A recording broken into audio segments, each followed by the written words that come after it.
You know, seeing the intro just now and thinking about my microphone and everything kind of made me want to play Bowser's Inside Story again. I'm gonna do it. I swear I'm gonna do Bowser's Inside Story Nerve mode at some point. I actually really want to, but I'm just like not finding the time to like get started on it. But, that's not important for today. What is important is that we are playing Super Paper Mario. Welcome back.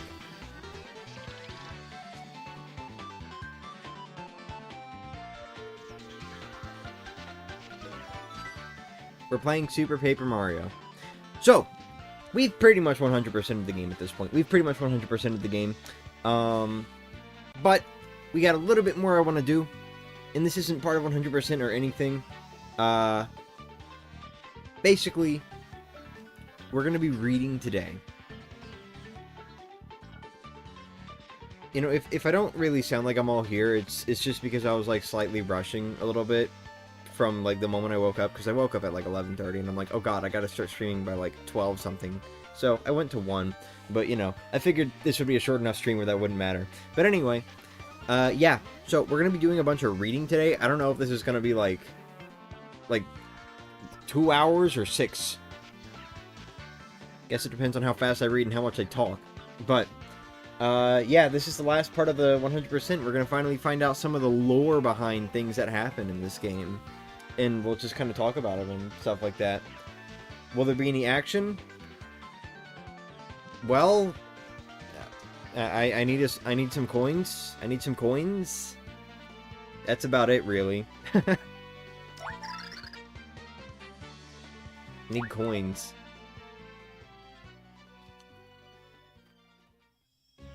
Yeah, I got 4 of them. We're gonna need a few more than just 4 coins. So, while we're grinding for those, let's talk about a few things that are completely unrelated to the stream. Excuse me. Talk about a few things that are completely unrelated to the stream. Wait, why am I going up? Don't go up, idiot. Go down, go down, go to the pit. Go to the flip side pit this time. But anyway, so I'm trying a few new things with this stream. That being, and this is not really, like, consequential to you all at all. But I am trying to stream at 9,000 kbps for the bitrate. Kilobits per second. I am trying to stream at around 9,000 kilobits per second for the bitrate this time because, last stream we had this weird issue where, for whatever reason, my internet could not keep up. And this is, like my computer's hooked onto a wire and everything, so I don't know if that's, like, actually a real problem or what, but, I do want to, like, actually stream at a decent quality and not have the frame rate or whatever be super choppy, just at random. So I'm streaming at a lower bitrate for now, and if we still have bitrate problems, then I don't know what the fuck to do. But, and the other thing, wow, my tongue is, like, not moving today. The other thing is, I just have my keyboard situated out. Like, it's on the little, like, pull-out drawer thing that I have. But I've rotated it. I can't pull it, like, all the way out. Because of, excuse me, because of where it's at. I can't pull it all the way out and just sit it on the chair in front of me or something, but I can just rotate it so that the number pad is super close to me, so I can do this a little bit easier and not have to reach super far forward. Yes, let's save progress. Alright. Into the pit we go for some more coins. Hey, Blitz.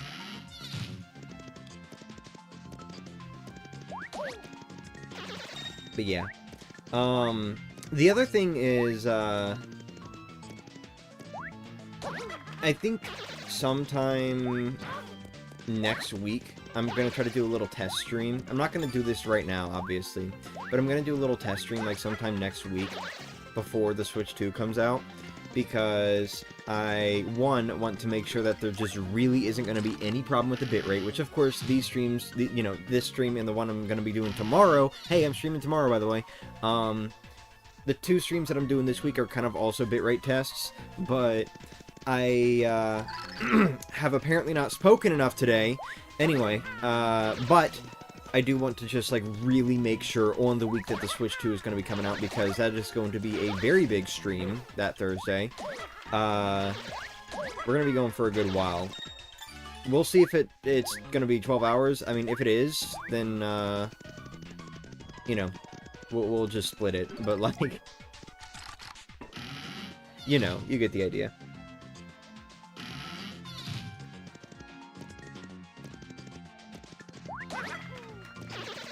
But also, the other thing I want to test, and this is why I'm, like, not doing this week, or, like, with these streams, is I'm actually going to move the microphone. I mean, that's it. There's not really a whole lot I'm actually testing there with that. It's just see if this new microphone position works better for me. You know? Because the position it's currently at is a little bit low. Excuse me. The position it's currently at is a little bit low. So, you know, for one, the rabbits are, like, a concern, because I don't want to, you know, I don't want to have the wire hanging down where they can easily access it. Wow, I really should have gone to Flopside Pit. I don't want to have the wire hanging down where they can easily access it, and on top of that, it's so low down, and it's, like, super inconvenient where it's at right now. So, you know, especially with how we can arrange this room, I'm just gonna move it up a shelf, and I want to see if that works better for me, both, like, practically, like, outside of stream and in stream, because if I move it up a shelf, then it won't be, like, the rabbits won't be a concern anymore, and it won't be, like, in the way of me just, like, getting around and shit like that, but it will be, like, right in between my computer monitor and my TV screen, which means when I'm not streaming, it's gonna have to be, like, in front of one of those. So I want to, like, really just test out, like, every position and everything and make sure it just feels great to use and isn't just a bother with the new position that I'm going to put it in over the weekend. You get the idea. I don't know when I'm going to do the test streams, but we'll see. And the test stream in question might be more Mario 64 DS. Ooh, shit! Wait, no, hold on. We're gonna have to do multiple test streams. Because, I gotta be able to, come on, tongue, keep up. Anyway, I'm gonna have to do multiple test streams, because I'm gonna need to be able to test when I am sitting on the bed and playing on the TV, and when I am sitting in my computer chair playing on my computer. Because having the microphone right next to the computer might also be a problem for those streams. So, we'll see. LoganDV 2. What if I rename Off-Centered Logan to that? LoganDV 2. That's so generic. No, I'm not doing that. It would be funny for, like, the Switch 2 theming, but that's too generic. See what I did there? Too generic?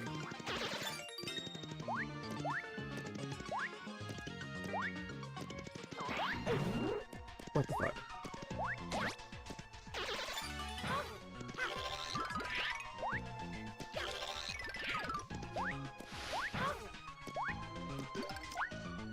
You don't mind test streams? Me neither. I don't know if the test streams are going to be on this channel. They might be on Off-Centered Logan. We'll see. Yeah, I really should have gone in the Flopside Pit, dude. 15 coins at the end of fucking the first 10 rooms. Shit.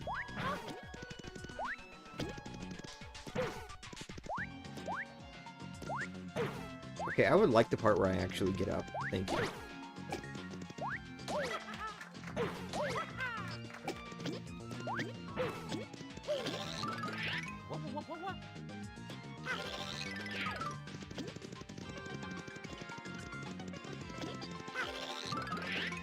Wait, I've already got the key. Mario Party 3 tomorrow? Yeah, Mario Party 3 tomorrow. Logan 3DB. Super LoganDV. LoganDVU. Yo, who's gonna be watching the LoganDVU streams? Oh, Jesus Christ, dude, that was horrible. What just happened? Flipside Pit beating me up harder than the Flopside Pit does. This shit sucks. I almost want to reset the game, honestly. I don't know why I kept going.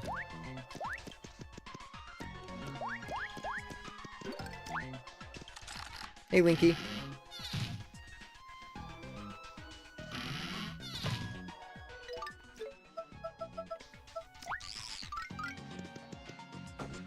But yeah, y'all just let me know if there's ever any point where the bitrate kind of just dips out. Because that is something that I want to make sure I have right before the Switch 2 releases. You know? And of course, maybe I can't help it. Maybe the internet company that I currently have... Is it Charter? No, it's not Charter. Who is it? I don't know who it is. Maybe it is Charter. I'm not sure. But, like, whatever internet company I currently have, you know, maybe it just can't be helped. Maybe they're just going to have a bad day Thursday. Who knows? They tend to just have bad days. So, you know. Your Walmart shipment is still good for your Switch 2. I'm a little concerned about my Switch 2 stuff, honestly. Like, the Switch 2 itself is going to be, like, I know I've got that. But I also ordered... Oh my god. Mario Kart World! Yeah! Mario Kart World! The big game I've been excited for! Anyway, I also ordered Mario Kart World using my credit card number and everything. Which, I know sounds weird, but it was just, like, when the Switch 2 pre-orders went up, it was just, like, a really quick thing that, like, I did with my mom. So she kind of ordered it, and then I just gave her the money. But, anyway. We got Mario Kart World with my credit card on her account. And a weird thing has happened where the money has not been pulled out yet. Like, there's not even, like, a pending payment. It's just, like, I don't think they ever actually pulled out the money. So, not really sure what to make of that. I hope that I actually have the game. Like, the order hasn't been canceled or anything, so... Please don't let there be a problem. And if there is a problem, please let it just, like, only be that I need to pay for the game. Because, like, they haven't pulled the money out of my account, so I'm a little concerned about that, you know? I really hope that does not become a major problem when I go to pick the game up.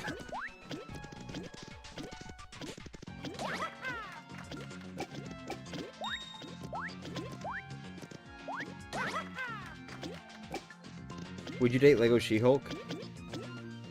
Assuming you're also Lego in this scenario? Probably not. I don't really know anything at all about She-Hulk. Aside from that, the TV show kind of sucked, apparently. Are you picking up at a store or getting shipped? I'm picking up in-store. I'm doing in-store. Because I do not trust shipping for this sort of thing. I don't know, it's like, I'll have, like, controllers shipped, or, like, little accessories, or just things like that. But games and consoles I prefer to pick up. Unless the game is an old one that I cannot pick up any store anymore. Or, like, any local store, anyway.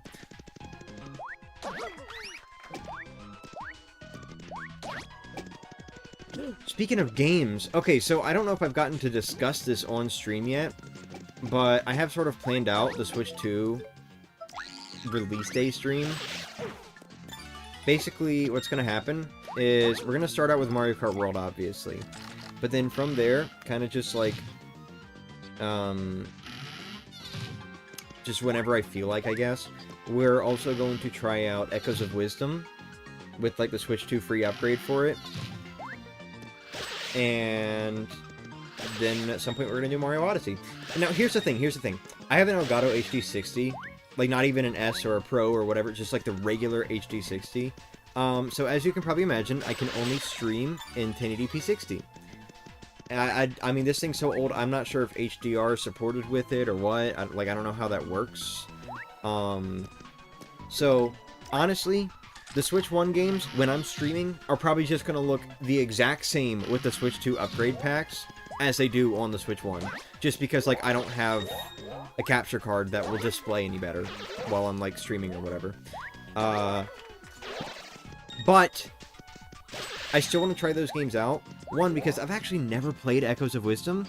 I've actually never owned Echoes of Wisdom prior to a few days ago. Oh, what the fuck is wrong with you? Anyway, that was directed at myself. But no, I actually did not own Echoes of Wisdom until a few days ago. Like, what, Saturday or something? Sometime over the weekend. We were just at a mall, and I was like, ooh, there it is! God! I need to, like, actually save up money and get this game, because I've heard it's really good. And then, Lee, my sibling, just bought it for me. I was like, oh, wow. That was, okay, that sounded really unenthused. I was a lot more enthused in the moment. Like, I screamed, what? So, I have Echoes of Wisdom now, thanks to them. But, anyway, no. Stop interrupting me. Anyway. So, it's actually going to be my first time playing Echoes of Wisdom, and I figured, you know what, why not wait until the Switch 2 comes out? Just get a fresh experience with a Switch 1 game on the Switch 2. That'll be really fun. You know? Even if it doesn't really look any better on the stream or even on my TV, because, you know, it has to go through the Elgato. Excuse me. Like, it's not even gonna look any better on my TV, because it has to go through it has to go through the Elgato and everything. So, it's gonna look the exact same. But, you know, figured why not, let's just get a fresh experience with it. Plus, I really liked how Link's Awakening controlled in the remake, by which I mean, no I didn't. But, you know, Echoes of Wisdom is sort of similar, and it looks similar. And also, I really liked how Tears of the Kingdom, like, wastes my time with a bunch of menus, and Echoes of Wisdom does that, so, you know. I'm gonna be real with you, I was just babbling there. I have no idea what I was trying to go on about. But anyway, no, I really do think I'm gonna enjoy Echoes of Wisdom. And I figured, why not get a fresh experience with a Switch 1 game and the Switch 2 when it comes out, you know? And then there's Mario Odyssey. And... the other cat is what you're saying? Well, yeah. Well, I mean, like, the brand name is Elgato. Like, as one word. So that's why I'm saying the Elgato. Because it's, like, the brand name is one word. But anyway, no, don't do that.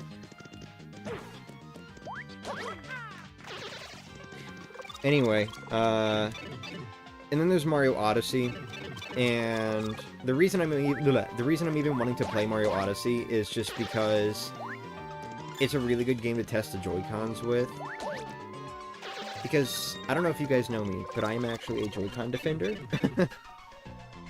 By which I mean, I don't really enjoy playing with the Joy-Cons in, like, every game ever, but I do think that there are genuinely some games where they're just better to play with Joy-Cons, and Mario Odyssey is one of those games. I honestly fully think Mario Odyssey just feels better to play with Joy-Cons.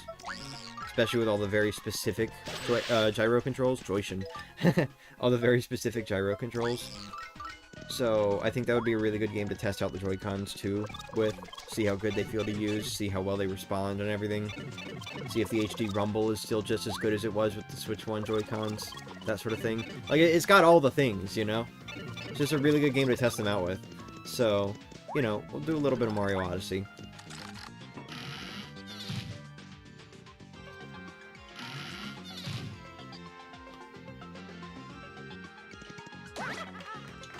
Echoes of Wisdom is basically Link Between Worlds, except you play as Zelda with no sword, and it feels like the HR department had a gun to the developers' heads. That's interesting. Echoes of Wisdom has the same frame stutter Link's Awakening remake has. Just hope that is fixed on Switch 2. I think it will be. A lot of the Switch 2 free upgrades specifically make note of performance upgrades. So, I think the stuttering won't be a problem.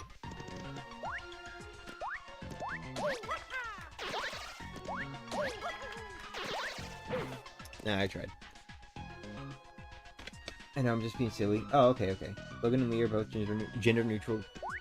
Oh my god. Gender neutral names! I kept trying to say gender neutral games. Anyway, yeah. Yeah, they are. Which is, really good for Lee. By the way, when I say Lee, it's actually... Well, actually, I don't know. Like, their full name is Leisure, which is like L-E-I, so I imagine, like, the nickname version is, like, just L-E-I. But I could be wrong.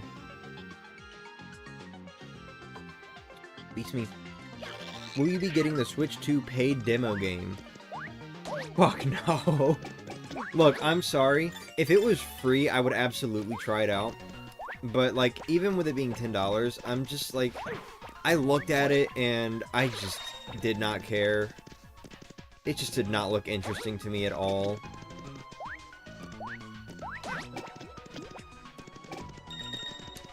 I don't know, man. I get that it's a game that was made by people who need to be paid. I fully get that. I fully understand that. But... I also just, like, for one, it doesn't look that interesting to me, and also, it just feels like the type of game that should be packed into the system. Like, whatever happened to that? Whatever happened to those sorts of games? You know, like Street Pass Meat Plaza and all that? Why are those not, like, a thing anymore? You know, just little, like, packing games to make the system more interesting. I would really like that, you know?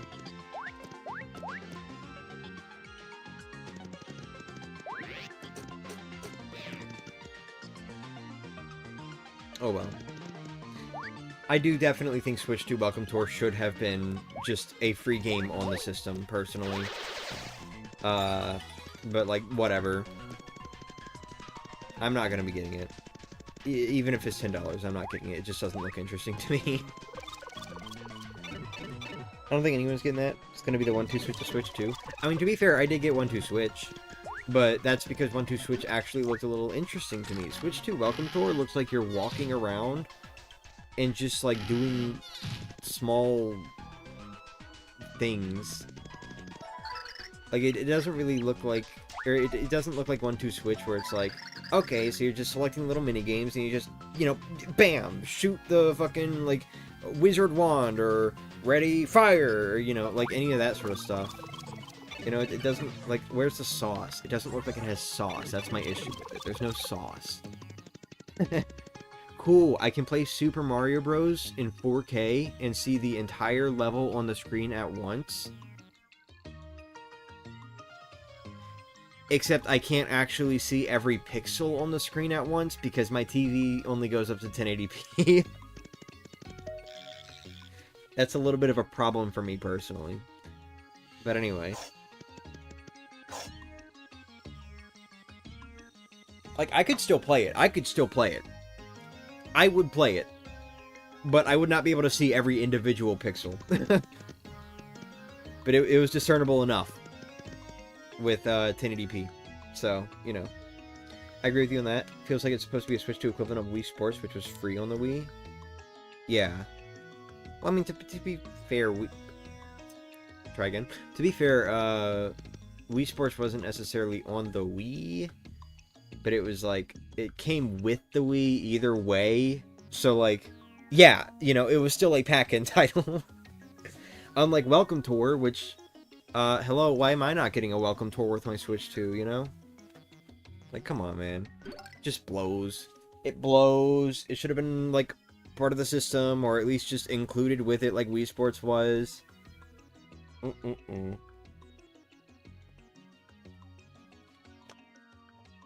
You know what I find very interesting?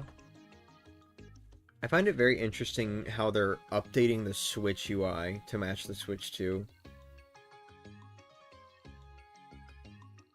Like, I don't really care too much, because the Switch 2 UI is so similar to the Switch UI anyway, but, like, they've been releasing so many updates to just, like, change sound effects and change colors and everything, and I get it. Oops, sorry. I swear that was a chair. But anyway, I get it, but, at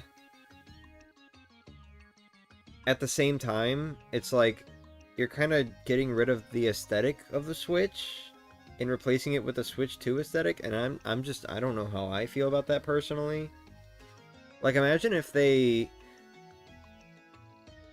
started releasing Wiis after the Wii U came out, and I say it like that because I don't think there were, like, system updates or anything without just releasing a fully new console. But, like, imagine if they started releasing Wiis after the Wii U came out, and the whole, like, TV channel UI was just gone. And it's just replaced with something that looks like the Wii U's little, like, rounded square icon UI, whatever the fuck they were going for there. Like, imagine if they did that. That's kind of what it feels like to me, seeing them update the Switch 1 UI. I get that they want it to be like, you know, the Switch and the Switch 2, like, at the same time, you know? Because, you know, that's definitely a thing that they're trying to push for, at least for these first few years. But it still just feels weird to me. Imagine if they released a DS or a DSi. A DSi is a closer example. A DSi, and, like, the home menu is just replaced with, like, how the home menu looks on the 3DS. That's kind of what it feels like to me. That's, you know, I'm being a little bit of a complainer. It's just, I don't know. Personally, I'm not sure how I feel about them updating the Switch 1 UI to make it look like the Switch 2 UI, like, retroactively. I don't know how I feel about that personally, but whatever. I think it's cool when consoles have their own identity, you know? Well, as much as Switch 1 and Switch 2 can, but, you know. It's like Xbox One to Xbox Series X, same dashboard and menu, I guess. I don't know. Like, if they wanted to make the eShop red because, like, Nintendo's just leaning more and more into this red branding, sure, that's totally fine, whatever. But, like, they're messing with a bunch of stuff.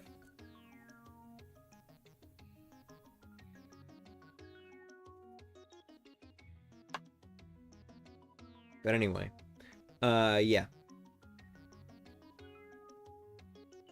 I also think it's really funny how they added the game sharing thing to Switch 1, but you can't even use it yet, because only someone with a Switch 2 can host. So right now it's just a useless option on the Switch 1 UI. Or the Switch 1 home screen, rather. I don't know.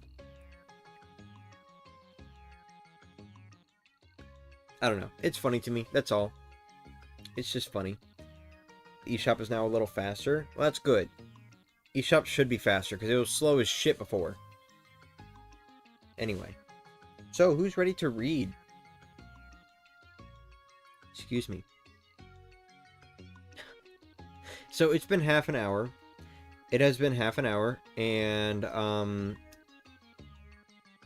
basically what we're going to be doing in this stream, now that I actually have a little bit more money, and hopefully it's enough money, but I kind of don't trust that it is, so maybe we're just going to go get more coins from Flopside Pit or something.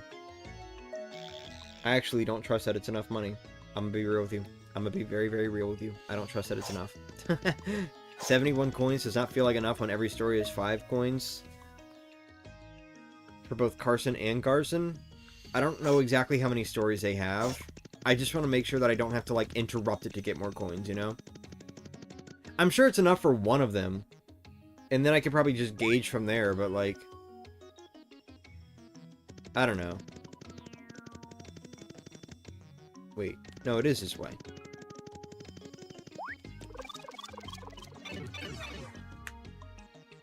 When is the Switch 2 gonna have the function to transform us? Bro, we're gonna turn into the newest gamers ever. The most elite Nintendo gamers. The Nintamers.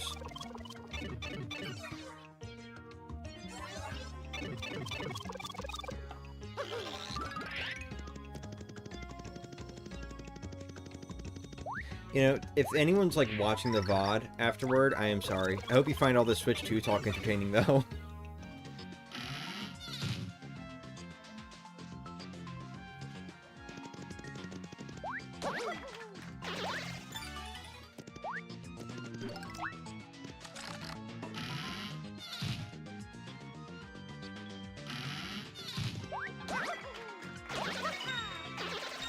Yeah, you thought I wasn't gonna make that, did you? I know you did. Don't lie. What? Okay.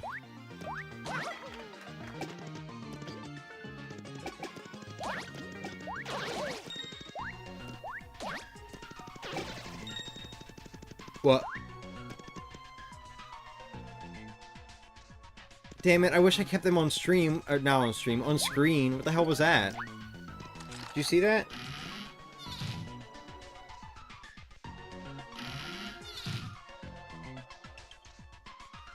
Hold on, I'm watching the stream now. Yeah, they just fucking... What the hell was that, dude?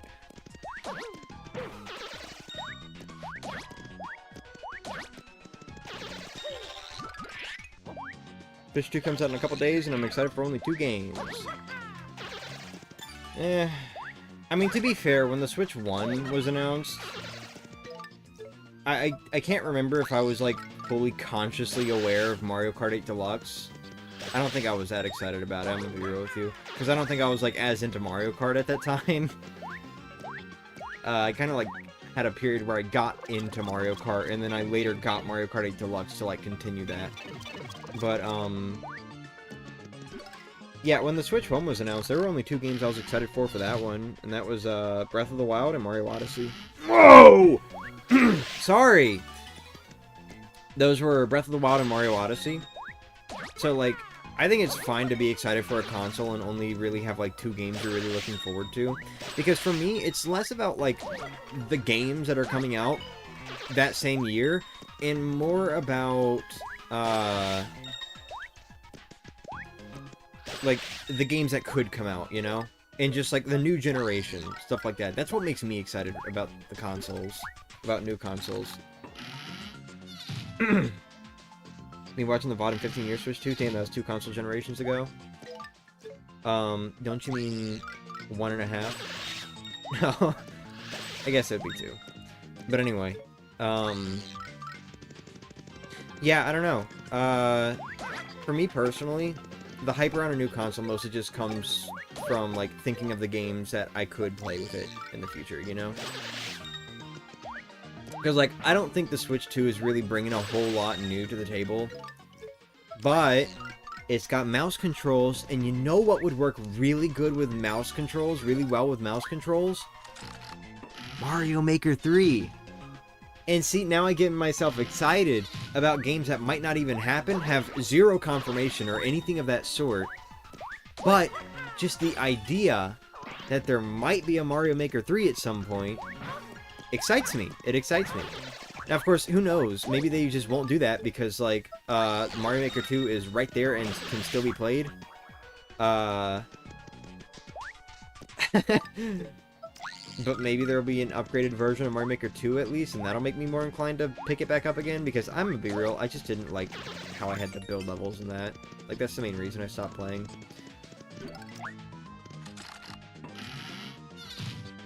What the hell? Are they home? Bro, I ain't even done anything yet. It's like 1:30.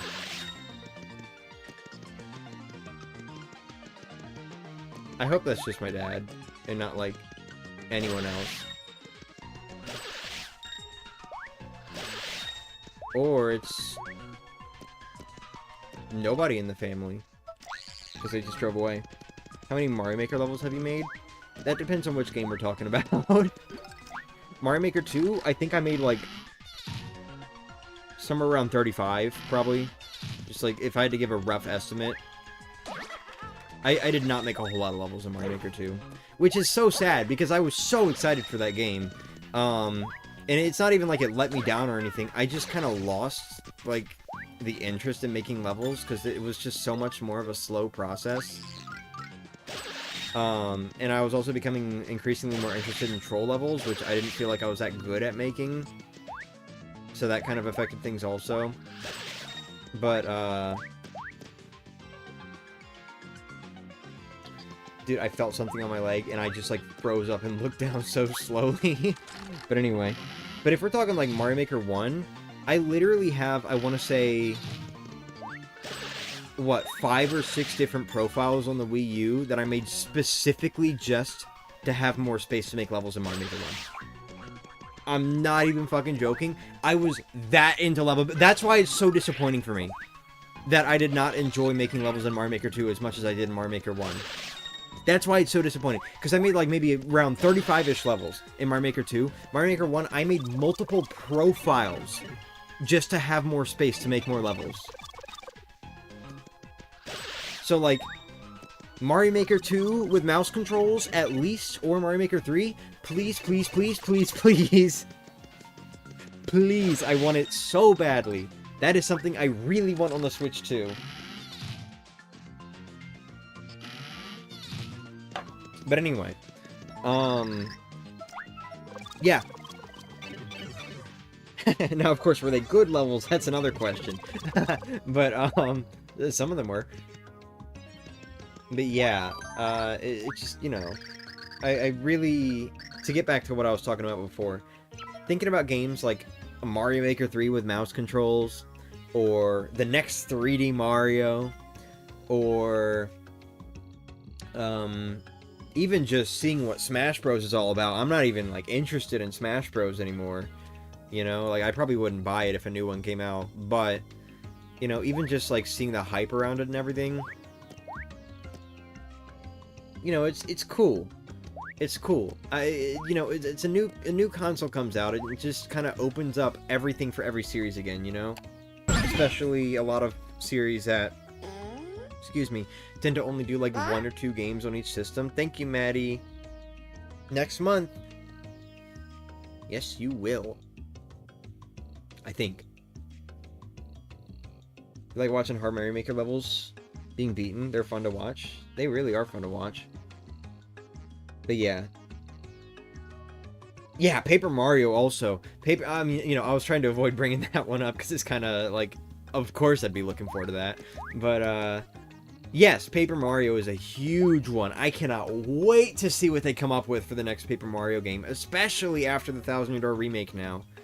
They gotta follow it up with something big and not disappoint the fan base. Please do not disappoint the fan base. But anyway. But yeah. It's exciting.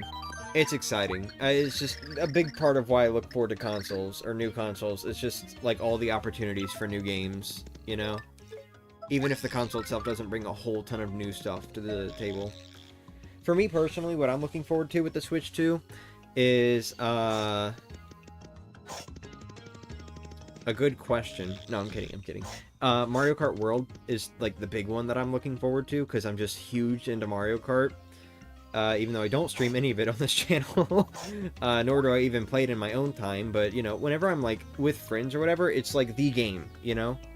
Especially Mario Kart 8 Deluxe, but that's because it's, like, super easy to set up, and, like, everyone on my friend group knows how to play it and everything. But, like, Mario Kart is, like, the game to play with friends whenever I do, like, any sort of hangout with anyone. So, you can bet your ass I'm looking forward to Mario Kart World. But, I'm also looking forward to Jamboree TV. And that one's gonna be nice for me, because as far as, like, the DLC itself, like, that's $20. So I'm not even paying for, like, another full game. I'm also looking forward to Donkey Kong Bonanza, but my hype isn't, like, entirely there yet. So I'm probably not gonna get it day one. Which also means I'm probably just not gonna get it until, like, way later. Like how I still don't have Princess Peach Showtime yet. But, you know. And how I just got Echoes of Wisdom. And not even with my own, you know, purchase. But anyway.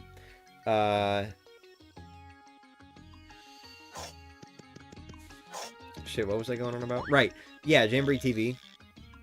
So, like, I'm looking forward to Jamboree TV because I mildly enjoy Super Mario Party Jamboree, by which I mean I enjoy it. Of course I like it. But, you know. It's cool to have more stuff to do, even though I still haven't done everything that game even has to offer. It's cool to have more side modes, you know? I'm curious what those are going to be like, if they're going to be interesting, if the $20 is going to be worth it. But, yeah. Yep. I don't know. That's about all I'm looking forward to as far as, like, specific stuff that's been announced. And, of course, just the idea of Switch 2 free upgrades. That's been, like, all over my brain, dude. Like, just the Switch 2 editions and, like, the Switch 2 free upgrades and stuff like that. I've been thinking about that so much. See ya, King. I've been thinking about, like, the Switch 2 upgrades for Switch 1 games so much. Because it's, like, the idea of just, like, game I already own being better. Like, hello, of course I like that. Of course I want that. So I've been really excited about that, and just, like, really having fingers crossed for Thousand Year Door. But anyway, you know, I like the idea of the Switch 2 upgrades. I'm excited to see what games are gonna get them, aside from just, like, the initial wave of games that we already know about, you know? How many more games are they gonna upgrade? how long is this going to go on for? Is it going to be like like what happened with the Switch, where we were getting Wii U games on it for, I want to say, roughly 3 years before they started calming down on that? And, you know, granted, it was more so year 2 and 3, not necessarily year 1, but, like, you know, roughly like 2 to 3 years, depending on how you see it. You know, how long are we going to be getting the Switch free, or the Switch 2 editions and Switch 2 free upgrades and all that? That's something I'm really excited about, because I'm not kidding. I want the free upgrades for Origami King and Thousand Year Door so badly. I don't really care if they get like full Switch 2 editions. It would be nice. I don't care if they get full Switch 2 editions that like add shit, but at least just getting like upgrades to make them cooler would be really nice. And I could really talk about that, but it's also been 43 minutes and I need to get on with the meat of the stream. So we will talk about that in between things. But like, I do have a lot of hopes for Paper Mario, and well, I mean, Paper Mario is what I'm mostly focused on, but just Paper Mario games getting free upgrades. I have a lot of hopes for it, a lot of things that I would want, a lot of things that make me think that Thousand Year Door might actually get one. You get the idea. We'll talk about that after the menu stuff, okay? Before we go into the bar, we'll talk about that after the menu stuff. Alright, so I'm going to turn the game audio down, because otherwise we're going to be hearing Flipside all day. We're going to be hearing Flipside's theme all day. But, yeah. I've prepared a little playlist, and it's not fully prepared. I didn't have enough time because I woke up really late. But I've made a little playlist for night stream music. You know how a while back I made like that day stream playlist, or I was working on that day stream playlist. Well, hold on, I've made a stream music playlist, but like I also started working on a new one that's more specifically curated to like what I want to hear on stream, if I ever like do this sort of thing. But I didn't want to use the day stream music because that's a lot of like exciting active tracks and stuff like that. So I started working on a night stream playlist, which is you know, a lot of calm, relaxing tracks, because we're reading today. So, basically what we're going to be doing is we're going to be just going through this menu and just reading stuff from the chapters and the cards. I don't think we really need to read the recipes or the maps or whatever, but we're going to read these two, and then we're going to read the lore stuff from the bars, and then we're going to be done. But I made a little night stream playlist, and we're gonna use that. I'm going to put it on shuffle. Right now, it contains music from the first 5 Paper Mario games. I wanted it to be all the Paper Mario games. And when I say first 5, I mean Color Splash, not Paper Jam.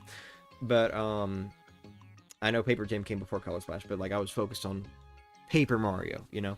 Anyway, yeah. By the way, I know I was, like, blabbing for a while. I want to say, Jason, and hi to Torva Rise, but Jason, thank you. I'm really glad that these streams are able to help you through your surgery and recovery days. I hope you're doing well. But anyway, now, talking about these things. Yeah, the stream playlist contains music from the first 5 Paper Mario games, that being up to Color Splash, and Color Splash is not finished. I just kind of ran out of time, so that's why there's nothing from Origami King or the Thousand Year Door remake, and Color Splash does not have everything that I would include in it. But, we're going to be listening to that while we read today. And I'm just going to have it on shuffle. So let me get that pulled up real quick. We're going to put it, I think that's a good volume. Just kind of ease this one out. It's going to be really funny if I put it on shuffle and then Flipside as the first track. It's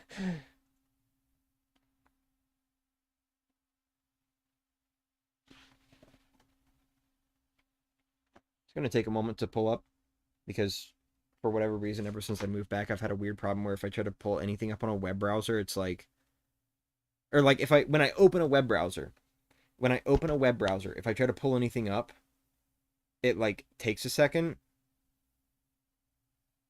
Oh, wait for it. There we go. YouTube's open. Anyway, yeah, I don't know why. Once things start opening, then I can open new tabs and everything without issue, but the first tab, for whatever reason, just takes forever to load now. Doesn't matter how long my computer's been on or how long I've been using the internet.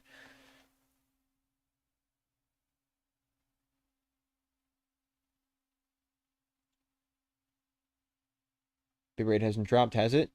Okay. Alright, let me get the music pulled up. Nope, that's not the right one. Playlists. Stream music night, view full playlist. And let's play all. Wait. Shuffle. And please just like work properly when you shuffle, okay?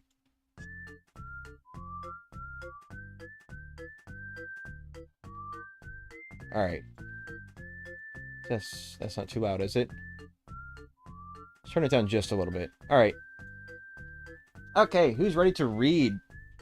That's what this stream is really all about. We're reading today. That's right. 48 minutes in, finally getting to the meat of the stream. We're reading. Okay. So let's go ahead and just do a little bit of reading, huh?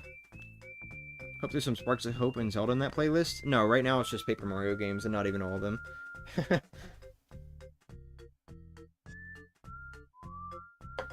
Alright, so let's start with the chapters. So, flip side, this ancient town lies stuck between dimensions. It was built eons ago by an ancient civilization. On the other side of Flipside lies a town called Flopside. The pillars in town were built to hold pure hearts. When placed in a pillar, they open doors to other worlds. The town may also hold other mysteries. Chapter 1, Lineland. The red door leads to the land of the ancients. You journeyed along Lineland Road to reach the old town. Beyond the old desert, you discovered the old ruins. There, Merlumina gave you a pure heart. 1-1, Lineland Road. This calm plateau of angular lines is home to Bistovius. Bistovius taught Mario... Ooh, hey look, there's Color Splash. Bistovius taught Mario how to flip between dimensions here. Mountain Island. This rocky region features scenic mountain peaks. The old town lies over the mountains. The mayor is a descendant of the ancients named Watchet. You met a pixel named Thoreau under one of the houses. The old desert. A dry wind rolls across the hot, sandpit-riddled desert. Count Black's henchmen, Ochunks, attacked you here. Somewhere in the desert is an entrance to the old ruins. The old ruins. The old ruins were trapped to protect the pure heart. A dragon named Fractail defended the pure heart. Beyond him lay the resting place of Merlumina. Chapter 2, Gloam Valley. The orange door leads to a dim and dusky realm. Amid the river and swamps, you found Merlee's mansion. People travel from far and wide to receive her charms. Gloam Valley. Excuse me, Gloam Valley. Tall marsh grasses carpet this rich and wild wetland. You first met Boomer here under the ground. Merlee's mansion. A mysterious fog hangs about Merlee's sprawling mansion. But where's Merlee? The only one here is Mimi. Oh, and some guard dogs that throw you out of the mansion. Mimi ran a sweatshop in the back of the mansion. Looking back, the hard labor wasn't all that bad. Maybe that's because this is where you met Slim. Merlee's basement. Countless butlers have been lost in this massive cellar. And masters, too. Merlee was hiding in a faraway toilet. Good thing you saved her and stopped Mimi. The Bitlands. The yellow door leads to a strangely pixelated world. You traveled through the tile pool and over a giant tree. You rescued Tippy and got a pure heart. The Bitlands. Francis kidnapped Tippy from these beautiful Bitlands. Bowser battled Mario here too, but Mario prevailed. Once Peach charmed him, he agreed to join the group. The Tile Pool. These waters are home to dangerous aquatic species. And one pixel species too, the girthful Thudley. Wait, hold on, what?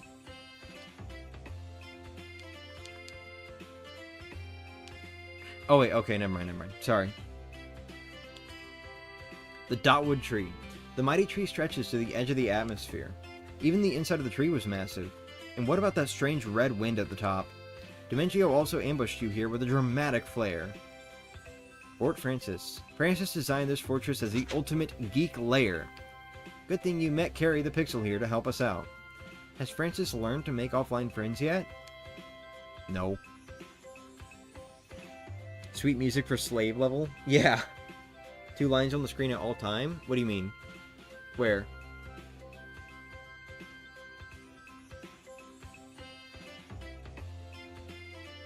What are you referring to?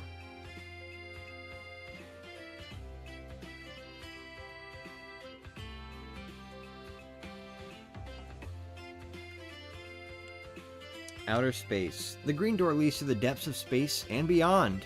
This area of space was once the Scorpia Kingdom. You explored the Woe Zone with Prince Squirps. There you found another pure heart. Outer space. A vast and unknowable nothingness. You met Squirps here in a strange space capsule. Yeah, that's about it. 2 lines. He refers to the text.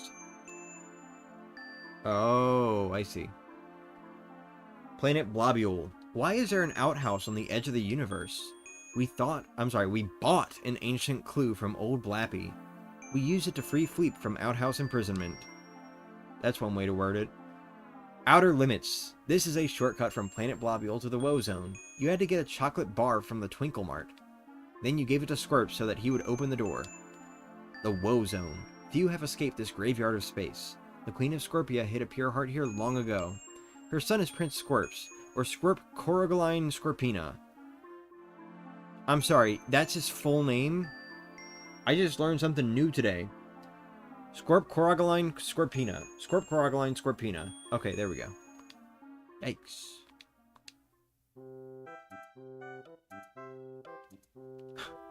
Land of the Cragnons. The light blue door leads to a prehistoric world. The Cragnons live above and the Florosapiens below. Now the water there is clean and there are no kidnappings.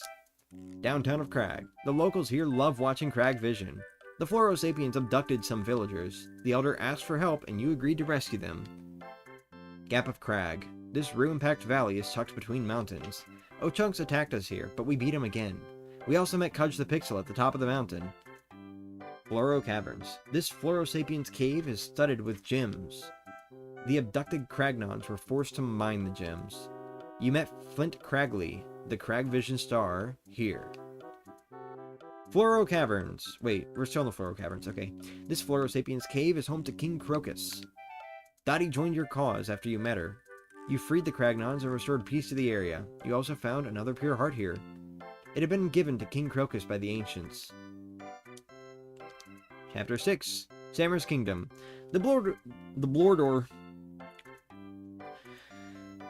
Sammer's Kingdom. The blue door leads to a land ruled with iron fists. A martial arts tournament is fought here every day. If you defeat all 100 warriors, you may earn a prize.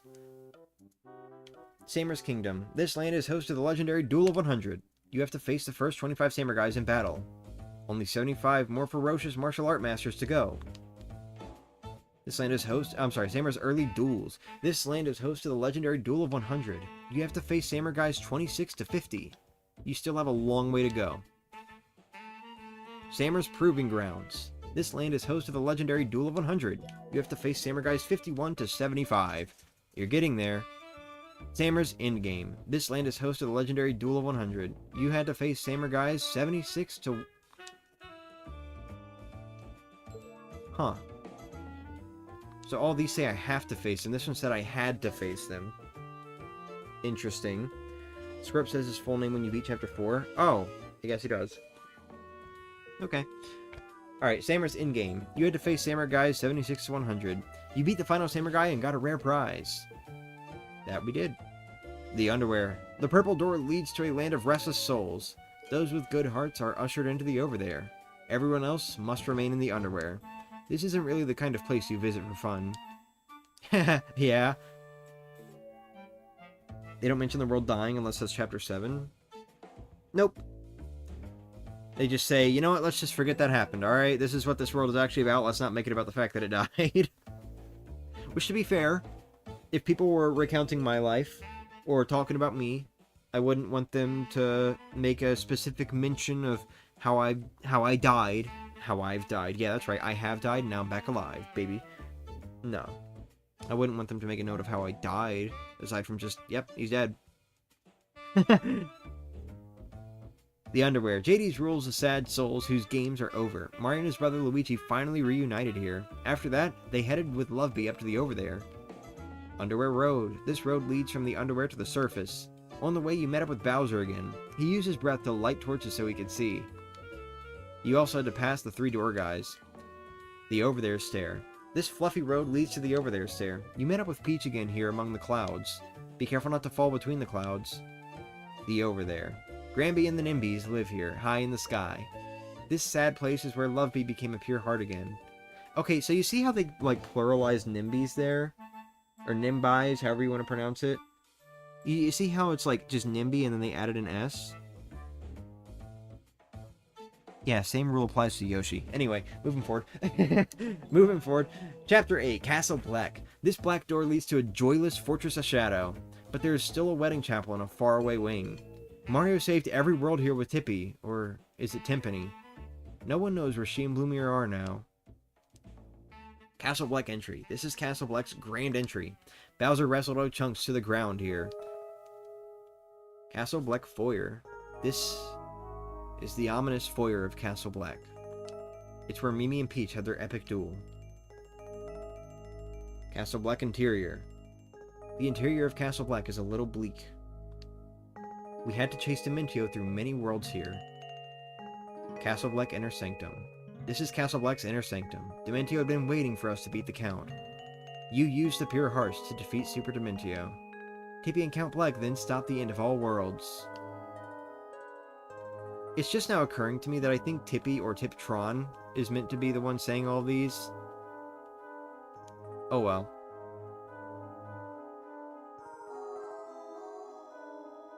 I can think of a few people who visit the underwear for fun. Ayo! Logan was once a Dry Bones confirmed. Ayo! Someone watched Wagon World. Someone watched the Wagon World videos. Alright, now let's talk about the cards, and these are the real fun ones. We're going to be reading for a while here. We got...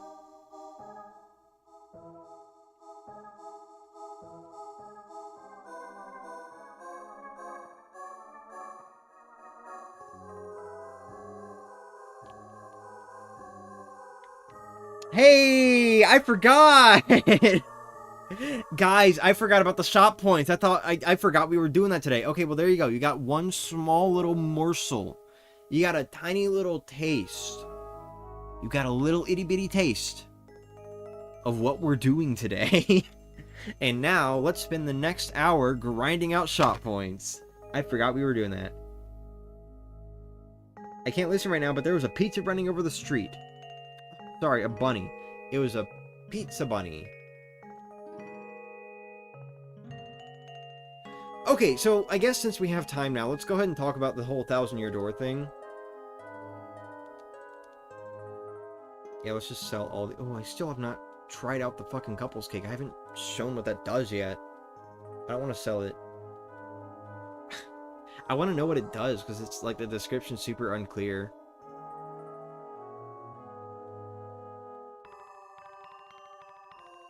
Oh well, maybe that'll be the last thing we do today. Why not? Just for fun. Nobody say anything. Do not tell me what the cupcake does.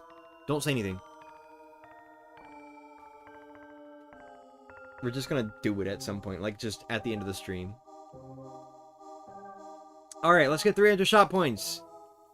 We're currently at how many? 75. Okay. Well, 25 more until we get the Mega Koopa card. But anyway.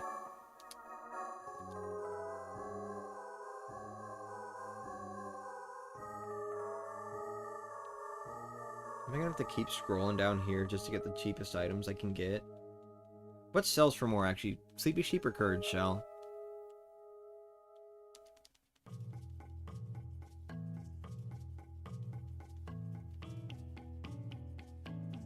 But anyway, so, the whole idea of, like... Oh, okay, they sound from the same. Couples cake also exists in 1,000-Year Door in both games. It's one of the ingredients for trial stew. I know.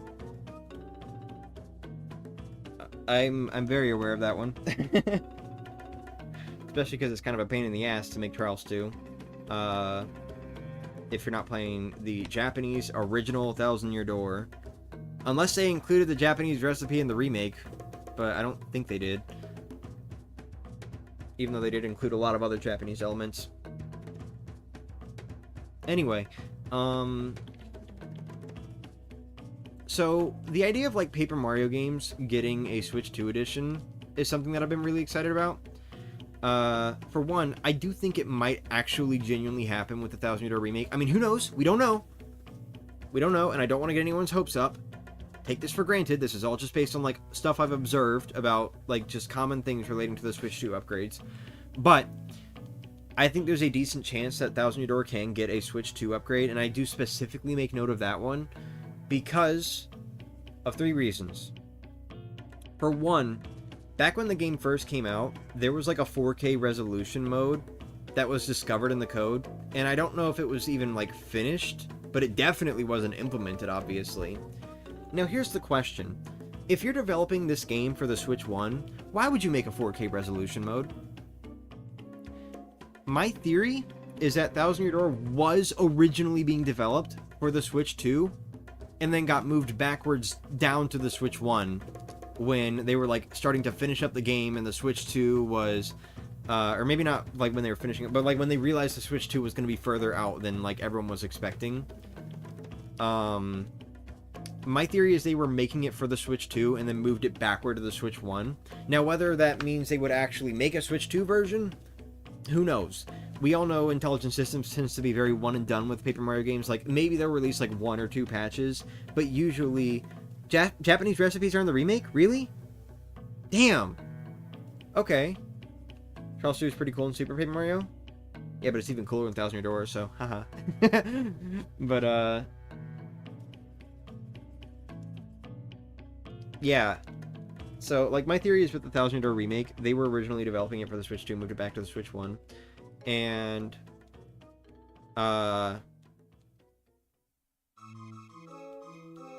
you know, I don't know if we're actually going to, like, get a Switch 2 version necessarily, because they do tend to be very one and done with Paper Mario games. Like, they've never made DLC for a Paper Mario game. They've never, I'm going to throw that couple's cake away, just to make this a little faster.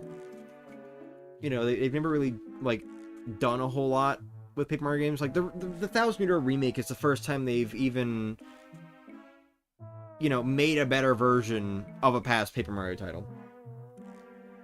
And even then, like, that was still, like, a very obviously, like, on its own project, you know? Like, they didn't make another new Paper Mario game alongside it or anything.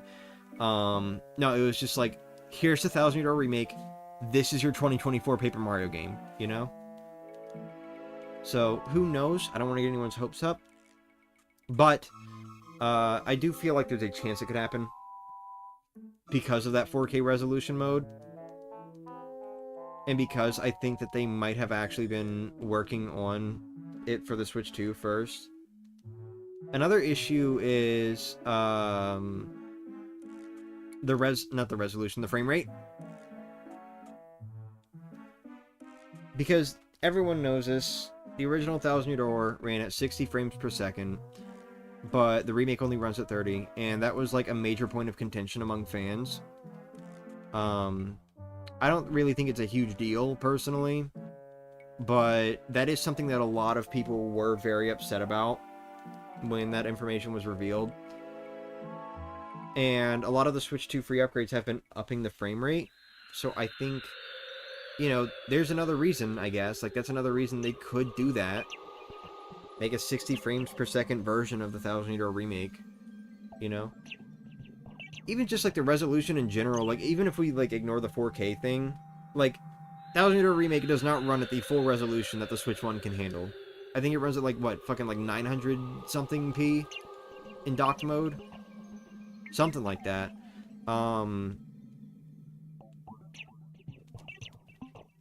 But, you know. Maybe they could make a 60 frames per second version of it, because that is something that a lot of people really wanted with the Thousand Year Door remake. So, like, they have that reason to make it. However, one thing I would worry about with that is how it feels to play. We are 5 away from getting the Mecha Koopa.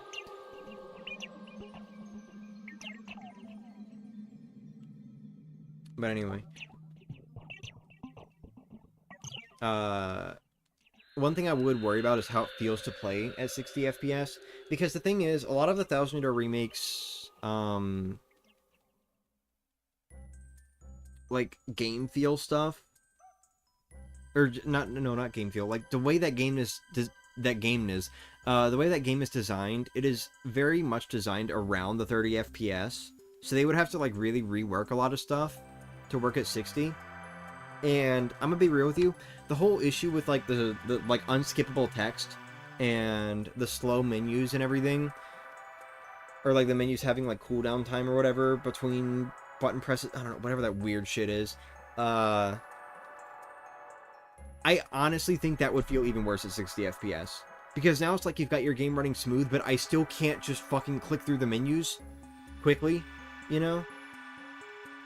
So, like, I do wonder if that's something that they would fix if they ever theoretically made a 60 frames per second version of the remake, you know? Make these things actually faster so that they don't feel even worse, because now your game is smooth and I still can't move fast, you know? That sort of thing. And there was a third reason, I don't remember what it is right now. A third reason why I think it's going to happen. I think maybe it just had to do with, like, the fact that, oh yeah, no, I remember now, I remember. There were a lot of glitches that were discovered, like, pretty quickly. And then, on top of those glitches being discovered, they were also patched out. But then, right, like, as that patch was happening, a lot more major glitches were discovered, and I think the patch even introduced, like, a new crash or something. But, anyway, Thousand Year Remake only got one patch, is the point of what I'm saying. And they didn't really fix, like, any of the other glitches that popped up. And as much as I, like, wouldn't want those to be patched out, I do feel like the fact that they deliberately patched out major glitches, like, immediately, and didn't do that again when more were discovered, I feel like that might be a hint that they were working on the Switch 2 version, or a Switch 2 update or whatever. You know, like an update they can push out when a Switch 2 version releases or something. Because, like, why else would they just be so silent about it, you know? It's weird. They just, like, very quickly dropped the Thousand Year Door remake after fixing, like, one thing over the course of 2 months. You know? I find that a little weird. But maybe that's just Intelligent Systems' little thing with, like, make the game and then move on, you know? God, I have spent a while just, like, trying to get these reasons out. No multitasking. But anyway, we're gonna have to grind for more money. When did I get that shroom shake? I didn't mean to buy that. Oops.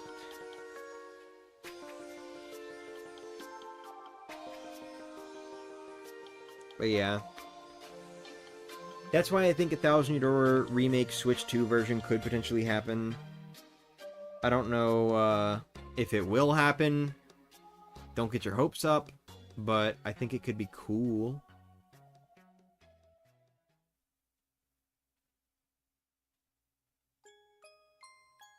So, you know. Just Rivewiser ominous music in the item shop. Yeah, I've got a playlist playing right now. Now let's talk about what I would hope for. Because we're going to be grinding for more money for a little bit. But, yay, I love Riverside. Too late. We're on unused music from Super Paper Mario now. Wait. Yeah, I think this is Super Paper Mario's unused music. Not the other way around. I don't know. Yeah, no, it was. It's Super Paper Mario. It's Super Paper Mario. Beta 1000 Year Door Music Box? Nope. It's Super Paper Mario. Hee. It is weird. Super Paper Mario just has, like, one of these unused music tracks that sounds like it came from Thousand Year Door. It's weird. It's very reminiscent of Thousand Year Door, which is why I got so confused a moment ago. But anyway. Wait, I still have money. Whatever, let's just grind more. Yeah, this way. Hey guys, we're making progress. We're making progress on, level 99.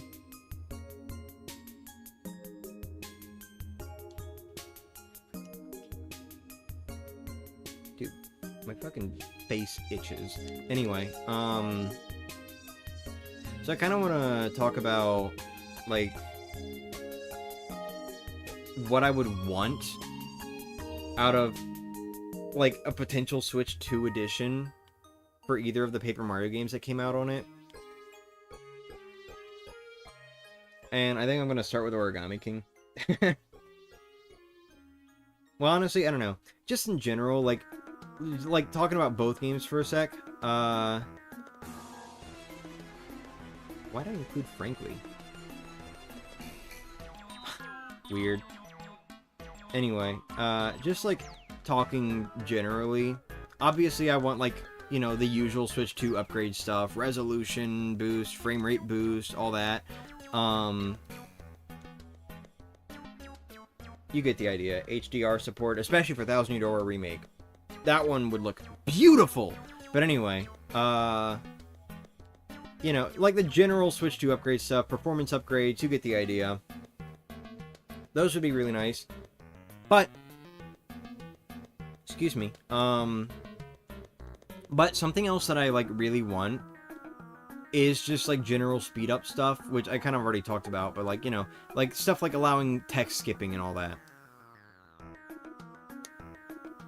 I think those would be really worthwhile Switch upgrades, or Switch 2 upgrades, you know? Even if it would feel really weird, because now it's like, okay, I play this game on my Switch and I can't skip text, but I play it on my Switch 2 and I can, you know? And I can do the menus faster and shit like that. I don't know. I just think, like, if they were to make a Switch 2 version and up the frame rate of either of those games to 60 FPS, making things like that faster would 100% be worthwhile. Because that is a problem both of those games have, but especially the Thousand Year Door remake. It's just, like, the menus and shit are so slow. And it just feels so wrong, you know? And I don't want it to feel, like, even more wrong. But also just, like, generally speaking, something I kind of would hope for, like, in the idea that either game would ever get, like, a Switch 2 edition with, like, extra content.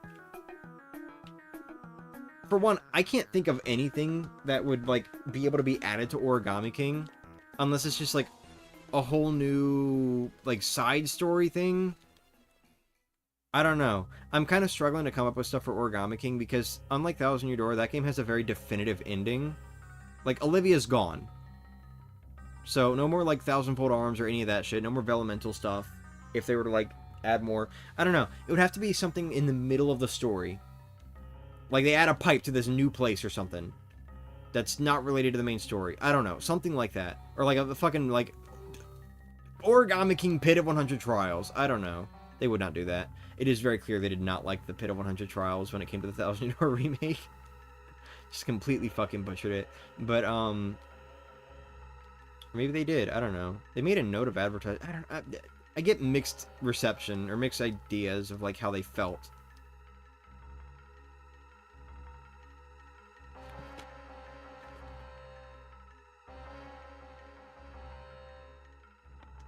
Oh. I don't know. With, like, the whole try again on game over thing, like, that's part of the reason why I'm like, okay. And also adding a dude that lets you skip to the last 50 floors if you've already done it, which, okay. Thousand Year Door could have Luigi's story? Maybe, maybe. I'll get there.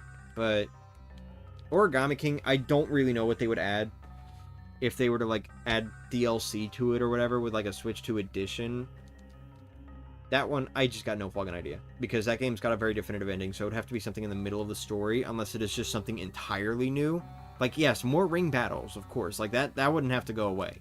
Of course, I'd like it if it did. But anyway, you know, like, that wasn't necessarily tied to Olivia. That was just a gameplay mechanic. So, like, they could do more with that. But, you know, realistically, it would probably just be something in the middle of the story, like a new area or something. But then there's Thousand Year Door. And I could think of quite a few things I would want out of that, aside from, like, the upgrades I already mentioned. Like, if they were to make a Switch 2 edition, dude, yeah, actually, like, a whole new area, maybe post-game or something, I don't know.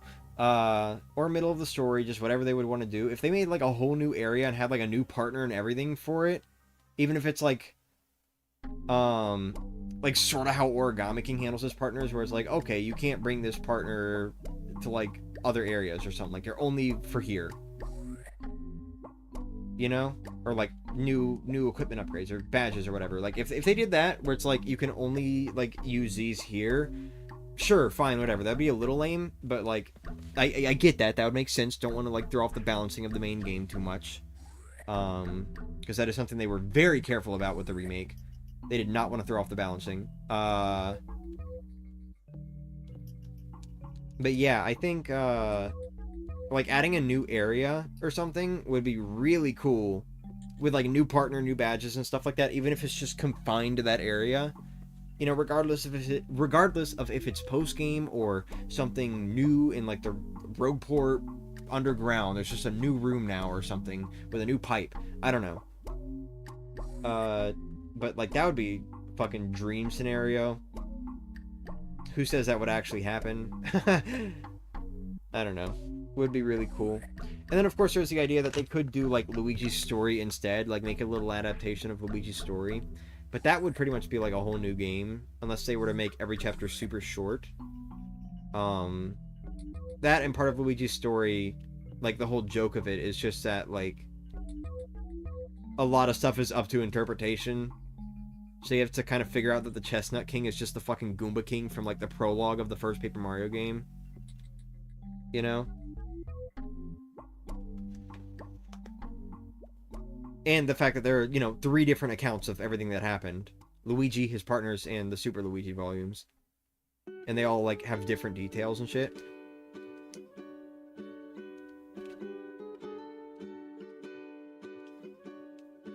But who knows? If they were to do that, that would be really cool, because that is something that fans have been wanting for a really long time. Like Paper Luigi and the Marvelous Compass, you know? I'm sorry, just Paper Luigi, the Marvelous Compass. That's how they name Paper Mario games. But, you know. That would still be really cool. Maybe an Olivia equivalent to Tiptron? Oh, maybe. That would probably solve the post-game issue. Except for the fact that Origami King still just doesn't even have post-game. But, like, it would probably be a new thing anyway, so whatever. Also, here's another thing. If Origami King were to ever get, like, a full Switch 2 edition, I would hope that it would be kind of like how they handled Breath of the Wild and Tears of the Kingdom Switch 2 editions, where there are now multiple save files, which kind of confuses me because the original games did have multiple save files, but it was like a loose idea of it. I don't know how to describe it. It's like you had 5 save slots and you could kind of just like freely save your game between them and load them freely or whatever. I don't know, something like that. That's how Breath of the Wild and Tears of the Kingdom handled save data. But now there are 2 save files in the Switch 2 editions, which I hope means, like, you get those 5 free saves twice. I hope that's what that means. Because otherwise that's kind of weird and, like, not as good or something. I don't know. They made a specific note of how, like, you can transfer your save data. Did someone just try to enter the room? I don't know. But they made a specific note of how you could, like, transfer your save data between the Switch 1 and Switch 2 versions. However, you cannot transfer save data from file 2 to the Switch 1 game, which is weird. I don't know why you can't just, like, select that file and transfer that data. I don't know what the issue there is, but whatever, I guess. But,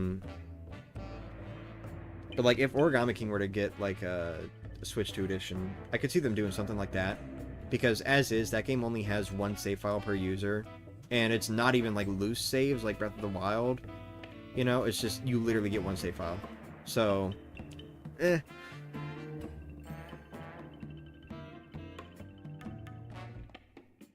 Hey Allie.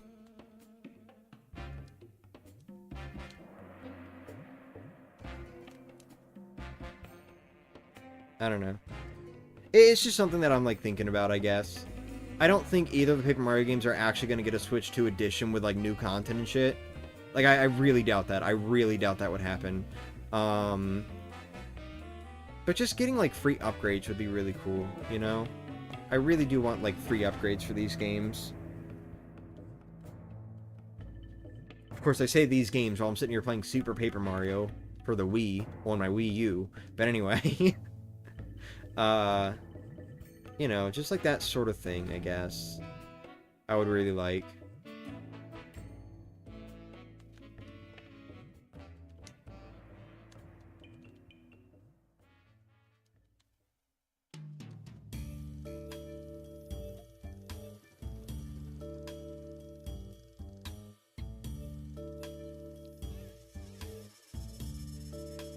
I think that's about all I had to say on it.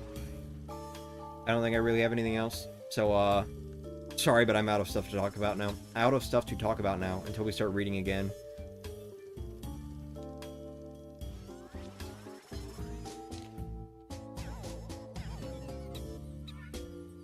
Ha! Nice.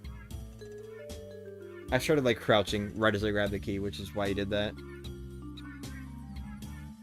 Sticker Star remake. No, I'm good. I don't know. I've joked about that before with Steven. I think it would be really, like, funny if they did that at some point. They wouldn't. They better not. I think they know this fan base well enough to know that people don't like that game. But if they ever did do, like, a remake of Sticker Star or, like, a remastering or something, that would be the funniest shit ever, because they have, like, especially with the title theme of the game. Dude, the title theme of that game is so perfect for just, like, starting out a trailer. Like, you could have Paper Mario just fucking, like, walk up on screen or something, and then start the music with new, new, new, new, new, new, new, new, new, new. Like, that's, like, equivalent to, like, some fucking, like, troll level shit, you know? Where it's like you walk into an area that you think is good, and then all of a sudden, Isle Delfino starts playing. Or Delfino Plaza, sorry. I think they could do something really funny with that. Like, the idea of them announcing a Sticker Star remake is hilarious to me. I hope they don't. I really do hope they never do a Sticker Star remake. But the idea of it is really funny.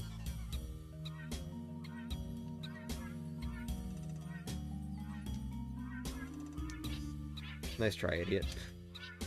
I'm a super guard king, even outside a 1,000-year door.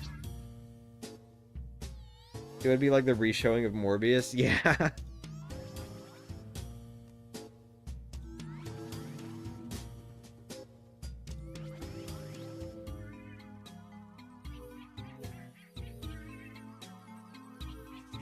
Hello? Does it have collision?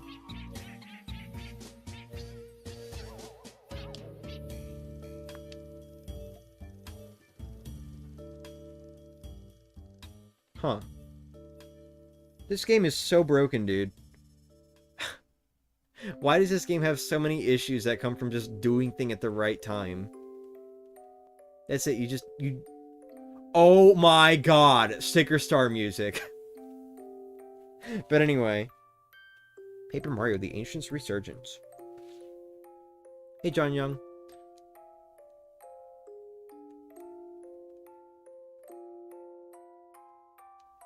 Super Paper Mario just, like, has all these weird little bugs that happen under the pressure of the game being played, and it's so weird. I don't care, it's funny. I think it's really funny, but, like, why do these things happen? They pushed this game out in 3 years, that's why. But anyway. Imagine if the Sticker Star remake added the Chainsaw Partner. Dude, imagine if we got a Sticker Star remake and it was, like, actually a good game.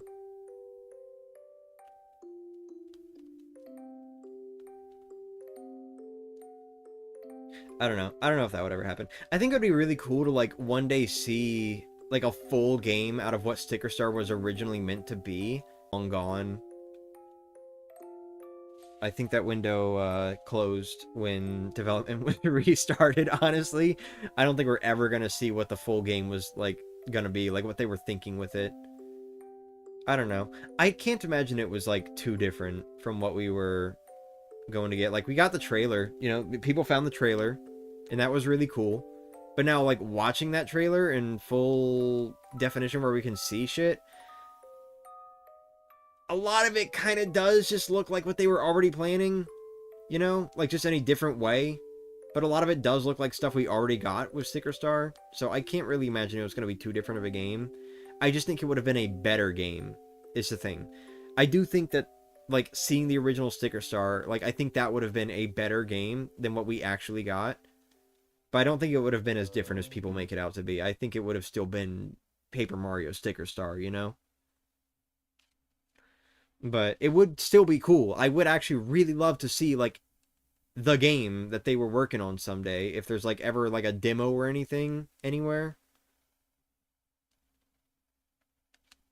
I don't know. We're probably never going to see that.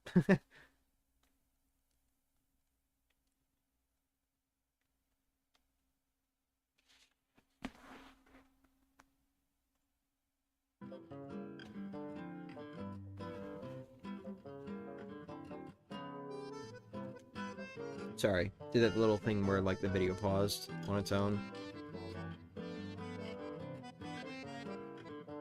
Good luck with the reading. Thank you.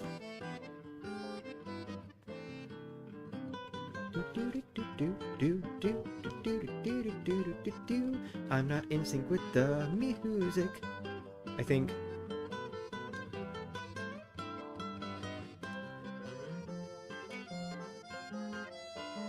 Yeah, no, I'm pretty sure I don't have the offset on the music right now, so I actually was not in sync with it, probably.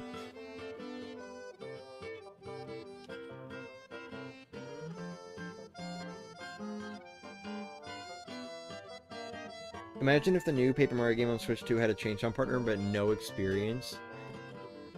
Dude, I'm so interested in, like, what the next Paper Mario game is even gonna be like. Oh my god, I want to know so badly. I'm so curious, dude. 3 more years, 3 more years, 3 more years.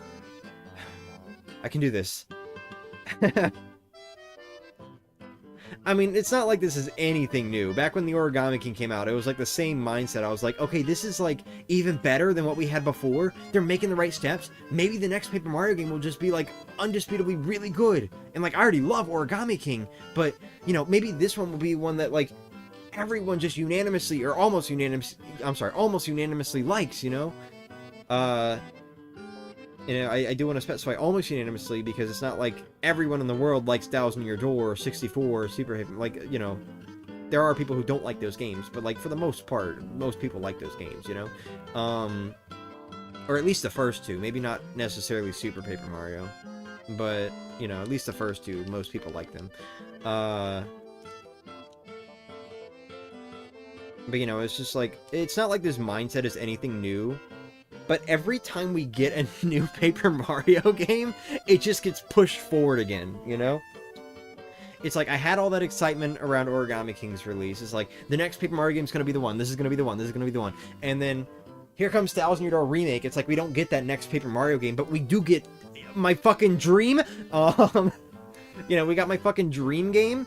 And then, you know, now it's like, okay, you just gave me, like, the best Thousand Year Door Remake you could have possibly given me. You know, literally the best remake of any game I've ever played. And it's also, coincidentally, like, my favorite game, you know? So it's like, we got that, and I'm super happy about that. I'm so happy about that. But now it's like, those hopes have been pushed forward again. It's like, now I know you can make a game like this.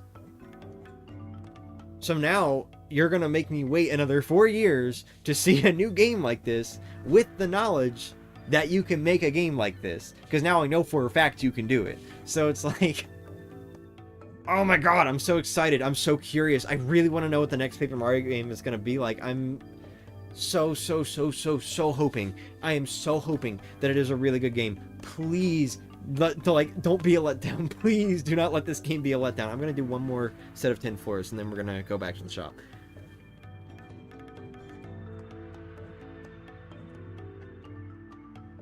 I'm like looking forward to this next Paper Mario game so much, dude. And I know nothing about it, and that's part of why I'm looking forward to it. I'm so curious what they're gonna bring to the table. You know, I am saying like 4 years, that's assuming they actually stick to the 4-year thing that they've been doing. They could just easily at any point decide, okay, we're gonna take 5 years now, or 6 years, because, you know, these games are getting harder and harder to develop and requiring more people to be involved. You know, Thousand Year Remake, as it was, had a few little things I was like, okay, this was kind of rushed, and, you know, I could see some stuff was reused here. But, you know, just, like, in general, you know, like, regardless of if it takes 4 years or 5 years or 6 years, whatever, it's just now I'm going to be holding on to this excitement for, like, another few years. Because oh my god, dude, please let this new Paper Mario game, this next Paper Mario game, please let it just be like this amazing title, you know? I want a game that feels like it has as much put into it as Thousand Year Door. You know? It probably won't ever be as special to me as Thousand Year Door, because at this point I've got like too many memories and everything with it. And just like a lot of stuff that like in my life was kind of built off of that game, but you know, it just like, even if it's not as special to me as Thousand Year Door, I want a game that had as much as, or that has as much as what Thousand Year Door had put into it, you know? And that just feels like a game that could be special to somebody out there playing it during, like, their young childhood or something, you know? That's what I want. Wow, that was lucky. Your dream game is one you plan to create yourself. Good.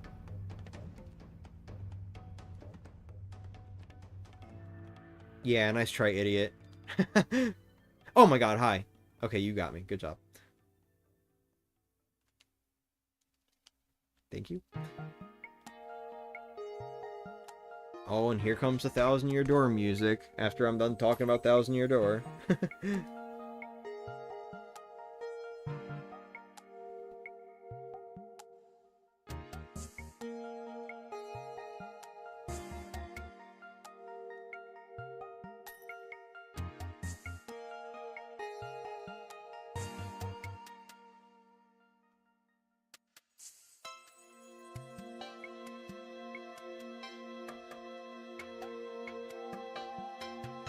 We can tell some of the Thousand Year Door Remake devs were big fans of the original. Oh, for sure, for sure. Big fans of the original. People who, like, probably were even involved in the fan base, if not at least paying attention to it, you know? Because there are definitely, like, a lot of things in that remake that I feel like would not have been included if not for the kinds of things that the fan base talks about and does, you know? Like, for example, the fact that, and I'm sorry, but it has been a year at this point. Happy anniversary, Thousand Year Door. That was on May 23rd. You know, it's been a year since the Thousand Year Door remake came out. And at this point, I feel safe talking about this. The Wacka Super Boss, maybe that was just a coincidence. But I feel like that is something that spawned from the community. Because, there are a lot of, like, mods for the first Paper Mario game. Or maybe not a lot, but just, like, a number of them. I don't remember exactly which ones. But there are, like, a number of Paper Mario mods, specifically, like, the hard mode mods, that feature Wacka as a super boss. So, you know. Like, I feel like that is something that spawned from them paying attention to, like, specifically the Paper Mario modding community, you know? Like, I don't think they just did that. Same for Prince Mush. Prince Mush I can see a little bit more. Like, they probably did just do that. But that is something that was, like, you know, like, wow, Prince Mush came back, and now we just never see him again, you know? Like, that was something that a lot of people pointed out about the original. And so the fact that we can fight him does feel like, okay, thank you for that, you know? And that's just talking about two things. I could go on and on about, like, so much more stuff that definitely feels like, yes, we were paying attention to you guys, you know?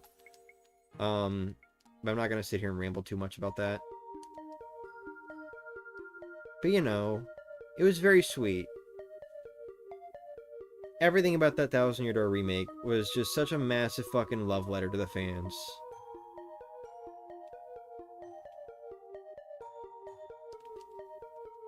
It really does make me happy that it exists, and that it exists to the caliber that it does, you know? They put a lot of care into that game. Oh, coin shower!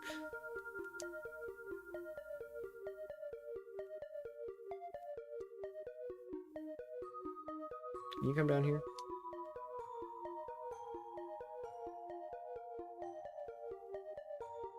Oh, fine, whatever. Oh! Hi. Oh, no money. Okay. Hopefully they don't fall in the remake cycle, and they launch an OG Paper Mario remake, which is good, but, yeah, that's something that I'm, like, really holding, like fingers crossed for. I do feel like a big part of why the Thousand Year Door remake happened was probably because of, like, the whole remaster Thousand Year Door movement that Arlo started in 2019. Especially because that is, you know, like, you know, it was a pointed out thing. Like, back when Color Splash was, like, the hot new Paper Mario title, in one of the interviews, one person did say, hey, if y'all ever wanted a remaster Thousand Year Door, if there was enough fan cry out for it, then we'll do it. And then Arlo started remaster Thousand Year Door, And then the next game that came out after Origami King was Thousand Year Door. So, granted, it was much more than a remaster, but, you know. There was a huge fan cry out for that game, and they delivered, and it was awesome. I do feel like that's a big part of why it exists in the first place. But, you know.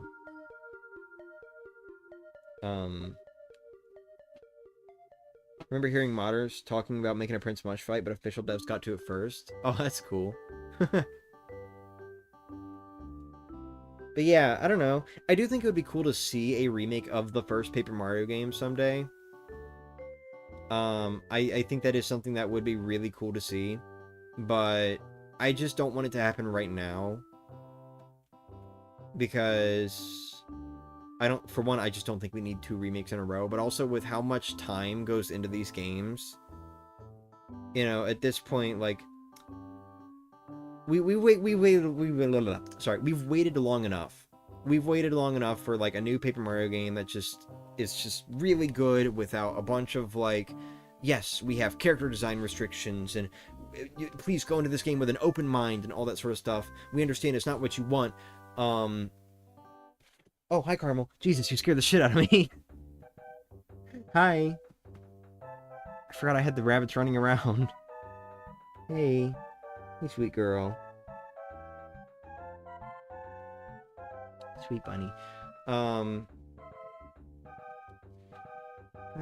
It's okay, it's okay. But anyway, yeah. What was I saying? Right. We've waited long enough for, like, a new game that just everyone likes at this point. You know, we had this problem with, like, games that people don't like. And now we've gotten the Thousand Year remake, and I hope it just doesn't become, like, another new problem where it's like, okay, now they're just making a bunch of remakes, you know? Instead of giving us a new game. So I really do hope they give us a new game next. I think people have been waiting long enough. How was the reception for the Thousand Year remake? Very, very good. It was very good. It didn't sell as well as even, like, Sticker Star. Like, I think it's currently sitting, like, just above 2 million units right now. And I don't think it's really gonna sell a whole lot more unless they make, like, a Switch 2 version or something. Even then. But, you know, like, it sold about 2 million units, which is better than the original game. And for a late Switch title, you know, that's pretty good. For a Paper Mario title, maybe not quite as much. You know, that's kind of on the lower end of the series in terms of sales. But the actual, like, fan reception, like, of the people that really were excited about the remake and played it and everything, like, it was overwhelmingly positive reviews. People love the Thousand Year Door remake. And so hopefully that and the fact that it did sell 2 million units, hopefully those send a good message to Nintendo. I have belief that I have belief that it will. I have belief that it will.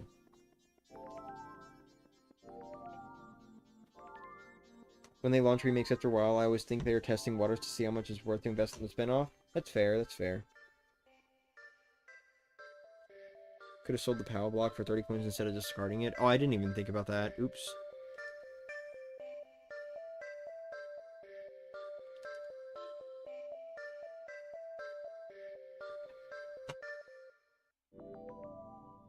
Oh yeah, Origami King sold like crazy compared to Paper Mario games. Like, usually the Paper Mario games do sell around... Okay, hold on. I said it was on the lower end. It's... Thousand Year remake selling 2 million units. That was not on the lower end. That was, like, actually right around the middle, now that I'm thinking about it. Because the first 2 Paper Mario games sold roughly 1.5 to 2 million. I think it was Paper Mario sold, like, what, somewhere around 1.4 million. Thousand Year Door sold 1.9 million, or 1.91 million, to be more specific, I think. Or at least that's what's known. Those are the known sales. Super Paper Mario was just insane. You know, this game sold, like, 4 point something million. But it was on the Wii, to be fair, and it's a platformer. So, of course it sold. But, you know, This game sold like crazy, and it still stands as the best-selling Paper Mario game. Then Sticker Store sold about 2.5 million. Color Splash sold less than 1 million, but that game also sold so poorly that we are only going off of like Japan sales numbers, I think. Or no, I'm thinking about Bowser's Inside Story remake or something. So I don't know. One of those games, we only know like based off of Japan sales. I think maybe it's both of them actually. I don't know. Not sure, but like point is, we don't have all the sales info for Color Splash. But that game sold pretty poorly. It sold less than 1 million units that we know of. And then Origami King sold around like 3 million, and 1000 Year Door Remake is currently sitting at 2 million. Origami King sold like 3.5 million or something like that, I think. Something like that.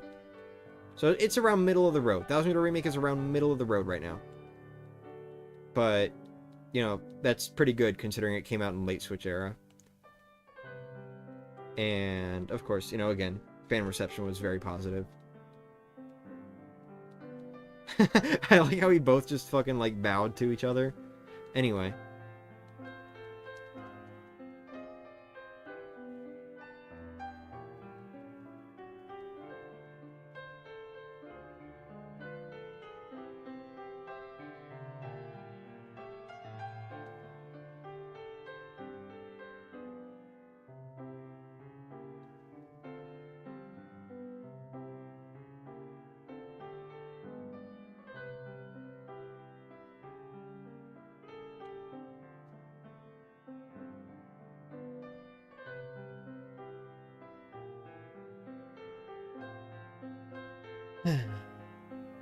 I do hope that Paper Mario gets a remake someday. I am curious how they would handle it. Like, if they would try to make everything sort of drawn similar to the promo style. Or if they would try to make it look similar to the 1000 Year Door remake and just, like, the general modern aesthetic of... Or not the modern, but, like, just the general aesthetic of what Paper Mario looks like from 1000 Year Door onward. Because there's a little bit of a difference between the first game and literally everything after. So I do wonder what they would make a Paper Mario remake look like, but I don't want to find out anytime soon. As much as I do like that game. Wonder if the shopkeeper knows what you're doing. Maybe.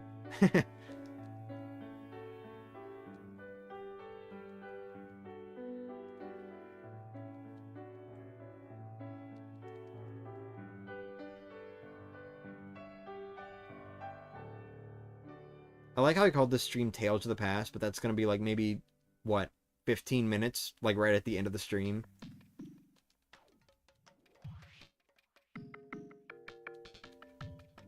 Damn, okay. I thought we already got Pirate's Grotto. No, we got Killhall Key. Wait, no, didn't we get Pirate's Grotto also? I don't know, whatever.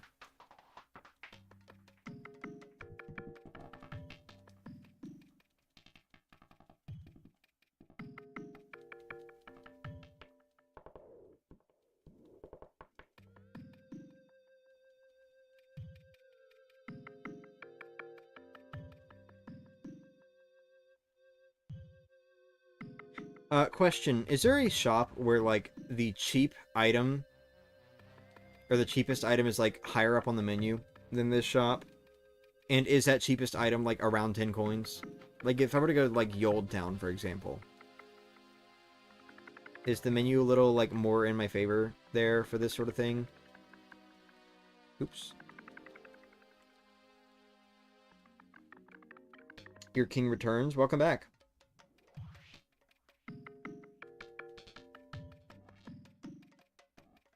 Pokemon Mystery Dungeon, we had 4 games, and after a long time, a remake on the Switch. I don't know if it sent a good message to Pokemon because it didn't sell bad, though. Pokemon... Whoa, sorry. Pokemon Mystery Dungeon is in, like, such a weird place right now. Of course, you probably know more about it than I do. But just, like... They've just, like, not been making Pokemon Mystery Dungeon games. Aside from that remake. I don't know. I hope that there are more Pokemon Mystery Dungeon games in the future. I hope they don't just stop doing that. But, oh well. course, I haven't played a single one of them, so it doesn't really matter to me personally, but, like, you know, those are interesting games from what I hear. People like them, so they should make more. A lot of people discovered things about themselves through those games.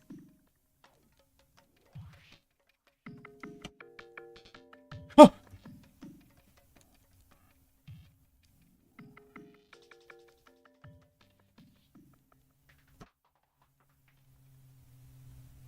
You'll ton of shroom shakes at the top for 11 coins. You can cook them with saffron and sell them for 35. Oh, I'm not going to do all that. That's going to take longer. But if they're at the top for 11 coins, I might go do that instead of having to sit here and keep scrolling down here. I don't know. Do they sell for 5 coins or 6, though? Because that might be a worse value if they sell for 5.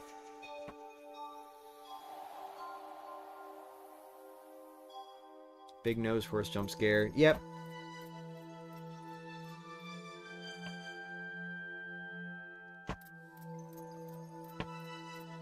Who's doing that?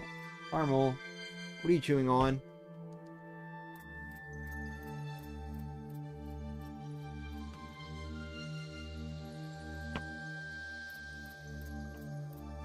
I think it might be looping. I feel like we've had, like, some of these tracks already.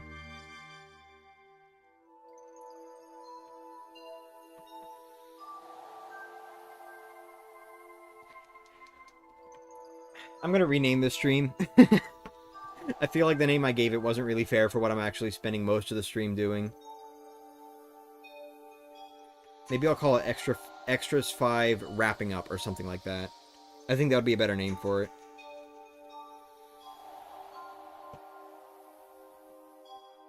You ordered your dinner pizza without onions, but it had onions. Refund, refund, refund. Second pizza, second pizza, second pizza. That is like a thing that some pizza places will do over here. Where it's like if they mess up your order, they will actually just give you like a second pizza. For free. That is like your proper order. For whichever pizza they messed up. If you ordered like multiple pizzas, for example. Which is whichever one they messed up. They will just like give you a second pizza for free with like the proper whatever. No, we're in Flipside. But of course that also depends on like you know, if it's like in-store pickup or if it's delivery or whatever. Like if it's delivery, they will still do it. A lot of places here will still do it. But you still have to worry about like, okay, this is a person having to like drive out and shit like that. And you know, like time-wise, it's a big time investment.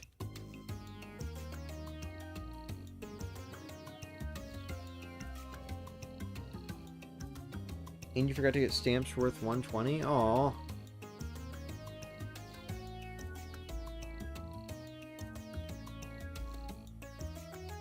That's because customer is king in the US and Germany will shit on your face. I was not paying attention.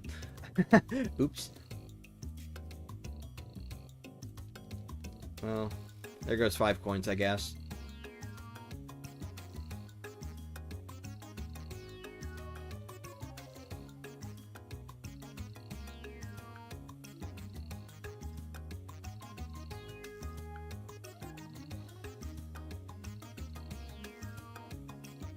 It is good that, like, other countries do take more care of the workers than the customer. I think that is definitely a better policy to have. It's just, it is nice when, like, customers are also treated nice. Like, oh, we messed up your order. Sorry. We'll fix that. Here. That's on us. You know? Like, I do think that is also a good thing to do, just so long as it's not, like, overbearing on the workers. But, Aren't you 1 card short? I thought I saw an unobtained card in your cards. I am... Not anymore, not anymore, not anymore. So, the issue was, I had to get 100 shop points to get the Mega Koopa card. Of course, I think I could have also gotten it at the card shop, but, like, why would I do that? Because this was guaranteed. So you need 100 shop points for the Mega Koopa card, but also part of what I'm doing for my, you know, super extra 100%, is I'm grinding out to get all of the prizes from the shop at least once. Even though as soon as I reach 300, it's just going to reset anyway, so it doesn't matter. I do want to reach 300 shop points. I did that with 1,000 Year Door also. It's just a thing. It's something to do, so let's do it, you know? Show what that looks like, because who in their right mind is ever going to play this game and shop enough to get 300 shop points? Like, why would you ever do that? So, that's why I'm doing this. Did I sell everything? Yeah, I sold everything. Okay.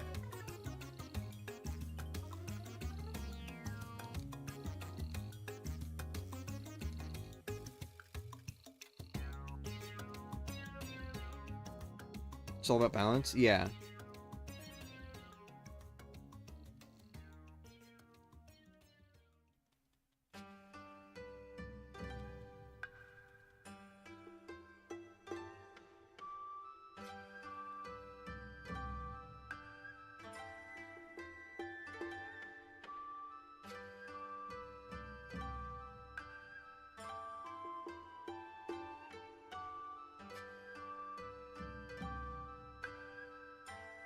Oh, got another prize.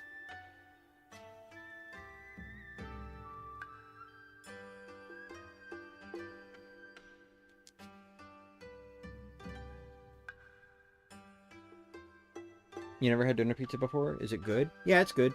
Oops. Wait, did I... Probably backed out without paying attention. Am I gonna have to grind for more coins, dude?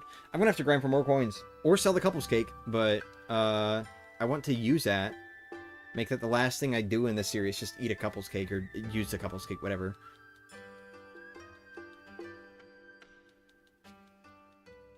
Oh, okay.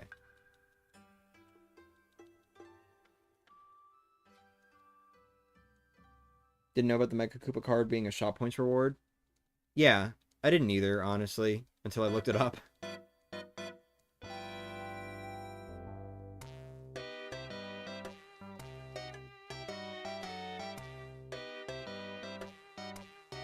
Are you selling at a loss because it's faster? Yeah. I only have so much time today, so, like, I really gotta get the ball rolling with this. I'm down to about, like, roughly 2 hours before, I have to start facing other issues with, like, still being streaming. So, I gotta go. Which, of course, granted, maybe it's not, like, that much faster if I have to sit there and grind for coins, but, I still think overall it's faster than, like, constantly going back and forth between the shop and the cooking.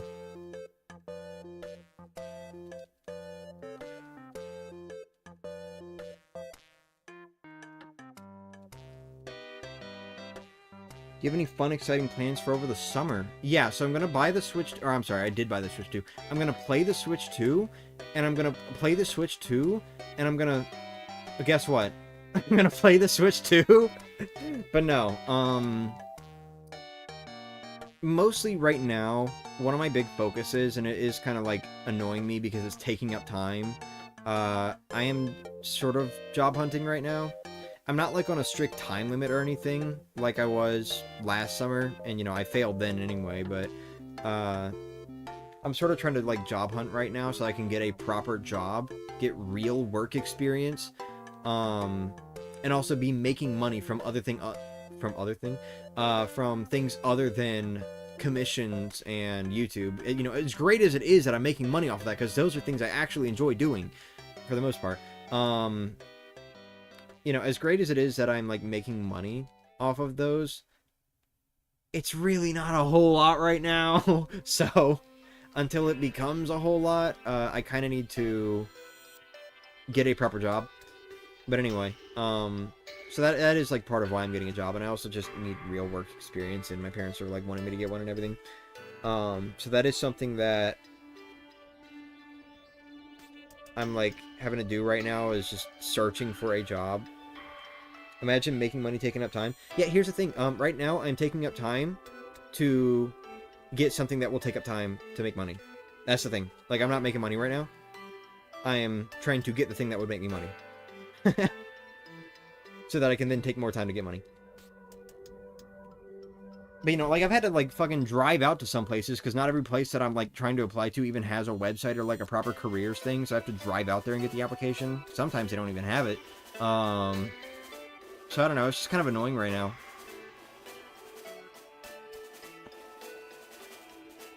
Counting through time? Nope. This is, Promise, I think. It's the one that plays, like, when they're in Dimension D in the middle of the final battle.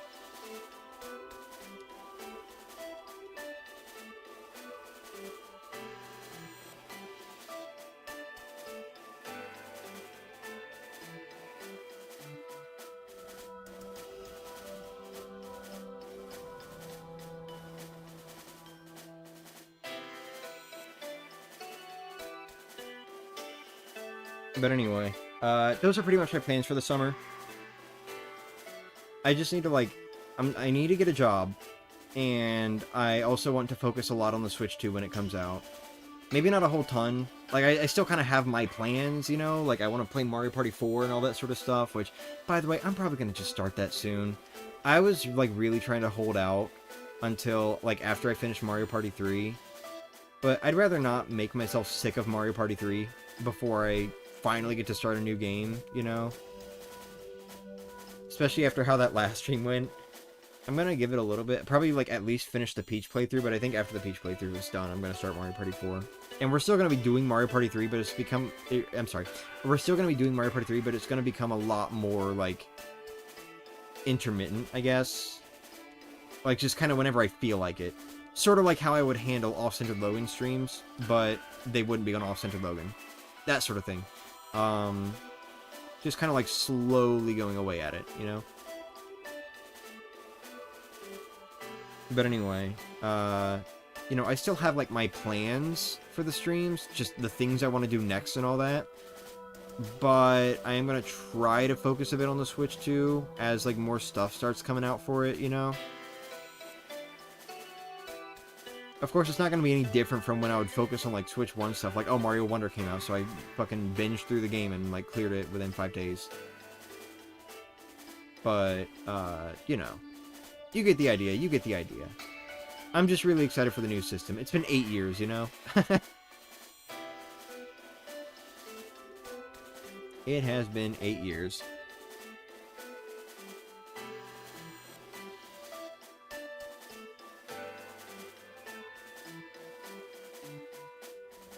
I do hope that someday I actually can afford to get, like, an Elgato 4K 60 or whatever the fuck it's called.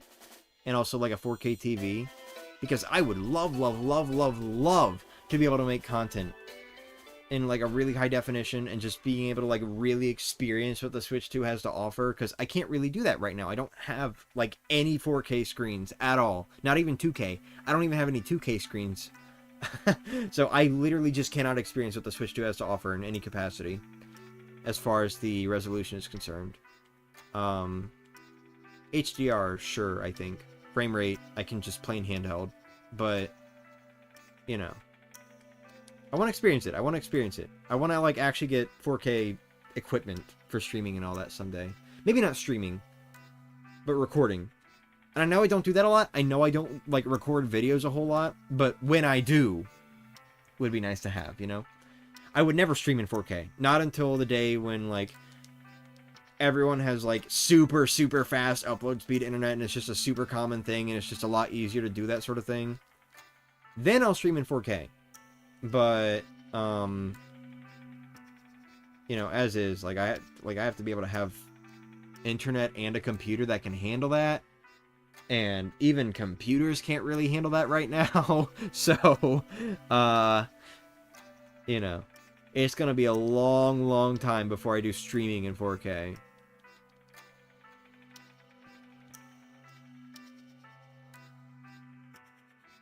I only have a 1080p 60 TV for my Xbox Series X. It's okay. That's pretty much where I'm at with everything right now. Like, my phone's a little bit wider than, like, 16:9 aspect ratio. But aside from that, pretty much everything I have right now is, like, it's 1080p 60. That's pretty much every single screen that I have. Even though I'm pretty sure my phone literally has like options to like take pictures and everything in like a higher resolution. I don't think the screen can display it though. Like not at that higher resolution, except for when I zoom in, I guess. I don't know. But you get the idea. Okay, we're gonna do something a little different.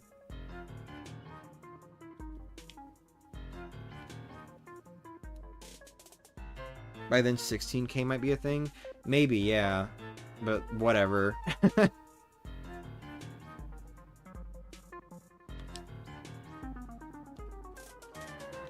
Remind me again, where are the Amazing Daisies at? Somewhere in Chapter 5, right? But like where? Where in Chapter 5?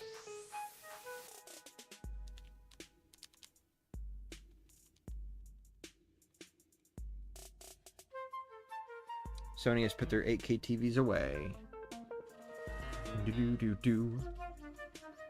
I have to forget. I have to remember I'm like not in sync with the music, so I can't start humming it.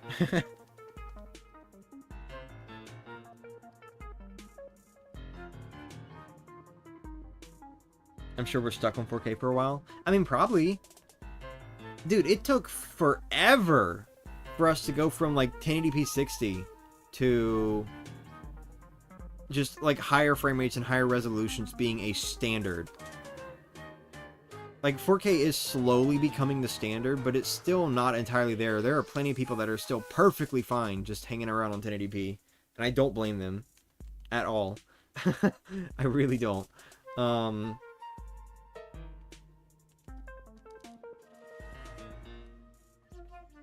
In the area where you photo chunks. Oh, right. Yeah, that's right. We're probably going to be on 4K for a long time.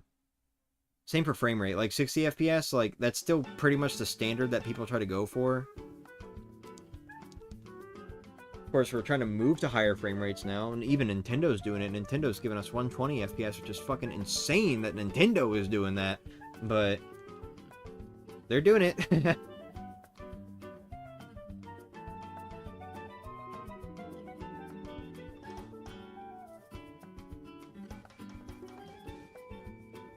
You also need so much more computing power to handle those resolutions. Oh, for sure, for sure.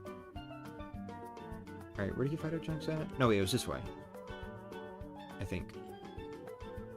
Oops, hi.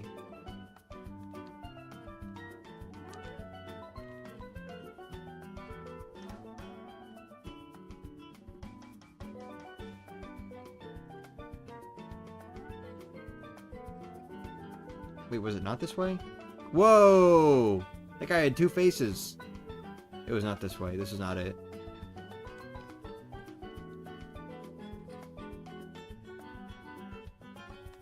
I'd like a 4K TV, but like, who's gonna pay it for me? Me? Because it's something I want too. Maybe we'll split the cost.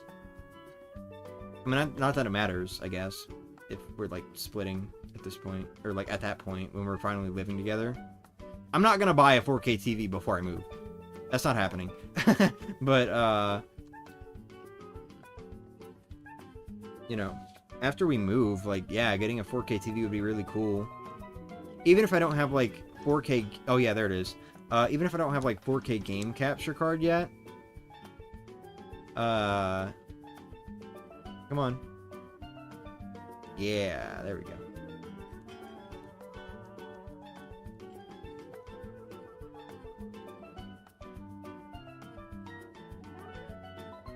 4K TVs are cheaper than you think, roughly 300 euros. Awesome. You sure? Yeah.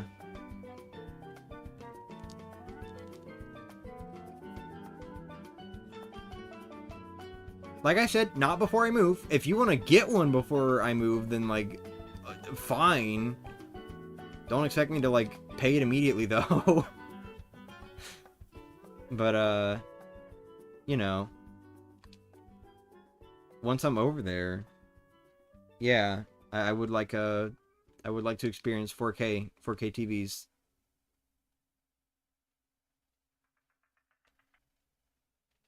And then hopefully also get 4K game capture at some point. You meant Linky? Oh, okay.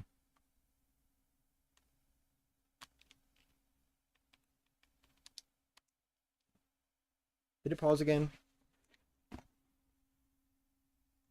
Yeah.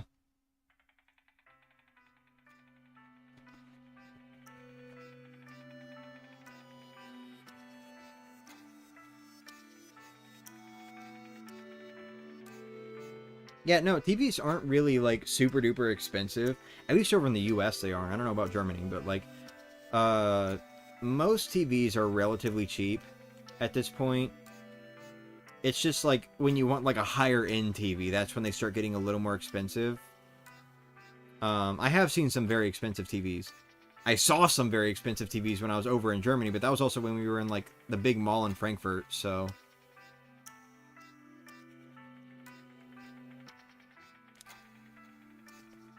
You know, I'm sure those were, like, super duper TVs. We don't need that, you know?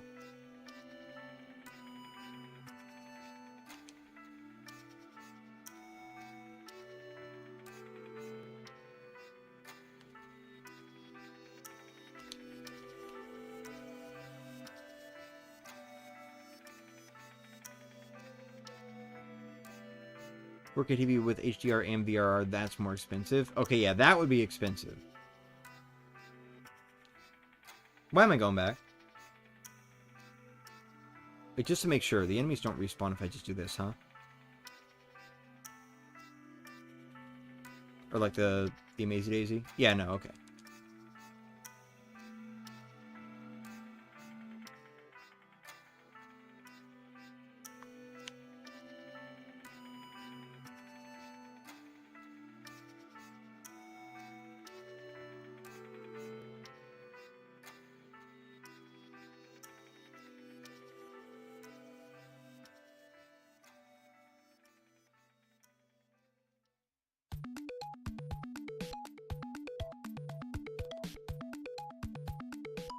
Dude, it is insane how, like... What?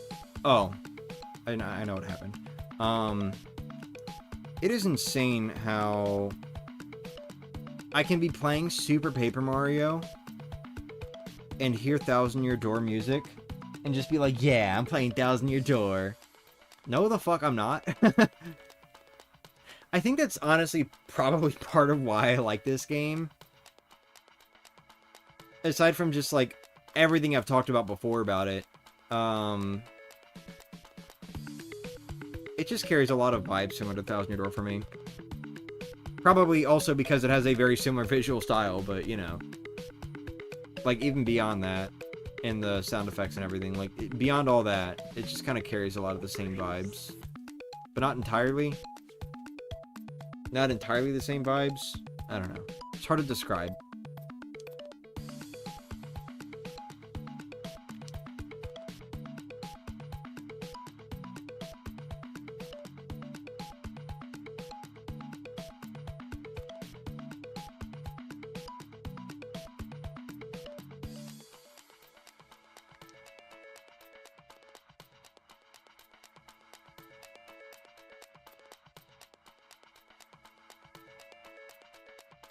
In Korea, there were 4K TVs for the same price. We needed one for a renting place. Ooh.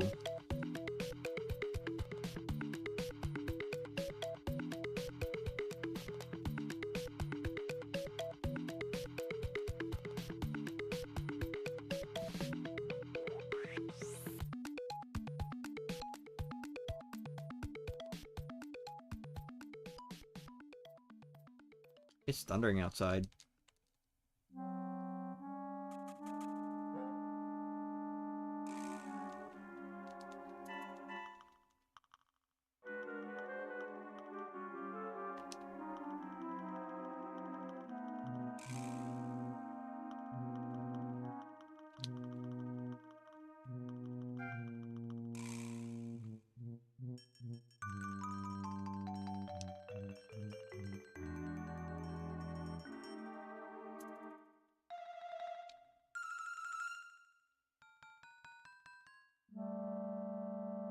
Sneaky. Sneaky, sneaky. It's gonna be really funny if this last one fails for some reason.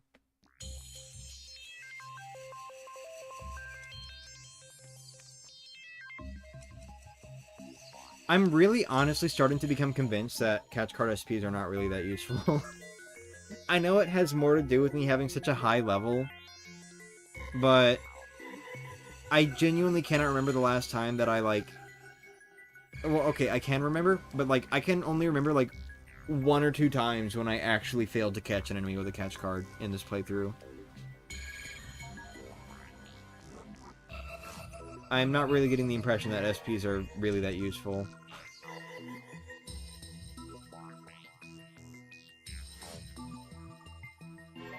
Mazy Daisy cards just outclass Gold Bars times 3 with how easy they are to get? Yeah.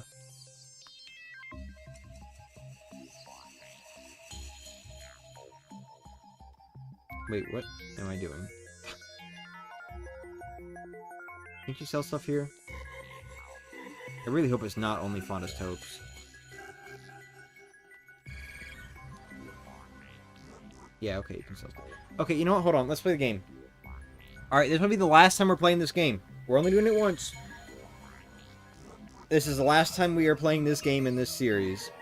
Because nobody has won yet, I'm going to up the stakes a little bit. If somebody wins this one, full shaded drawing. Full shaded drawing. Cell shaded. It's going to be cell shaded. But, like, if somebody wins this one, welcome to the Catch a Dream game. Basically, I'm going to choose one of these cards. We'll say this one.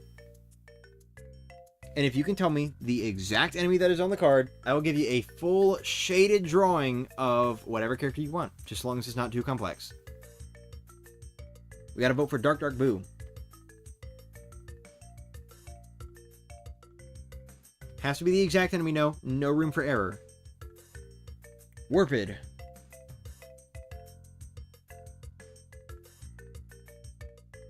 Is it gold bars times 3 or gold bar times 3s? That's a good question. I'd probably say times 3s.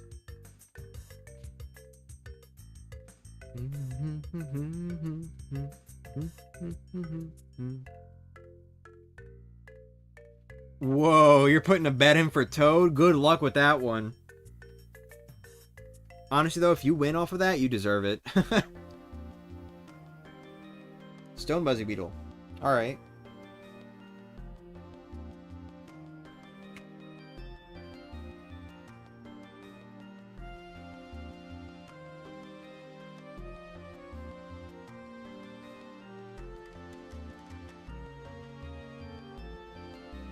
Spiny.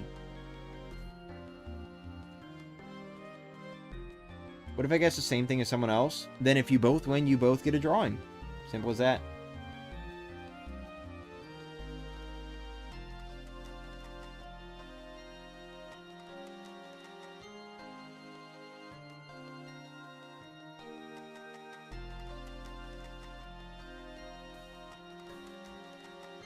I want to say Dark Dark Boo as well, because that's where my RNG landed.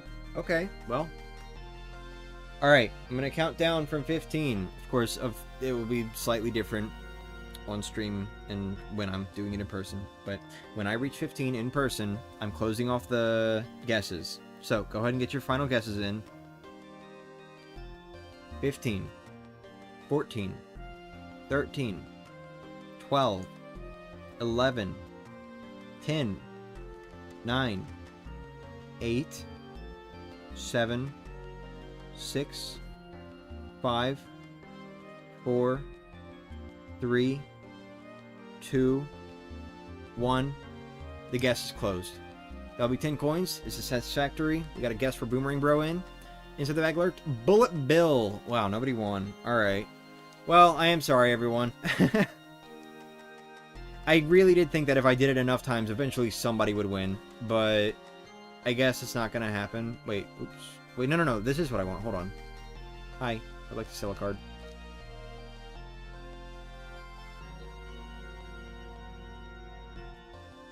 Where are the Mazy Daisies at?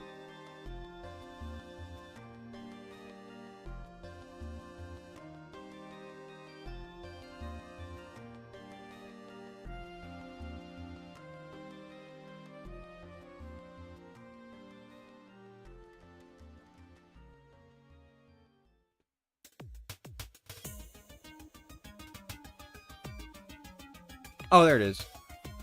I got 7 of those things.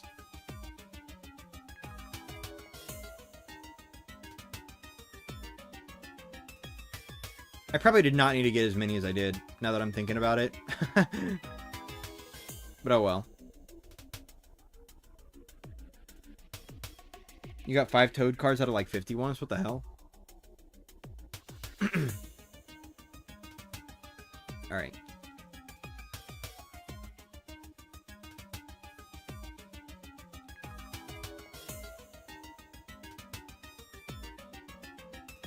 Still slightly over 5%. I see, I see.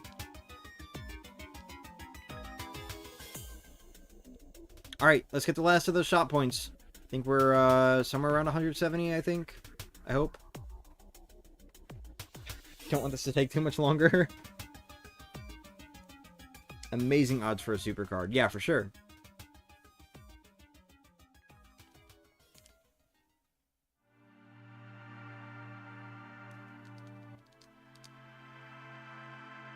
What am I doing? Bye.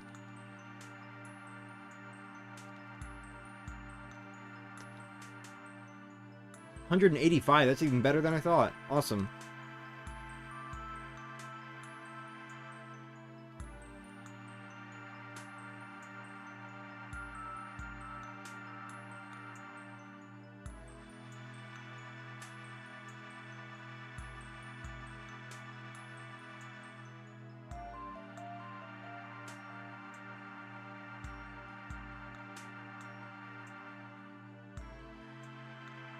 Wait, let me try something.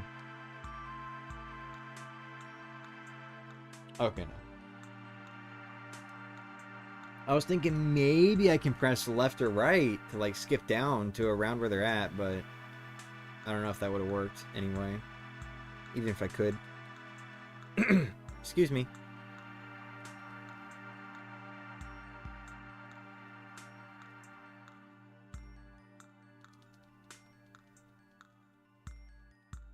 Yeah, I think Mario Party 3 is going to kind of be put around the back, sort of like what I'm going to do with Super Paper Mario, where it's like I'm kind of just doing it like here or there, you know?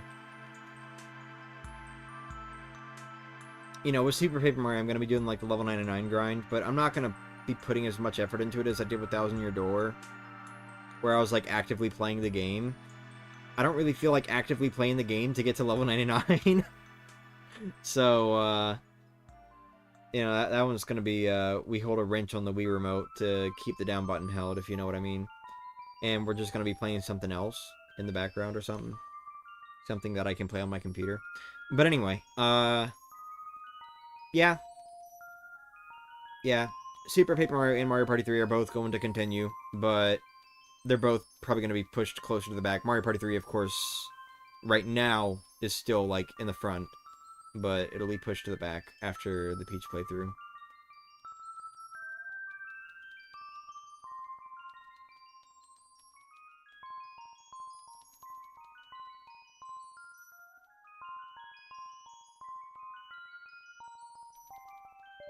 If Super Paper Mario gets a remake that adds an extra digit to the wallet, I'm buying 999 card bags.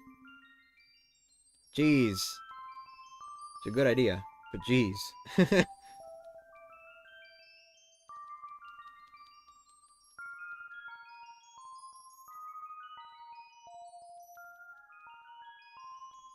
Mario Party 3 is too long? Yeah.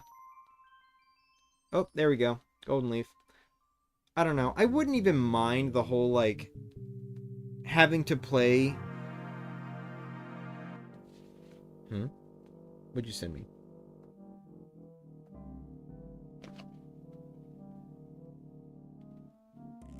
Damn, that's some good looking food. Shit, man. I want. That place looks deluxe. Anyway, but yeah, no, Mario Party 3, I genuinely would not mind the whole thing with having to play the story mode with every character if it wasn't also fucking ridiculous. Like, I went into it knowing that I was going to have to play the story mode with every character. I'm like, okay, this will be fine. You know, I'll do it. And I'm going into Mario Party 4 knowing that that's still going to be the case. And I'm going to go into Mario Party DS knowing that that's the case. It is a thing in Mario Party DS. But, like...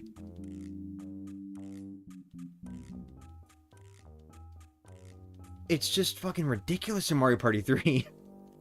Between the dual maps and how luck controlled that game is, and most importantly, the ranking system, because I'm going for completion, so I do actually personally want to get like all S ranks, regardless of what is and isn't counted for that sort of thing. You know, I do personally want to get all S ranks, preferably all on super hard difficulty, but we'll see if I keep that up. I don't know.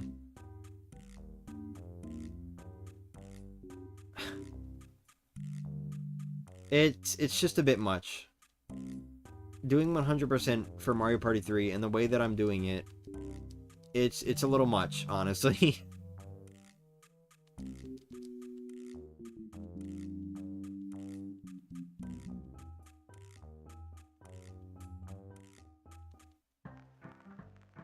Today's the 5th anniversary of when you moved in with Anna? Anna? I'm sorry, I forgot the pronunciation of her name again. But good, good. I hope you two are happy together. You don't have a DS or 3DS capture card, do you? Unfortunately, no. I do really want one.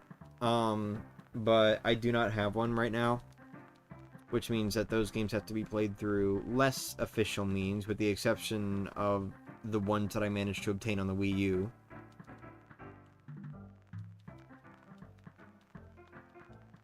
Back home from the gym? Back home from the gym? Awesome.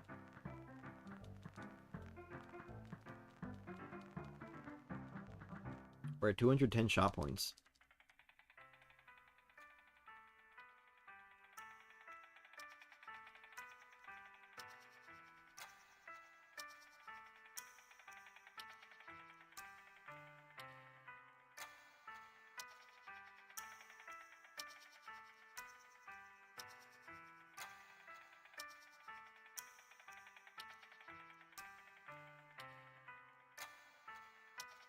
You know, I haven't been doing as much running around today, but it does seem like the stream has been handling itself better. So that's good. I think whatever was happening, I think that might have just been a one-off thing. Probably.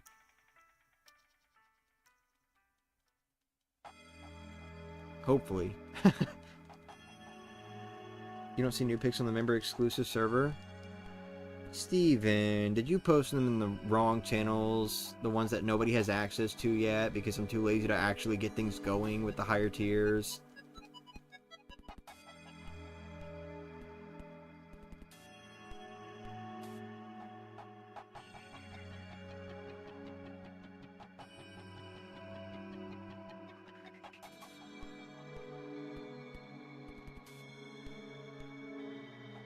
At least Luigi's Mansion 2 got a Switch version? Yeah. I don't know. I'm a little weird because, like, I am very particular about playing a lot of things in order. And it's like, okay, well, the original was on the 3DS, so I should play it on the 3DS, you know? But at the same time, do I really care about Luigi's Mansion so much that I would go out of my way to play both the 3DS and the Switch versions of Luigi's Mansion 2? Same for the first game. Would I go out of my way to play both the GameCube and the 3DS versions of the first game? Like, the first one is more of a remake. With the second game, the Switch version's a remaster. The first game, like the 3DS version, is actually like a remake of it, with like new lore implications and shit. But like, I don't know, man. I'm probably just gonna do like Luigi's Mansion on GameCube, then Luigi's Mansion 2 on Switch, and then Luigi's Mansion 3 on Switch. Because, like, even if I were to do the 3DS version, I would have to, like... I'm sorry, the 3DS version of, like, the first game, I mean. If I were to do the 3DS version of the first game, I would have to, like, find someone else that would want to play that with me, because I'm not going to play that on my own. The whole reason why I would be playing it is just for, like, the lore stuff, which has more to do with the multiplayer they added in, so...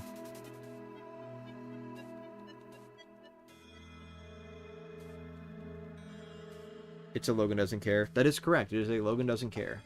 I do not care if X members are in the server. Because either way, like, if you're an X member, then, like, I'm not going to give you access to, like, anything beyond the Rising Star channels. You can be in the Rising Star channels, whatever. You supported me, I'm not going to just fucking kick you out or whatever. But, you know, like, if you go down a tier or you're like not a member anymore, like, I will revoke access to like the higher tier channels whenever I actually get that going, because like I don't, you know, like, I'm not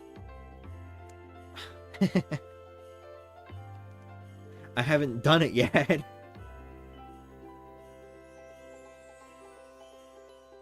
I care about Luigi and I care about mansions, but Luigi mansions?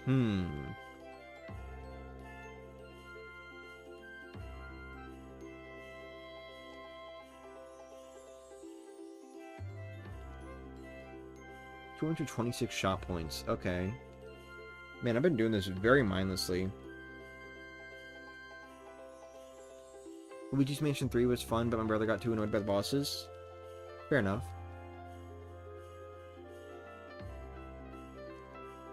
Did they add any sort of multiplayer into Luigi's Mansion 2 on the Switch? I would assume not, right? It's just a thought I had, because, like, they added multiplayer into the Luigi's Mansion remake on 3DS, and they added multiplayer into Luigi's Mansion 3. But I don't think they added multiplayer into Luigi's Mansion 2 HD. I don't really care personally, but, you know. Curious about that.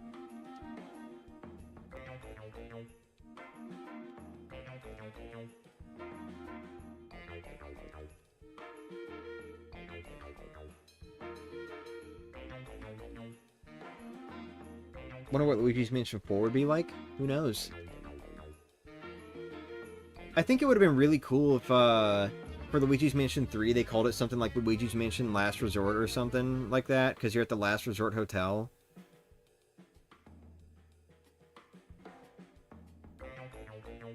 I don't know. I think that would have been a cool name for it, and it would have allowed them to, like, keep sticking with, like, the subtitle names that they were doing in North America, like Luigi's Mansion Dark Moon. But, whatever. It is what it is.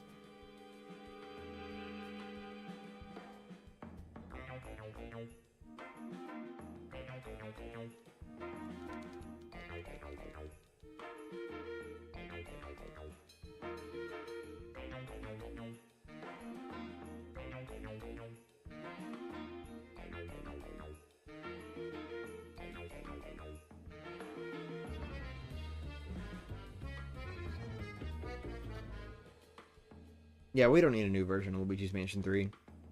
Unless they give us a Switch 2 edition. Ayo!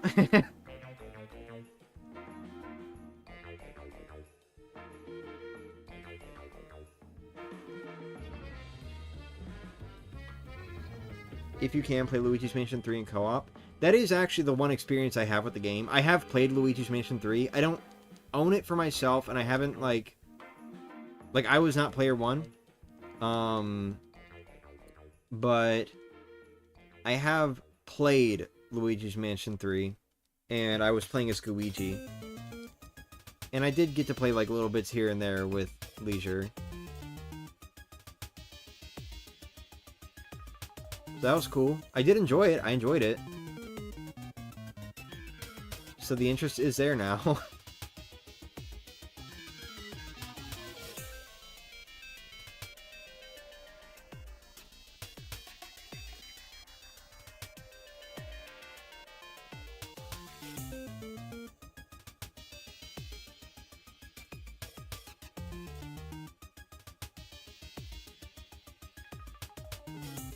Luigi's Mansion King Boo is done with your shit.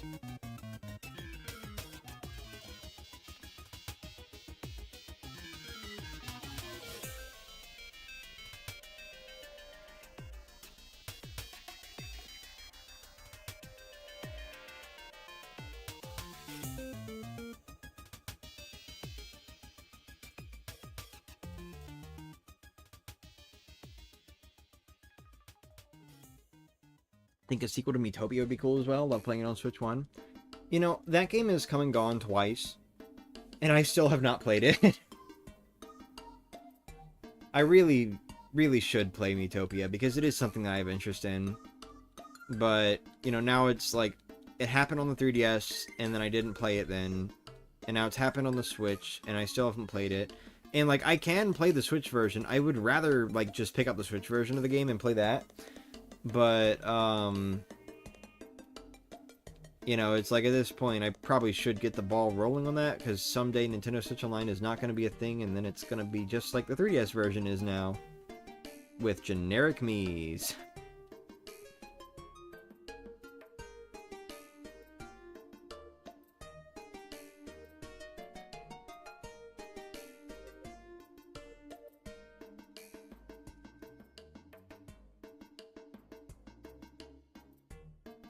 Ooh!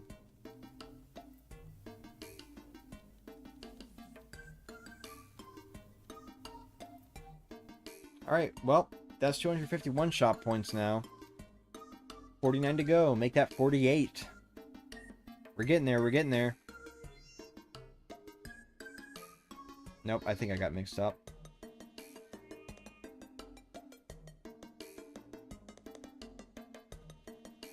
Oh, my pockets are stuffed. Okay.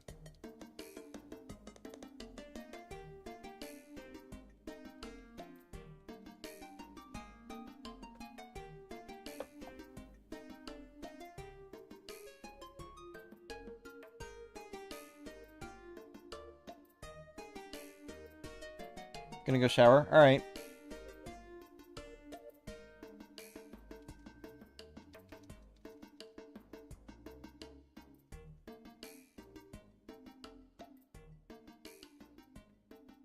Oh, it is really easy to do that, double thumb mashing method with a Wii Remote. Even with the button being a little small.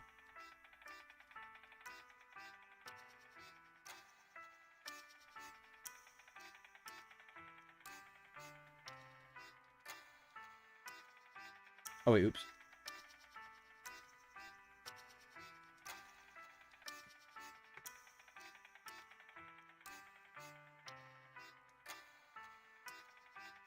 Tomorrow's Father's Day. Ooh, well, happy Father's Day in Germany. I think our Father's Day isn't until a little bit later.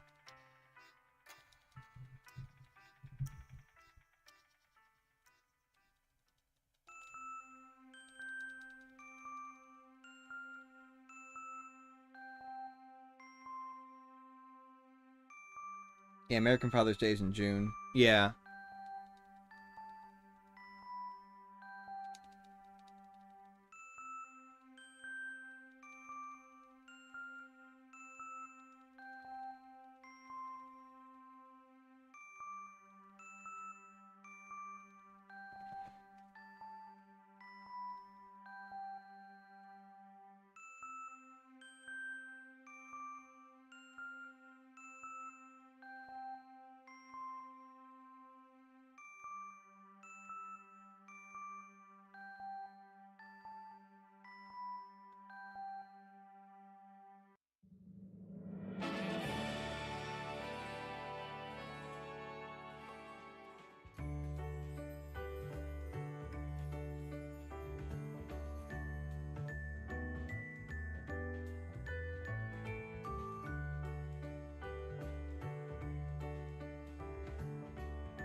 Why do I keep doing that? Stop doing that.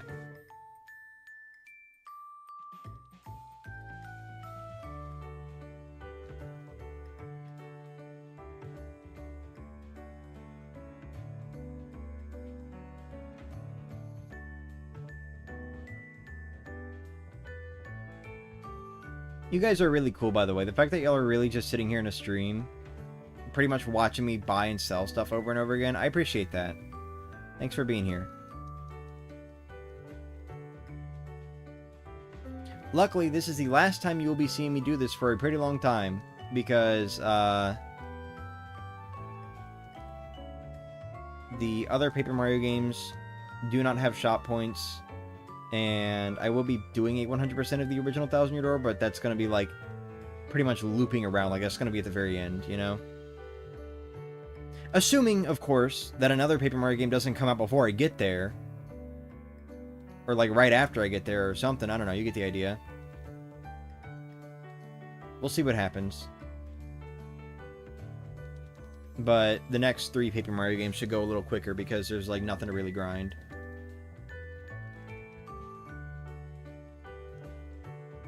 Even the first Paper Mario game should be a little quicker. Than this, anyway.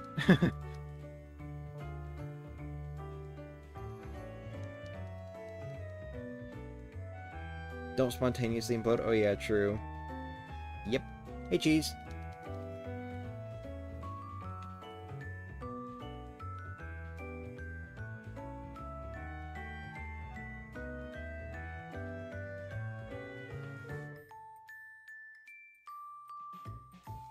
Typical member milestone message. Go here. Hey! Thank you for the 9 months. You're good. You have until 2028. Yeah, I guess. But we're on 2025, and I'm on game 2 of, like, 6. So, wait. 7. 7. Game 2 of 7. I do feel like there's a pretty decent chance that another Paper Mario game comes out before I finish, like, all of these. But it entirely depends on, like, how quickly I get through them, I guess. Which also kind of depends on how frequently I'm even able to stream. But also, just my motivation to get through them and everything. And how well I plan things out. I honestly do kind of feel like a new Paper Mario game is going to come out before I get through all of them. But we'll see. Because this year is definitely not going to end before I finish at least one more Paper Mario game.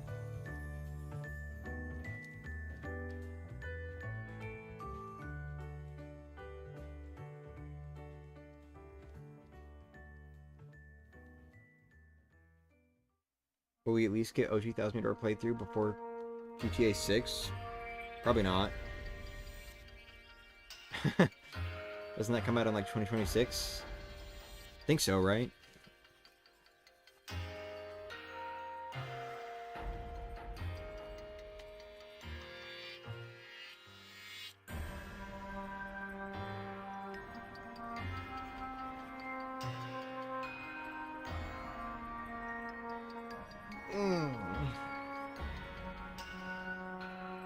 Now, what you should be asking is, will we get Bowser's Inside Story Nerve Mode before GTA 6?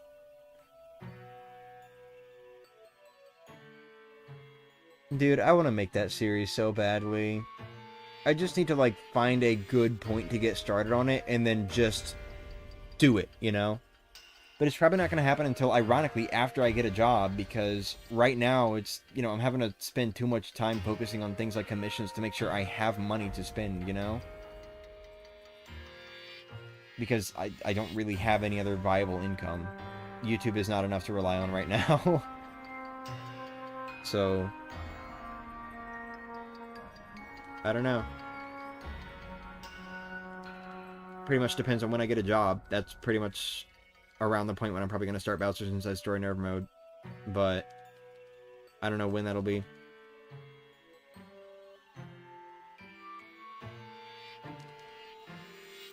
How many shot points am I at?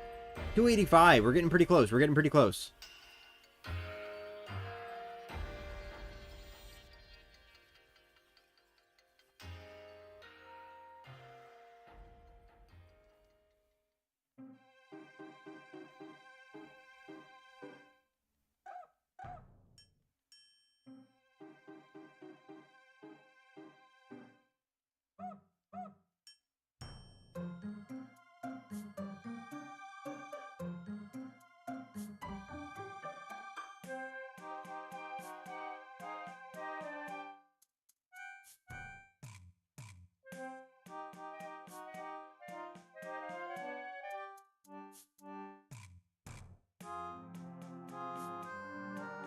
Alright, 8 more to go.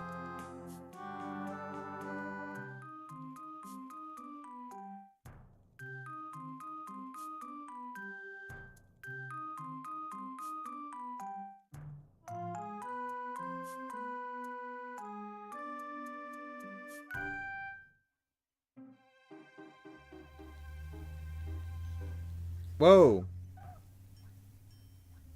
Microphone. What were you picking up there, bud?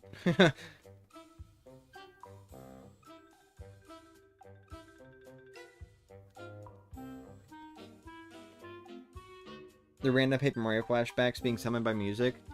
This is pretty much what I have to deal with like every time I listen to any of these game soundtracks. Because all these games are so ingrained in my head. Anyway, sorry, Wiggler Woods, or whatever the overall area would be called. We're going to turn up Super Paper Mario's music again. Oops. Let's get some sound going for these last few, huh? It doesn't matter. Just get these at this point. Alright. 293. 294. 295. 296.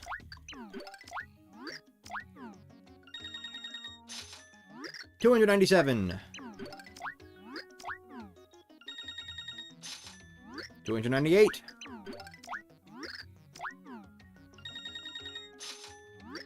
299, and who's ready for our 300th shot point?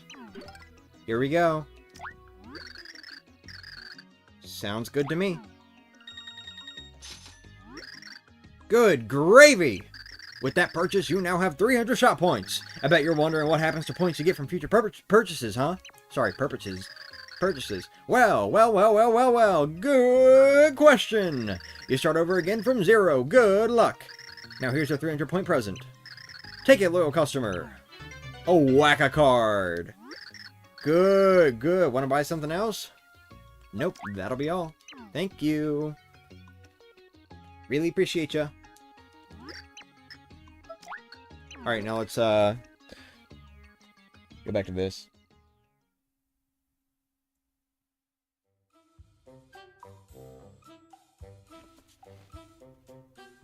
There we go. That's 300 shot points. Something that not a whole ton of people have done before. Yay! Technically, I've done it twice. But anyway. Can't believe Undertale is almost old enough to play itself. It's rated E10. True.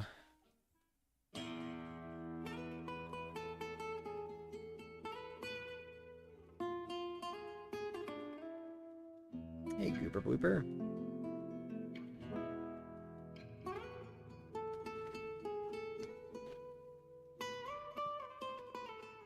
All that for a card. Yep.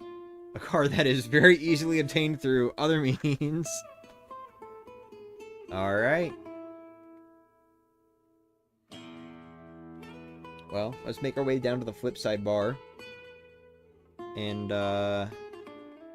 we will stand out in front of it and read a bunch of card names. Hey everyone, welcome back. Welcome back to the entire point of this stream. How's it going? We're gonna read some cards. 2 hours and 47 minutes in. Alright, here we go. Goomba. Max HP 1, attack 1. This lowly goon is always getting stepped on. It isn't easy being a soft, mushroomy minion. The reason I'm reading these, by the way, in case you're curious, is just because they offer a lot of, like, interesting text. That's it. Dark Goomba. Max HP 10, attack 2. This Dark Goomba dwells in a certain secret pit. It's shadowy, adorable, and oh so stompable. That's rude. Spiked Goomba. Max HP 1, attack 2. A Goomba with a spike strapped to its helmet. Head spikes, the ultimate in anti-stomping technology. Dark Spiked Goomba. Max HP 10, attack 4. This spiky guy dwells in a certain secret pit. It may be dark, but it's not dim. Or is it? Paragoomba. My music is paused.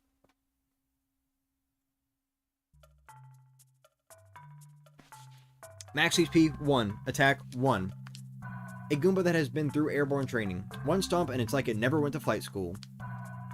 Dark Paragoomba. Max HP 10, attack 2. The Dark Paragoomba lives in a certain secret pit. Give it a friendly stomp to turn it into a Dark Goomba. Gloomba. Max HP 2, attack 2. A Goomba that thrives in dank, depressing holes. A strict all-mushroom diet makes this guy extra fungal. Headbonk Goomba. Max HP 1. Attack 2. A tenacious Goomba that'll headbonk anything in sight. Caution, headbonking is a leading cause of headaches. Dark Headbonk Goomba. Max HP 10. Attack 4. Dark Headbonk Goombas live in a certain secret pit. They look like Dark Goombas, but they bonk. Koopa Troopa. Max HP 1. Attack 1. Defense 1. Koopa Troopas have always been causing trouble. When they get attacked, they retreat into their shells. Of course, there's nothing stopping you from kicking it. Mega Koopa. Max HP 1. Attack 2. Defense 1. The fact that it only has 2 attack is fucking ridiculous. But anyway, this Koopa got a Mega Star. Now it's a mega problem. Don't look at it in 3D or it'll blow your mind. Too late, we already did that. Dark Koopa. Max HP 10. Attack 2. Defense 3. Dwells in a certain secret pit. Like a Koopa, but somehow darker. Koopa Troll. Max HP 15. Attack 3. Defense 4. This heavy metal Koopa Troll feels no remorse. It'll roll right over its own Koopa Granny. Damn! That's messed up. But it's not well suited for aquatic operations. Well shit, now I want to see what happens if you drop a Koopa Troll in water. Is there anywhere where you can do that in vanilla game? Dark Koopa Troll. Max HP 30. Attack 6. Defense 8. You sound like the announcer in Digimon when new Digimon show up? Good. They dwell in a certain secret pit. Stomp them to turn them into dark shells. Shocker! Paratroopa. Max HP 1. Attack 1. Defense 1. This Koopa Troopa breezed through flight school. A quick stomp to the head will ground it. Forever. That's fucked up.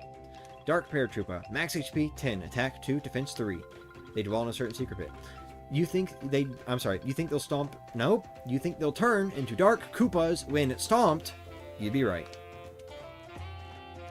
Buzzy Beetle. Max HP 1. Attack 1. Defense 3. This little guy is built to withstand anything. Even a mammoth. Yeah, even a muth stampede wouldn't flatten it. Probably. Spike Top. Max HP 1. Attack 2. Defense 3. A Buzzy Beetle that's all spiked out and ready to go. Try to control your urge to stomp on it.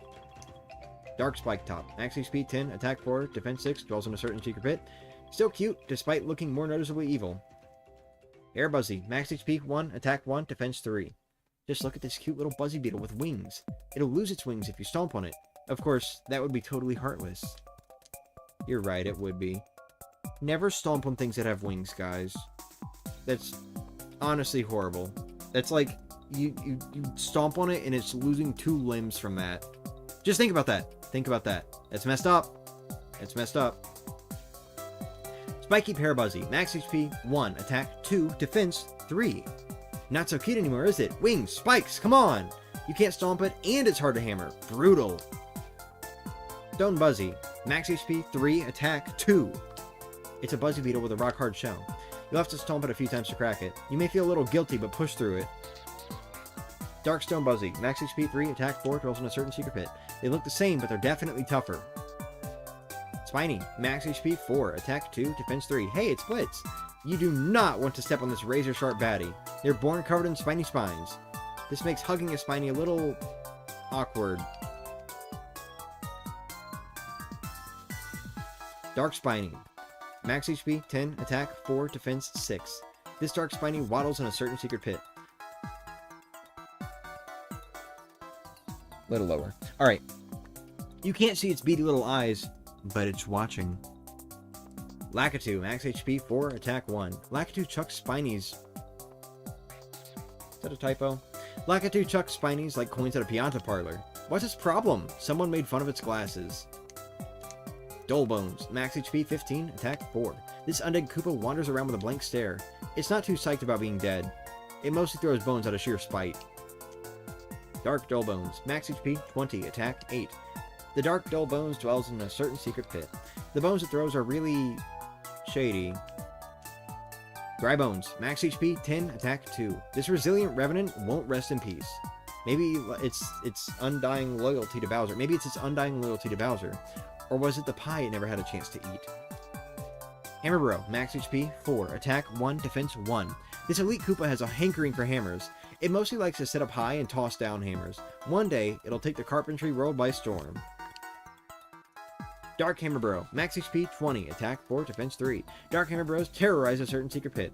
Fear them, or be struck with flying mallets. Boomerang Bro, max HP 10, attack 3, defense 1. This elite Koopa goes bananas for boomerangs. Unfortunately, they hurt when you try to eat them.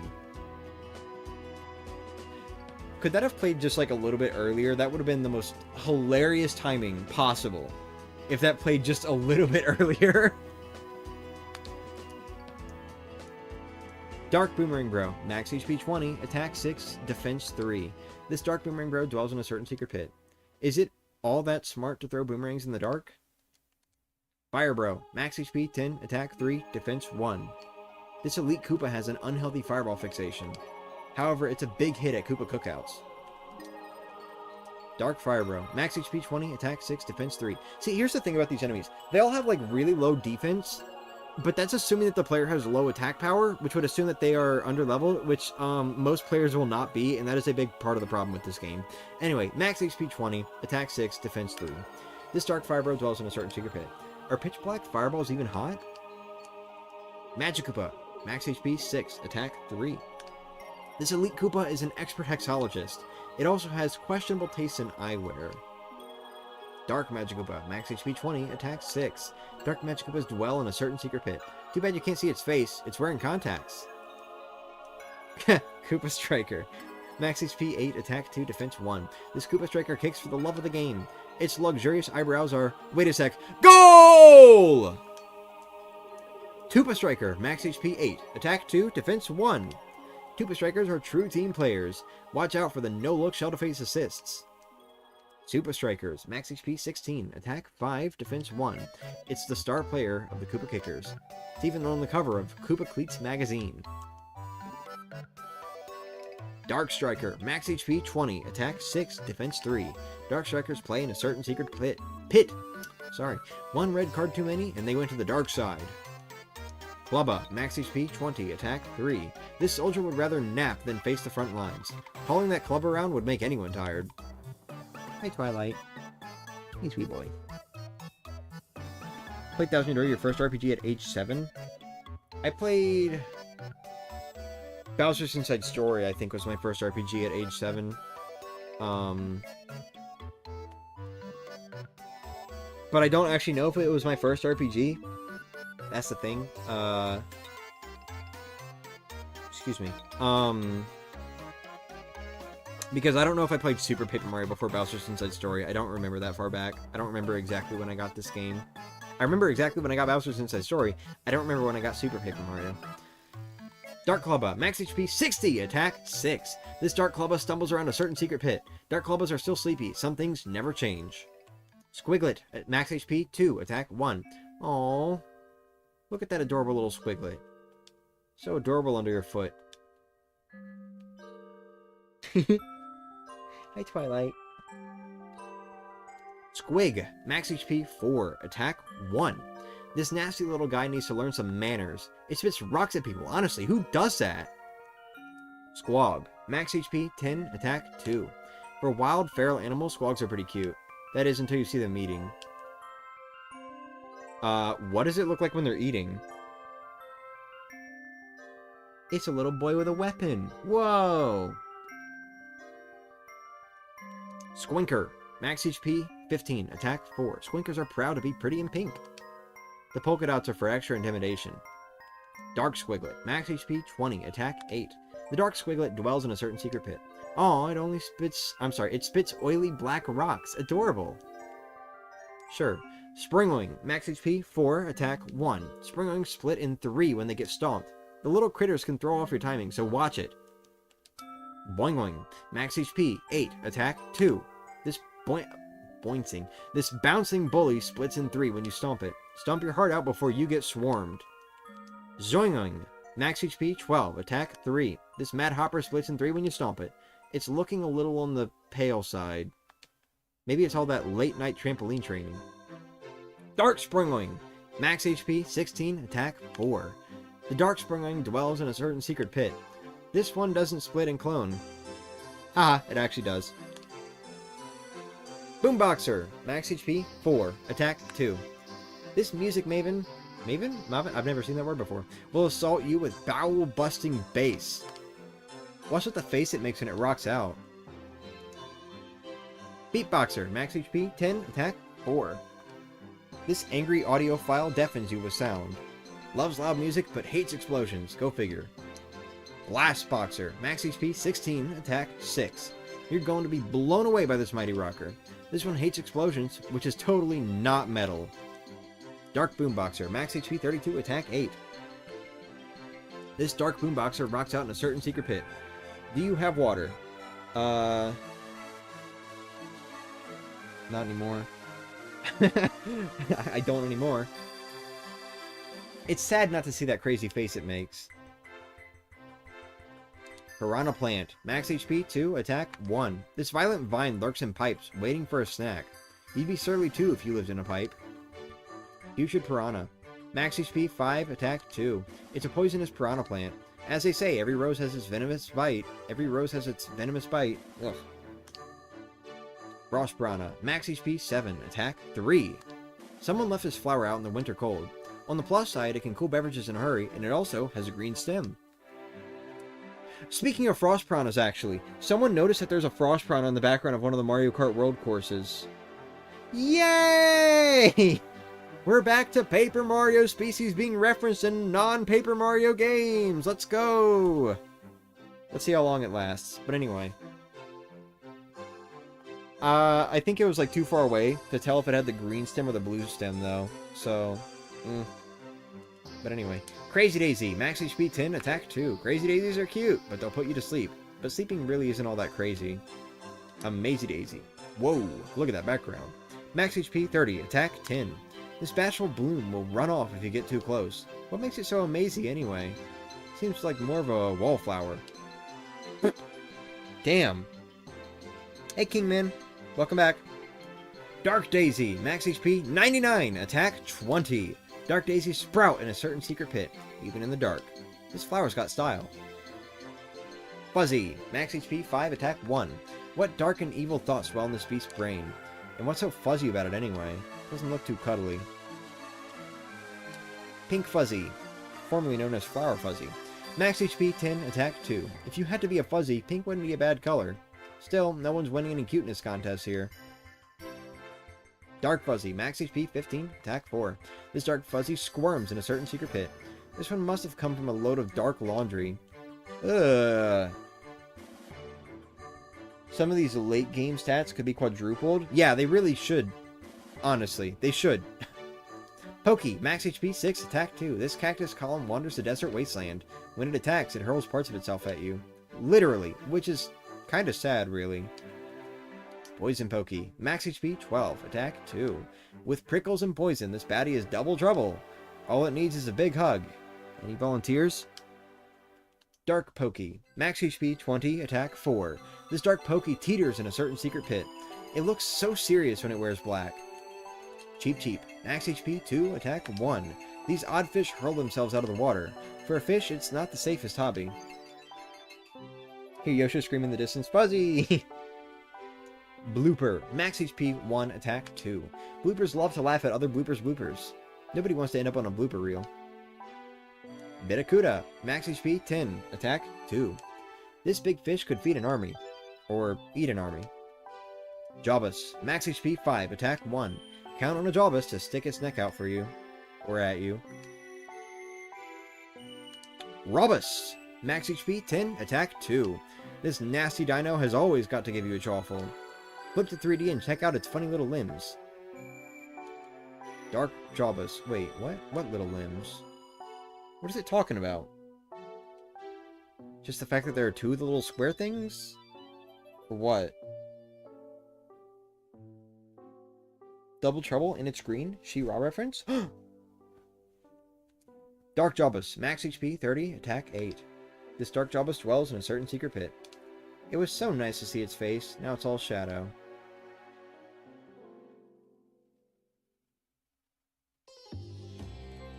Galbus, max HP 20, attack 4. This thing is always sticking its neck in your business. It'll flounder around when it's waiting to be picked up.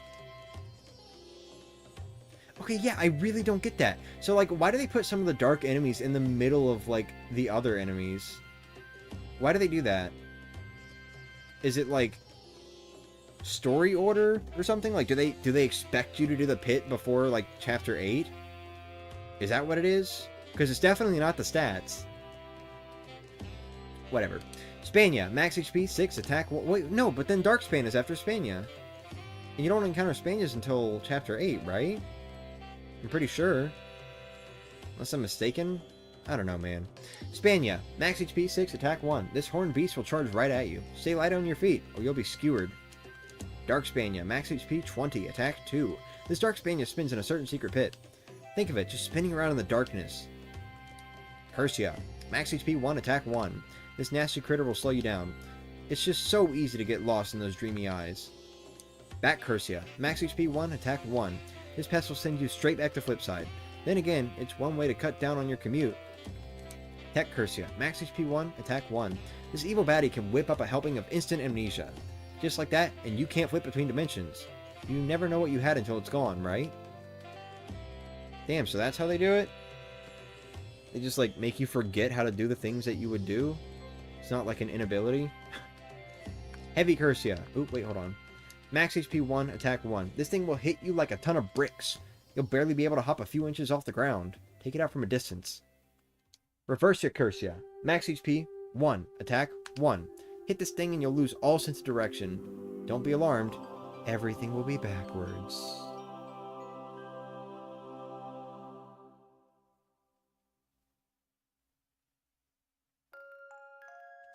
Dark Cursia. Max HP, 10. Attack, 2. Dark Cursias live in a certain secret pit. Play the fun game and see which curse you'll get. Ugh. Dark Tech Cursia. Max HP, 10. Attack, 2. This Dark Tech Cursia lurks in a certain secret pit. This is the last place I want to meet one of these guys. Dark Heavy Cursia. Max HP, 10. Attack, 2.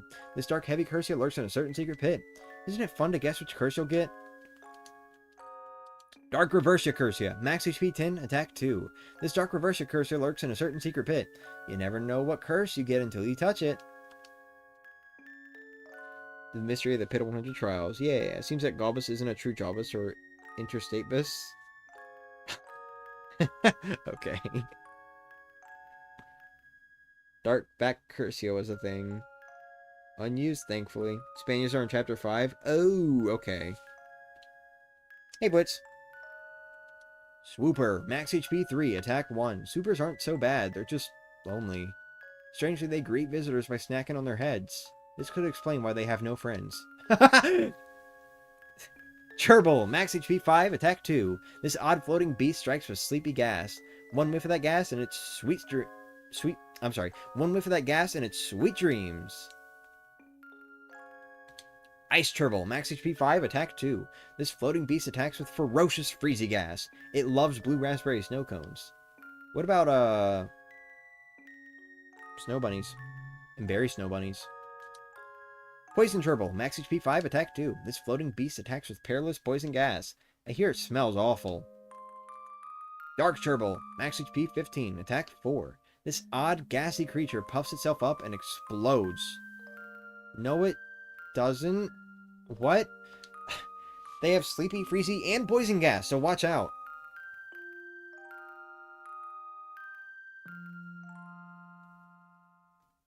Boo!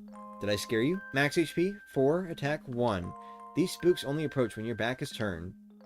They'd be awesome at red light, green light. Except they bite you if they win. Dark Boo, max HP 13, attack 2. This ghastly ghost hates being stared at. Unlike other boos, it will turn around in front of you. Dark Boo, max HP 20, attack 4. This Dark Boo dwells in a certain secret pit. Dark sheets make it extra not so scary. Atomic Boo, max HP 10, attack 2. This gigantic boo still hides when you look at it. Some say it's a gathering of many smaller boos. Gromoeba, max HP 2, attack 1. Gromoebas copy themselves over and over and over. Just stomp the real one to make them all disappear. Blomoeba, max HP 5, attack 2. This weird little guy can't stop copying itself. Try using an item to put them all out of their misery. Chromoeba, max HP 10, attack 3. Wait, but now the Chromoebas in... Where do you encounter Chromoebas? Do you encounter them in Chapter 7?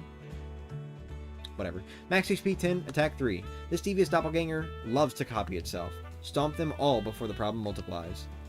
Dark Gromoeba, max HP 20, attack 4. This Dark Gromoeba lurks in a certain secret pit. Which one's real? Ah! It's very hard to tell.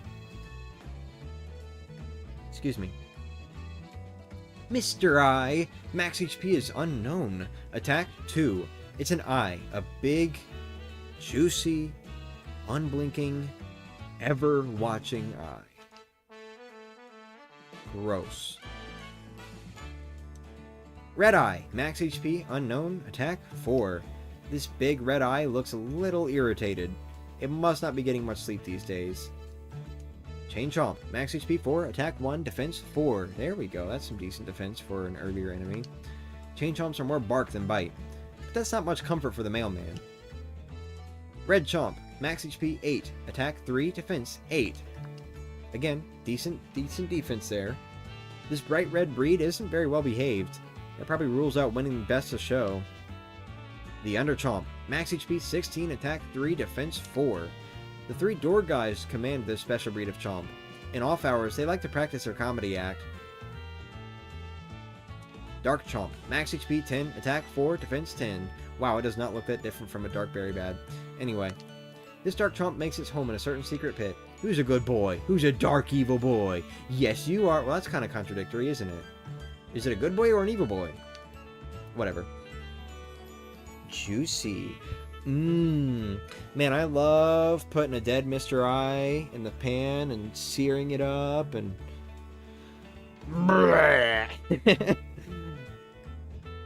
Ever heard of an eyeball that was juicy? I think eyeballs generally are juicy. Bald Cleft, max HP 2, attack 1, defense 2. I forgot to open the card up. This hard-headed minion is easily mistaken for a rock. It'll turn around if it bumps into a wall. If hit with an explosion, its defense drops to 0. Mooncleft, max HP 5, attack 2, defense 4. It's an evil mineral that looks just like a rock. That is, until it's too late.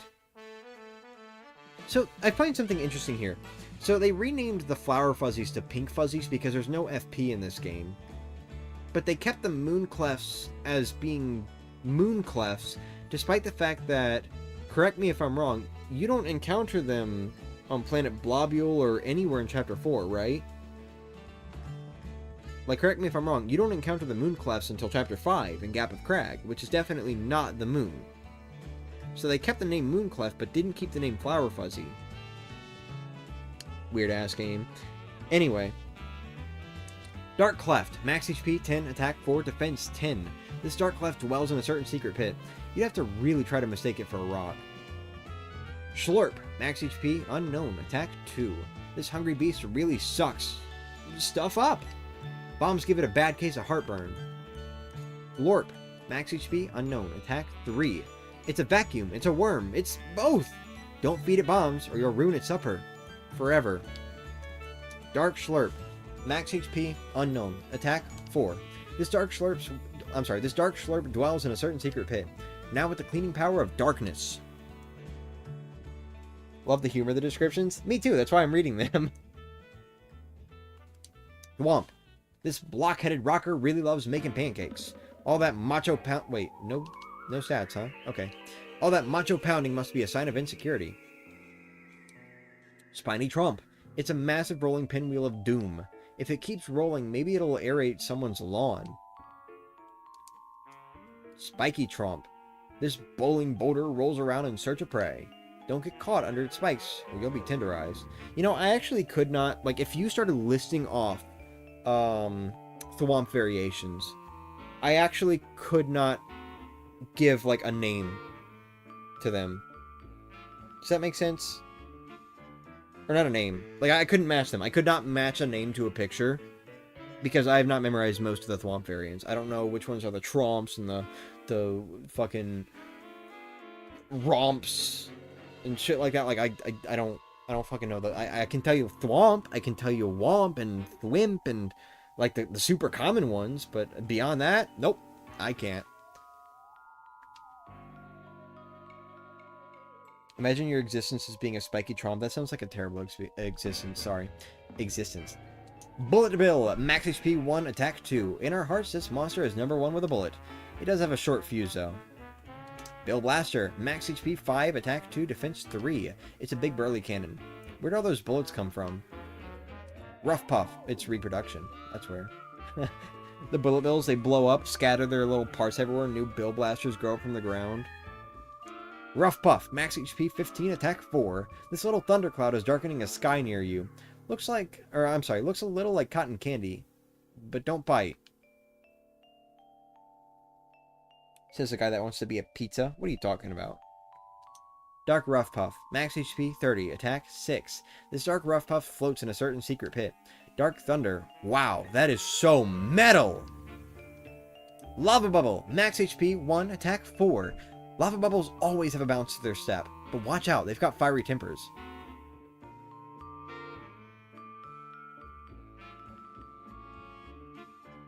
Who's here? Someone just arrived. I don't know. Oh well. Tyloid G, max HP 5, attack 1. These sticky critters crawl along walls. They're like living anti-gravity tumbleweeds.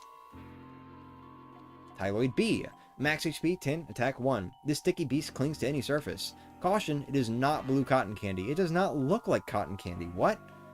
Tyloid R, max HP 15, attack 2. This gluey gloppy animal will stick to any surface. Gluey and gloppy. Not the best traits.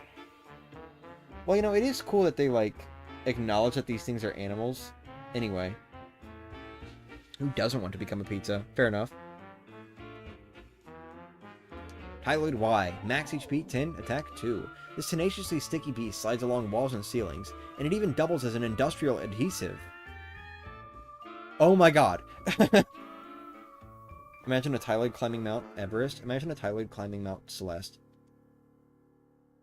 Dark Tyloid, max HP 25, attack 4. This Dark Tyloid scuttles around a certain secret pit. Yikes! This shadowy one is really tough. No, it's not. Meow Bomb, max HP 1, attack 2, defense 1. These feline robo-bombs get shot out of surprise meows. Strangely, they don't mind getting blown to meow bits. Patrol Meow, max HP 5, attack 2, defense 1. This patrol puss is the hall monitor of Fort Francis, ever vigilant and flea resistant. Air Meow, max HP 5, attack 2, defense 1. This Air Meow guards the skies over Fort Francis. It runs on a volatile mixture of catnip and cooking oil. Surprise Meow, max HP 1, attack 2. It's the latest in feline firepower, a kitty cannon.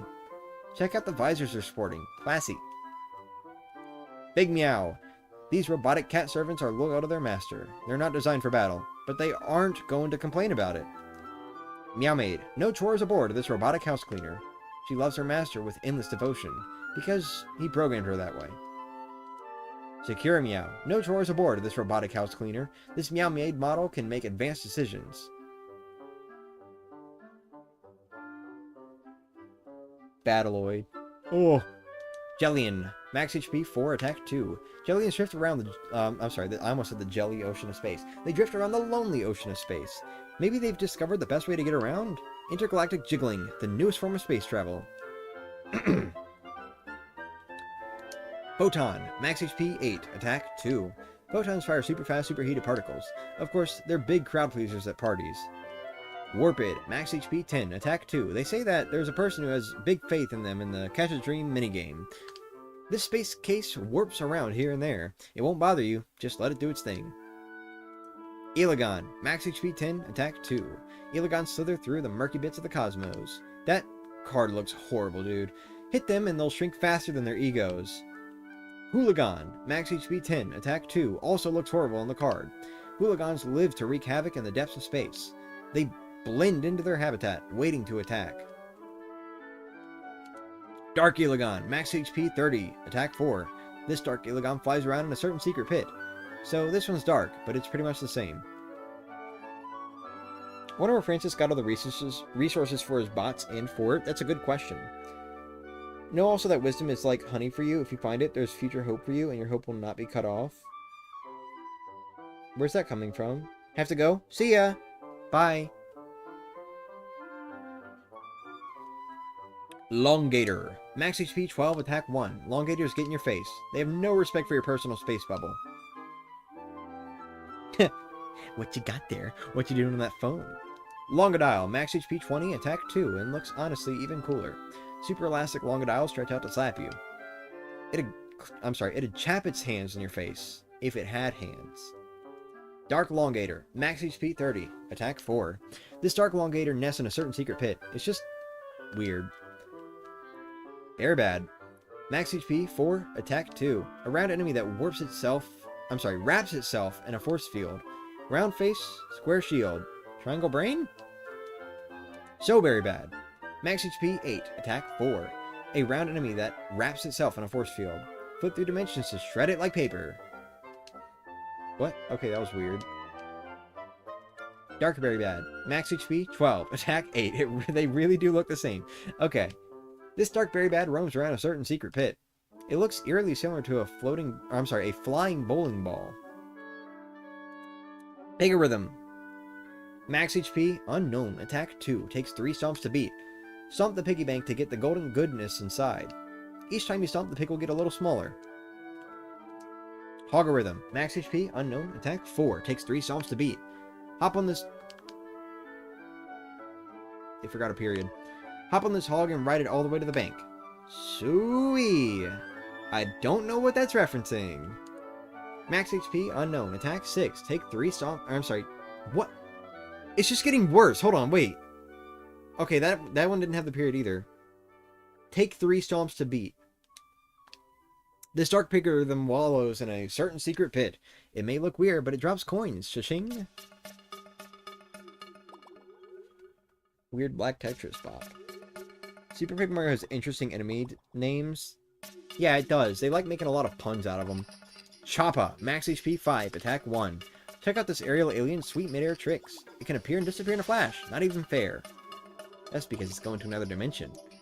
Gopta, max HP 10, attack 3. This aerial alien has even sweeter midair maneuvers.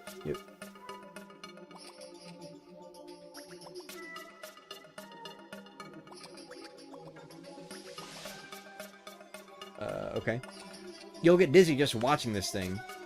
Dark Choppa, max HP 15, attack 5. This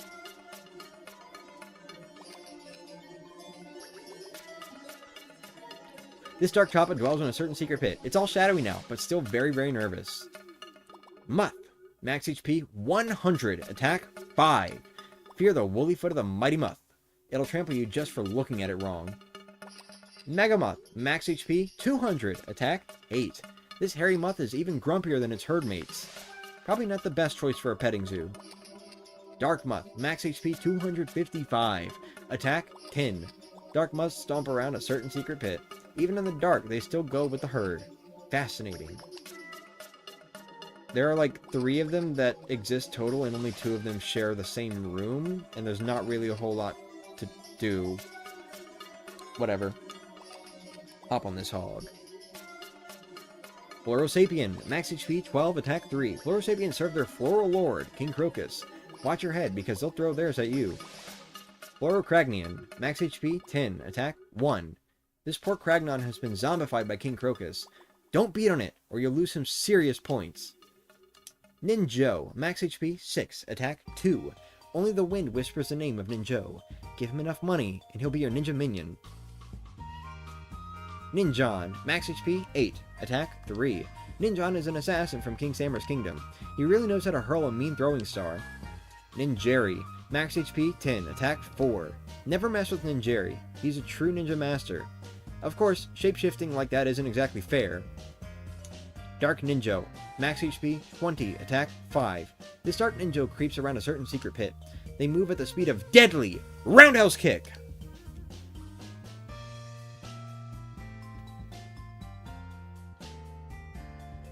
$255, the int value limit?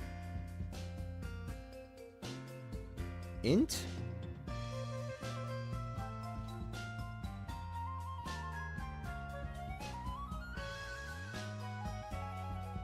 Wait, hold on. Is that the limit for integers? I thought integers had a much higher limit. There are, like, other number types, so one of them has a limit of 255 or something like that. I don't know if it's integers, though. What is it? Shorts, maybe? I don't know. Whatever. I'm not gonna focus on it too much. It is integer? Wait, integers actually have a limit of 255? Steven, can you list, like, every number type and tell me their maximum values? Unsigned. Max amount of rupees you can carry in Zelda 1. After all, I've had to sleep this early the past 3 days. Sorry. Underhand. This white-gloved weirdo will reach out and grab you. 8-bit integers can go up to 255. Okay. Huh. I feel like those might have been, like, renamed or something at this point. I don't know. Whatever. Int is like 4 million. Yeah, that's why I'm confused. What are 8-bit integers called in modern coding languages? Are they called, like, shorts or something? Because there are longs. Longs are a thing. And those can go even higher than integers. I don't know. Whatever. This white-gloved weirdo will reach out and grab you. You can't beat it, and it's creepy, so just steer clear. Just be glad it isn't inspecting your room. Yeah, apparently it's a glove. Skelebit. Max HP, 10, attack 2, defense 2. Skelebits roam the dark pits of the underwear. Their spears make them pretty much unstoppable. Spiky Skelebit. Max HP, 10, attack 2, defense 2. This fiend infests the dank depths of the underwear. Smack it from the side because you can't stomp it. Dark Skelebit. Max HP 30, attack 4, defense 4. Dark Skelebits dwell in a certain secret pit. And that's about it. Dark Spiky Skelebit. Max HP 30, attack 4, defense 4. Dark Spiky Skelebits dwell in a certain secret pit. It's got spikes. Other than that, not much else going on. Skelebomber. Max HP 10, attack 2, defense 2. This airborne ghoul rules the foul skies of the underwear. It'll mostly try to impale you with Skelebits. I don't know why, even though it's like the same design, for whatever reason I find Skelebombers to be cute, but not Skelebits. Like, it's the same parts, just arranged it's the same parts, just arranged differently, and even then not that differently, it's just, like, rotated or whatever. I don't know, maybe it's the wing. Maybe the wing just kind of brings it all together. Or it's the way they, like, hang their arms down. I don't know. 4 billion? Oh.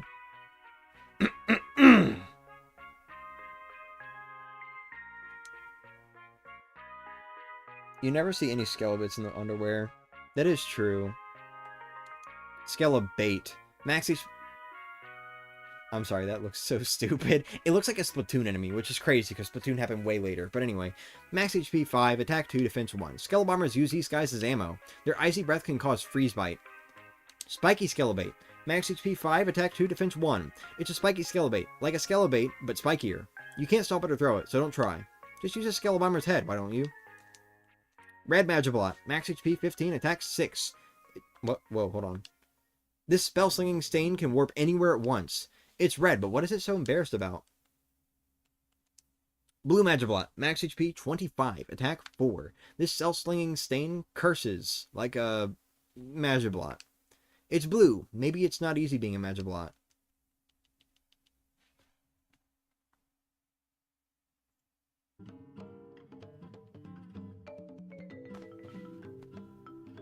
If we're talking about typical programming ints, it's 2 to the power of 32 minus 1. 4 billion sounds like 32 bits. Yeah. I don't know. Yellow Magibot. Max HP 20, attack 5. This spell-slinging stain is the enemy of fun. It's yellow, but it doesn't seem to be afraid of you. Dark Magibot. Max HP 40, attack 10. This Dark Magibot dwells in a certain secret pit. Wandering in the dark has made it extra crabby. Megabyte. Max HP 4, attack 1. Only takes 1 point of damage. This disembodied head really knows how to ruin a picnic. Lay low until it finds someone else to terrorize. Gigabyte. Max HP 6, attack 2. Only takes 1 point of damage. The best policy? Keep away from angry floating heads. This thing will not leave you alone. Be warned. Dark Megabyte. Max HP 8, attack 4. Only ever takes 1 damage. Dark Megabyte dwells in a certain secret pit. This thing just wants to end you, that's all. And... woo! We have reached the end of the regular enemies.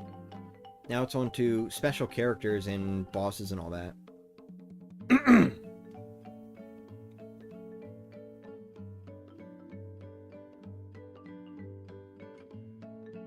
Sorry. Okay. Dark Mario. Max HP 100. Attack 10. It's Mario's Dark Power Doppelganger. One of the last foes in the Flopside Pit of 100 Trials. Dark Luigi, max HP 100, attack 10. It's a dark duplicate of Luigi, one of the last foes in the Flopside Pit of 100 Trials. Dark Peach, max HP 100, attack 10. It's a dark duplicate of Peach, one of the last foes in the Flopside Pit of 100 Trials. Dark Bowser, max HP 100, attack 20, defense 4. It's a dark duplicate of Bowser, one of the last foes in the Flopside Pit of 100 Trials. Zombie Shroom, max HP 1, attack 2. It's a zombie shroom. They pop out of question blocks. It may look like a snack, but it'll snack on you. Ghoul Shroom, max HP 10, attack 5. Ghoul Shrooms sometimes pop out of question blocks. What went wrong in that shroom's life? Apparently the Trico I have has such high IVs that it'd normally take like 7,000 resets. Damn, that's crazy. What the hell? It'd be scary if megabytes existed. They kind of do. They're called birds. But anyway. Fractale, max HP unknown, attack 1. Fractale valiantly guarded the pure heart of Yold Ruins. That is until Dementio fried his processor. Ractale, max HP unknown, attack 10. The baddest baddie in the Flipside Pit of 100 Trials. He may fight like Fractale, but he's 100 times stronger.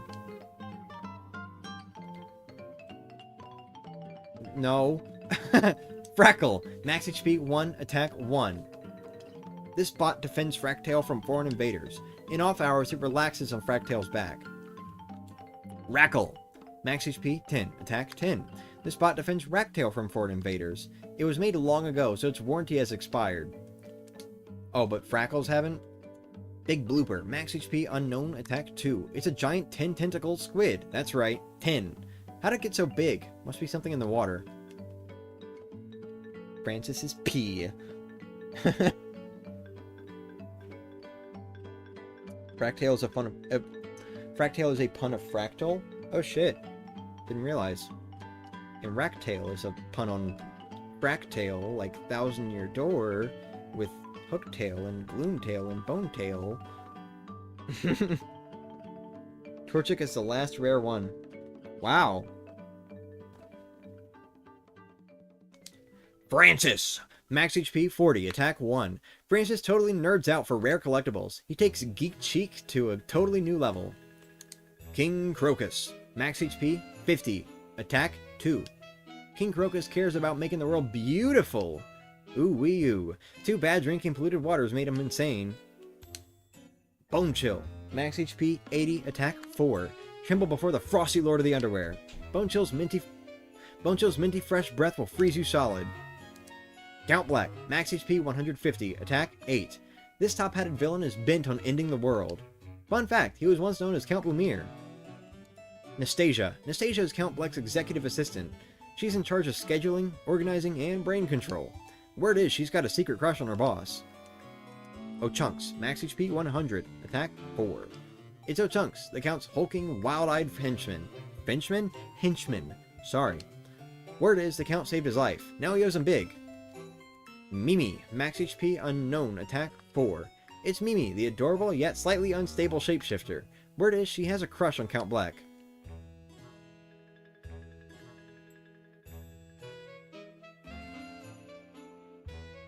Wait, how are English thousands and German thousands confusing? I can understand like millions and billions and all that, but what about thousands? Where's that coming from?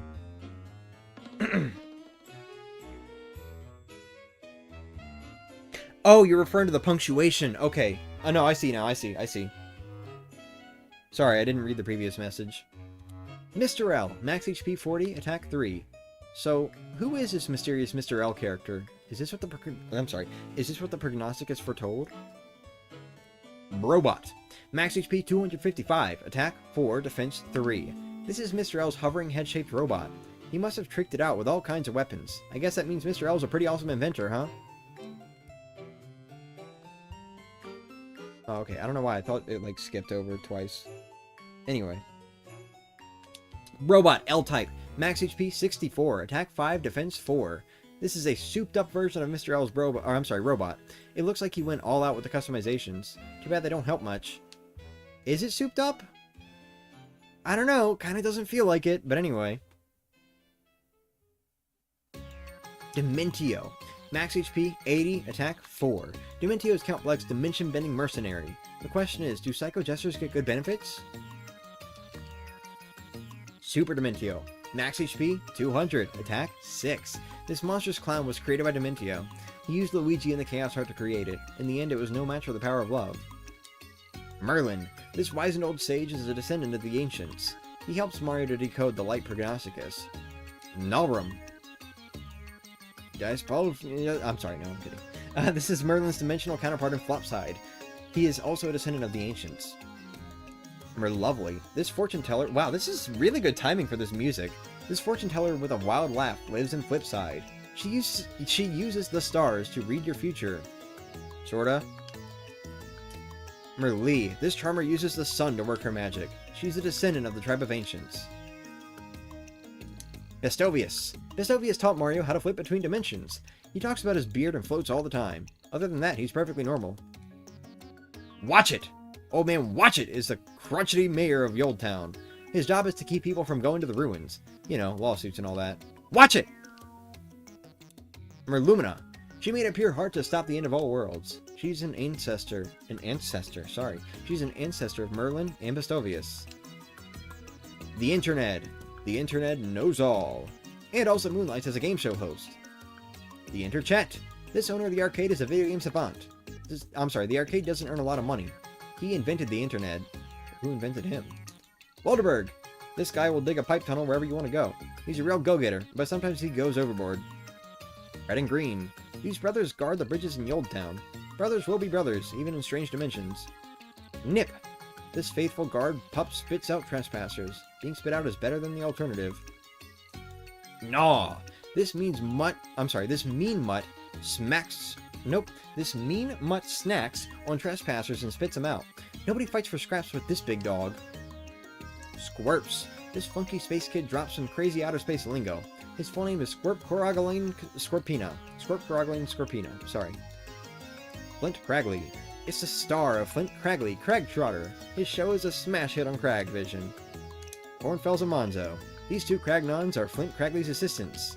Sadly, he doesn't treat them with proper Crag. King Sammer.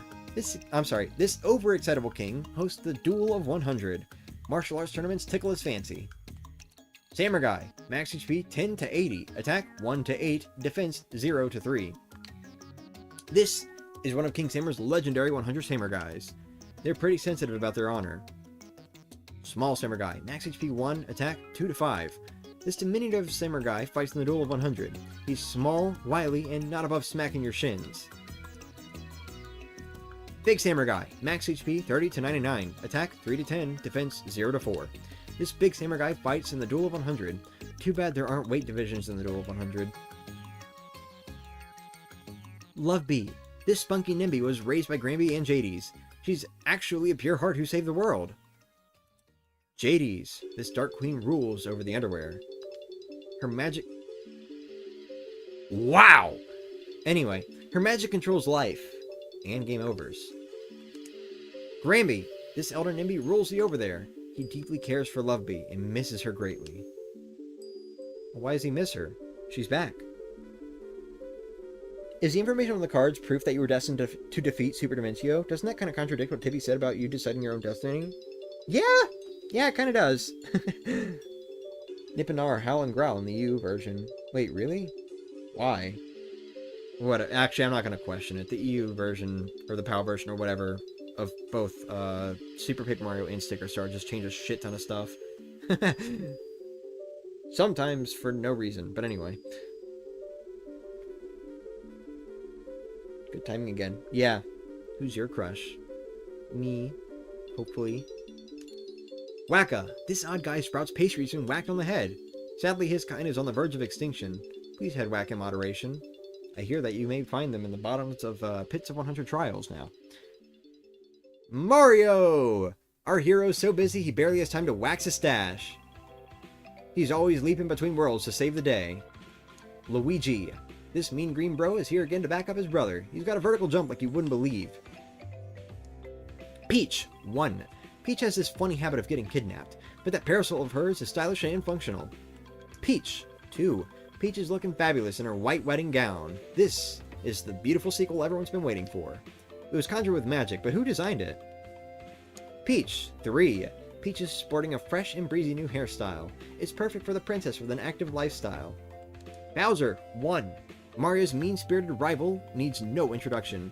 He's not too happy about having to help out Mario. Bowser, 2. There's Bowser, looking dapper in a white tux. Pity the minion that had to wax his shell. Speaking of, I got a... That's another reason I wanted to play Mario Odyssey when the Switch 2 comes out. I actually got a Wedding Bowser amiibo while I was at the mall. I was pretty happy about that. Tippy. It's Tippy, your friendly friend and guide.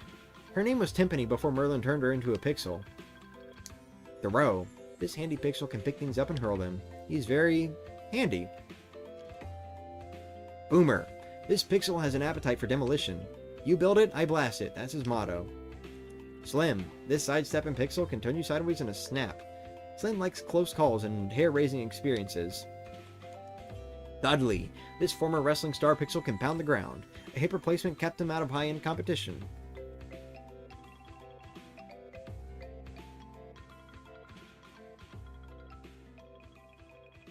They also changed Spank to yell at. Wait, in reference to what? I'm not surprised by that one, but like, you know.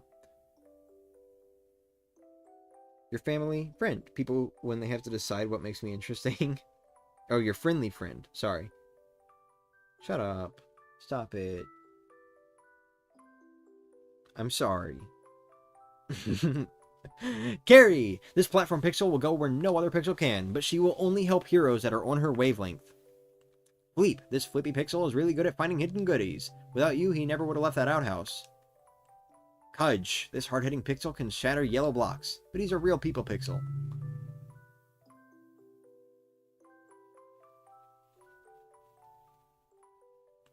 TP's card spoils her identity if you do the pit before beating Chapter 8. Every instance of Spank was replaced with yell at. Oh, okay. So like with Mimi? Dottie! This puny pixel can microsize you. Sometimes less is more or less.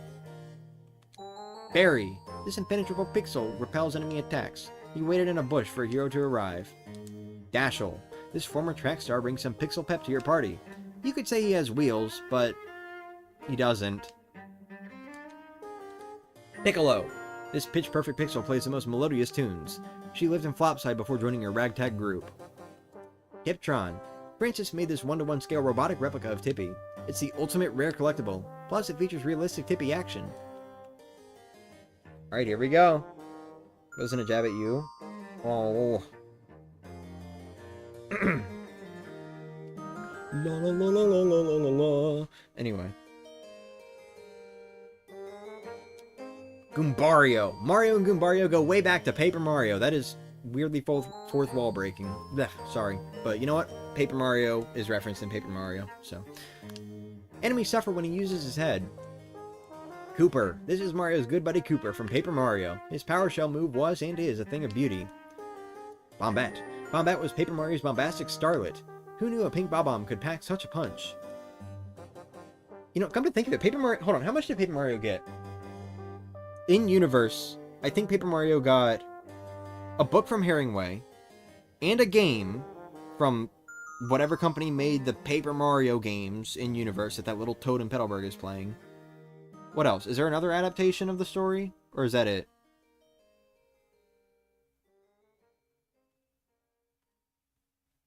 Anyway. Parakarry. Parakarry earned his fame from the original Paper Mario. He's the most fearsome mail carrier of them all. Yeah, so all three of the first Paper Mario games have, like, adaptations of the stories in-universe, which is really funny to me.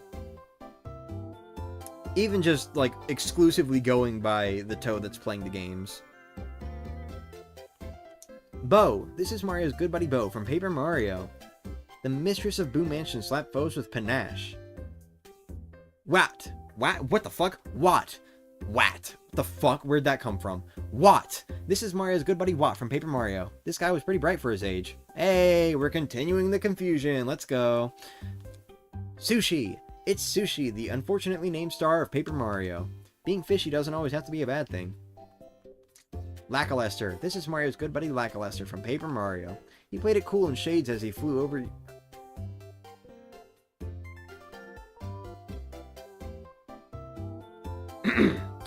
Anyway, he played it cool in shades as he flew you over lava.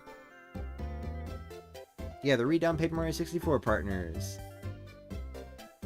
I do wonder, like, if these cards didn't exist... Well, like, whatever, never mind.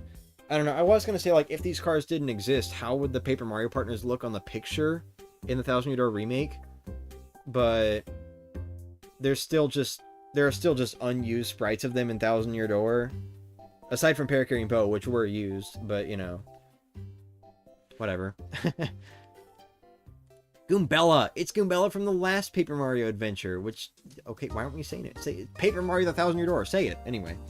It's Goombella from the last Paper Mario adventure. This extra spunky university student knew it all. Hoops! It's Koops from the last Paper Mario adventure.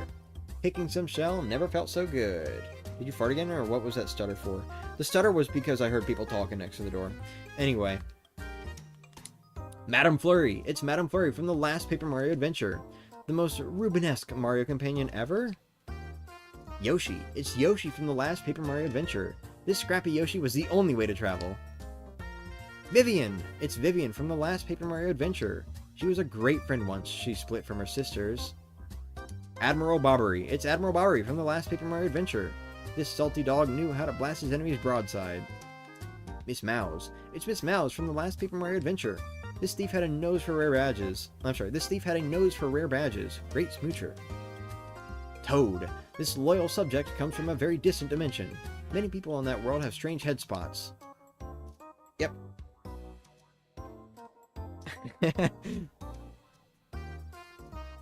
A play for 1000 Year Door. Oh, that's right! 1000 Year Door got a play also! Okay, so the first two Paper Mario games have gotten 2 adaptations in universe. Both getting a game, as well as the third game getting a game. The third adventure getting a game. But then, on top of that, the first Paper Mario also got, I think, a book. And then the second one got a play. See, I like that. I like that these games are, like, willing to reference themselves, even. Like, not only do they reference other games, they reference themselves, too. You know? I think that's cool. Oh. The shuffle has ended. Oh, Dad's home. Means Lee's probably following soon behind, which sucks! That would be the second time this has happened in a Paper Mario series. Being like right at the end and then Lee comes home. Oh well. Wow, they even managed to get all the Sticker Star characters in here. That's awesome. Top tier joke there. Anyway. Okay, we can skip to the next one. We just heard this. You know what? Hold on.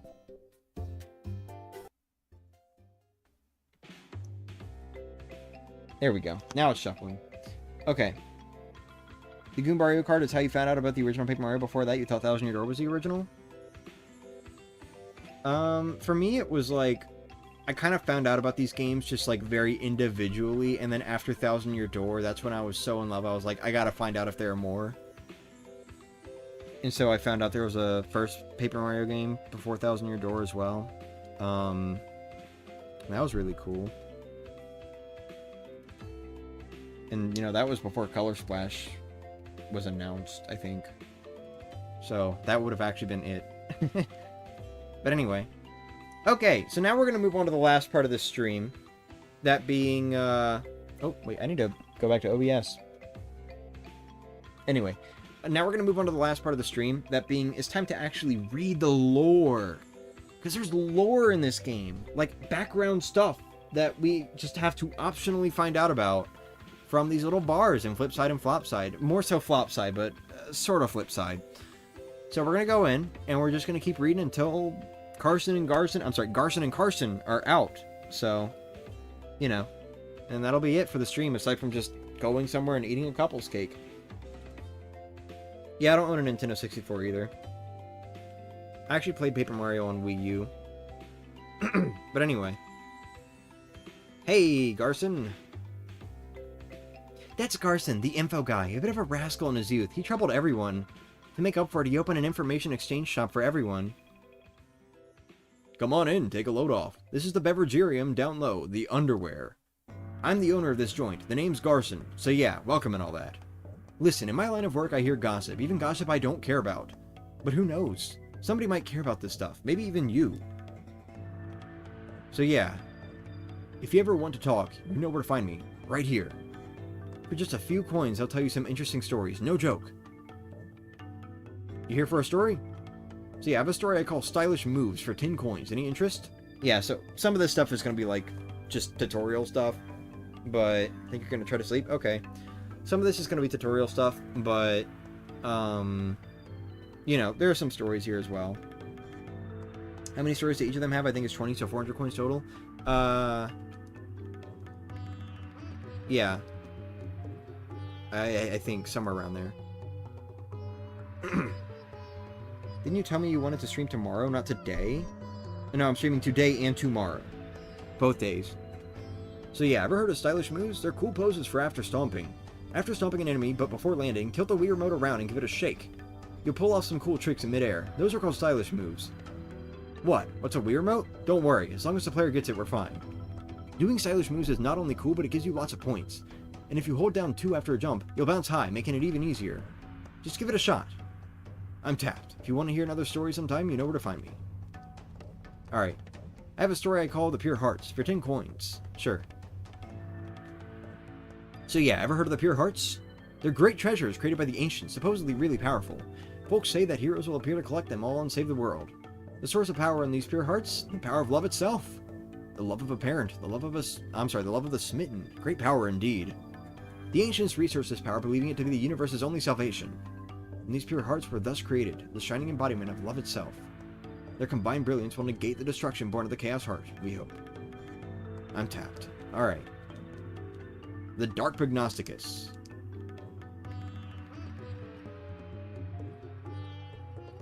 Garson is 1 letter away from Garrison, who is also a lower dump character. Wait, who's Garrison again? So yeah, ever heard of the Dark Prognosticus? Everything that'll happen in the future is written down in this book. The author and the source of its knowledge are still a total mystery, though. Over the years, many have fought over it. Entire countries have fallen. And the fall of those countries was already predicted in that book. Imagine going through awful stuff to get the book, only to read about it all after. Anyway, someone hid the book long ago, and now no one knows where it is. I wonder what sort of person has it now. I'm tapped. The Ancients. So yeah, ever heard of an advanced civilization called the Tribe of Ancients? They were like 1,000 times smarter than you or me. There were 4 austere sages among them. You know one of these is Merlumina. But when it came to love, these sages were unreserved. Their passion burned hot. I've heard some pretty... I included that? Anyway, I've heard some pretty spicy legends about the love life of Merlumina in particular. In fact, her love life threatened to destroy the world on a few occasions. I don't know if those stories are true or not. I guess we'll never know. I'm tapped. Wait, who was Merlumina's love life? What's the implication there? Here for a story? I have a story I call Flipside Secrets. So yeah, these were the words written in the book left behind by the ancients. On the outskirts of town, 3rd floor, look for the hidden platform to go up. I don't know what this means exactly. Maybe it's a way to find secret treasure? Maybe you ought to go check it out. I'm tapped. It is a little sad, because this guy's a lot more serious than Wonky, so you're not going to get a lot of those joke things like, I hear there's a hidden treasure on the, what is it, like the 3rd or 4th step of Creepy Steeple?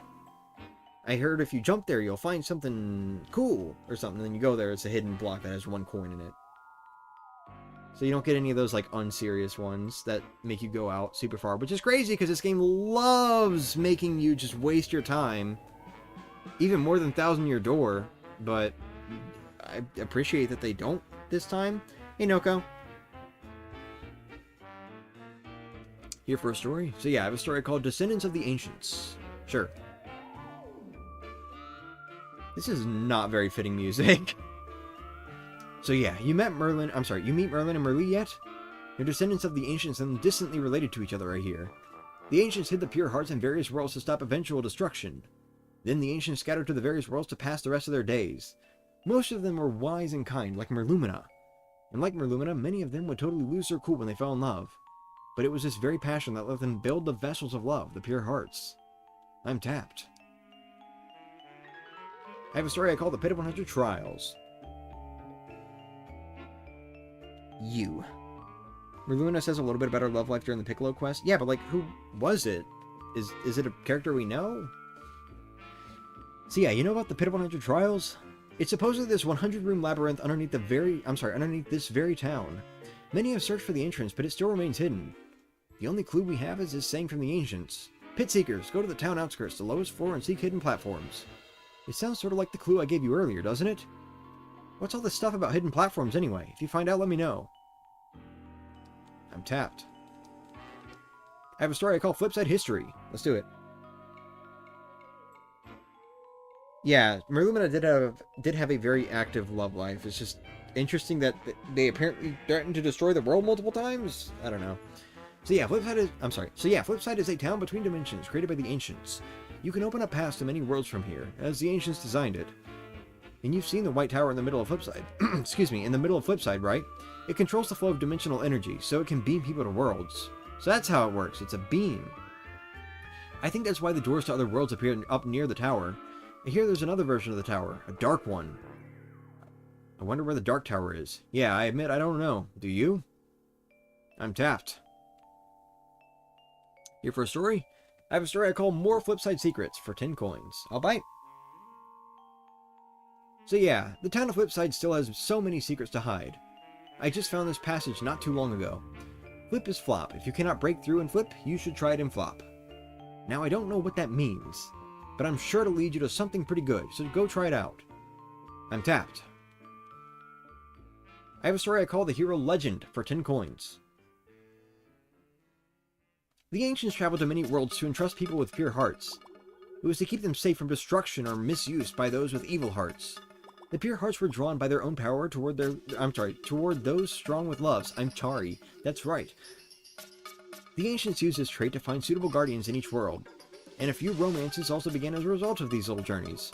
Many of the ancients who found guardians fell in love with those they met, and so they lived their days happily in the world they'd visited out of duty.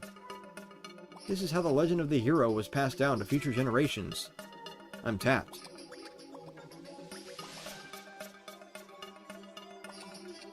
Here for a story? So yeah, I have a story I call More Stylish Moves. Sure. So yeah, you master all the super graceful stylish moves. After stomping a foe, move the Wii Remote in different ways while in midair to get stylish. Doing a bunch of them in a row gets you really high scores, so it's worth it. Today I'll tell you about some special moves that are really hard to do. After stomping the enemy, alternatingly tilt the Wii Remote left and right while in midair.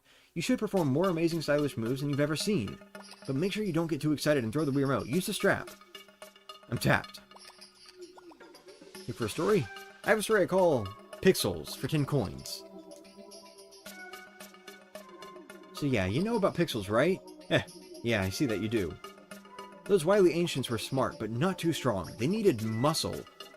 So they made the pixels for anything physical they couldn't do on their own.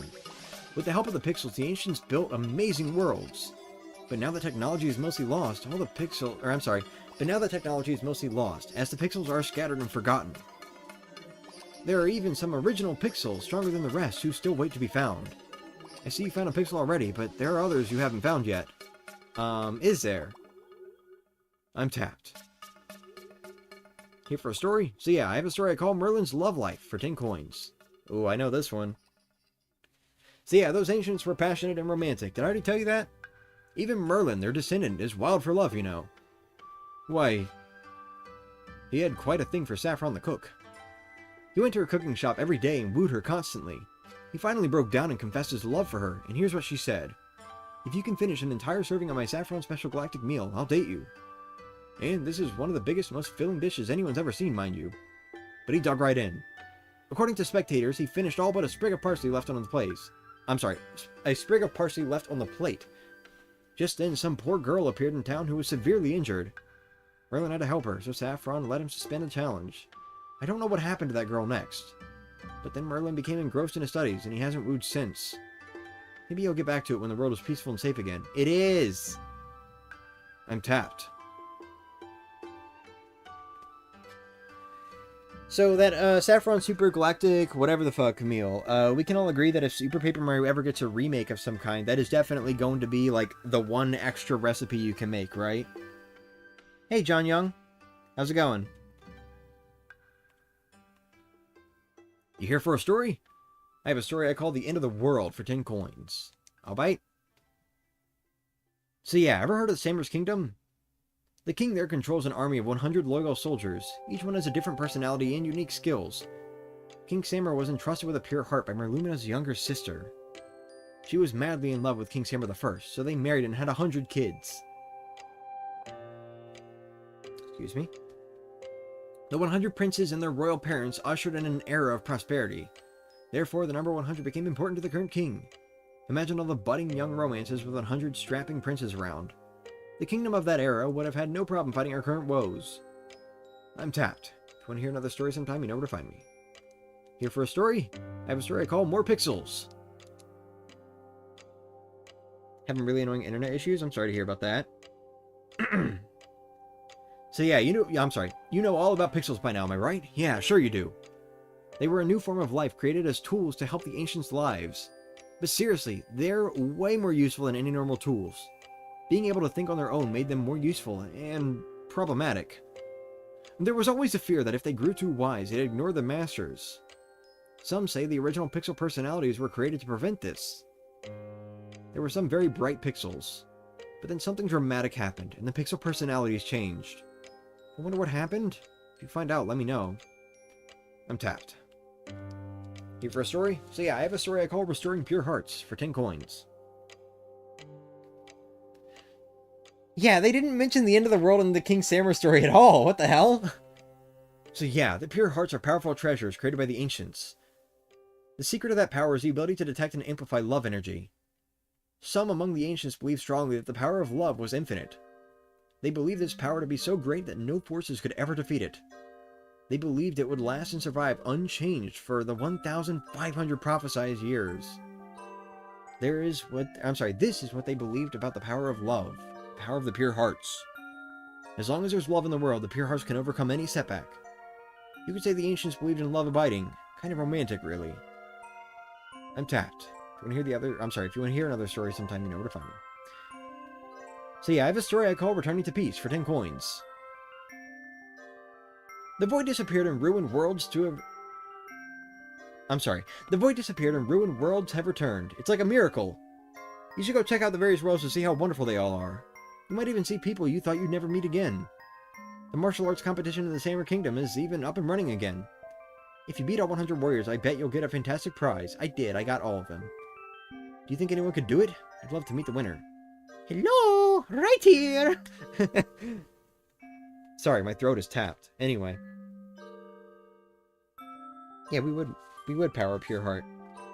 Hee hee. Here for a story? So yeah, I have a story I call More Pit at 100 Trials for 10 coins. I'll bite. So yeah, there's a Pit of 100 Trials below town somewhere. It was used by the ancients to research the power of the pure hearts. Their experiments involved all sorts of really nasty beasties down there. So they stocked it with nasties from all different worlds. I'd recommend only going if you're really serious about it. But there's a secret treasure of the ancients hidden down there somewhere. If you feel up to the task, you should go look for it. I'm tapped. You know,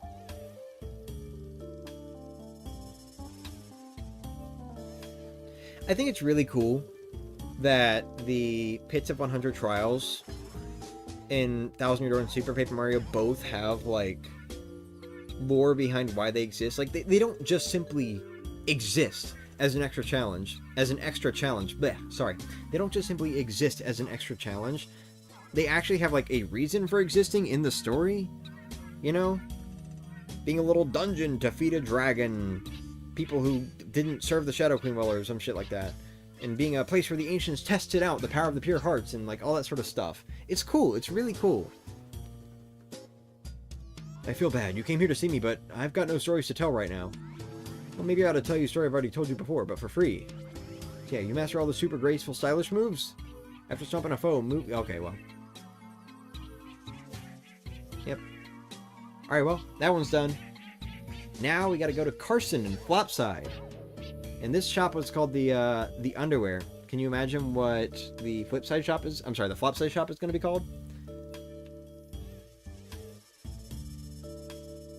In the original Paper Mario, Mistar said no treasure is more valuable than life, and in this one, the treasure is a life form.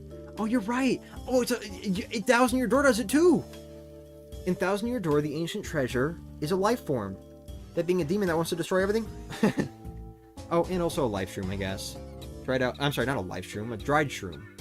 The fuck? Anyway, a little dried shroom. That's Frankly's mystical treasure.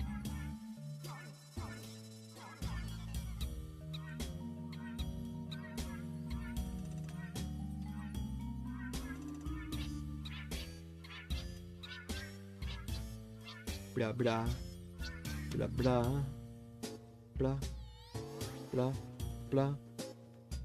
Sorry. My tongue and my throat and just everything feel so dry, and it is so difficult to, like, make sure that I'm speaking clearly right now. Especially when I am trying to move a little quick. Maybe it used to be a live stream? I wouldn't count on that. Hello. No internet here. Sorry, you only get music in the flip side bar. That's Carson, the town informant.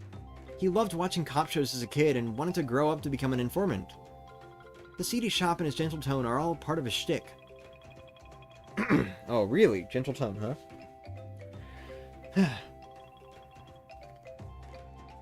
Come on in, hang loose. This is the Bevergerium Underground, the over there. I'm the owner of this pad. The name's Carson, so okay, good to see you, etc.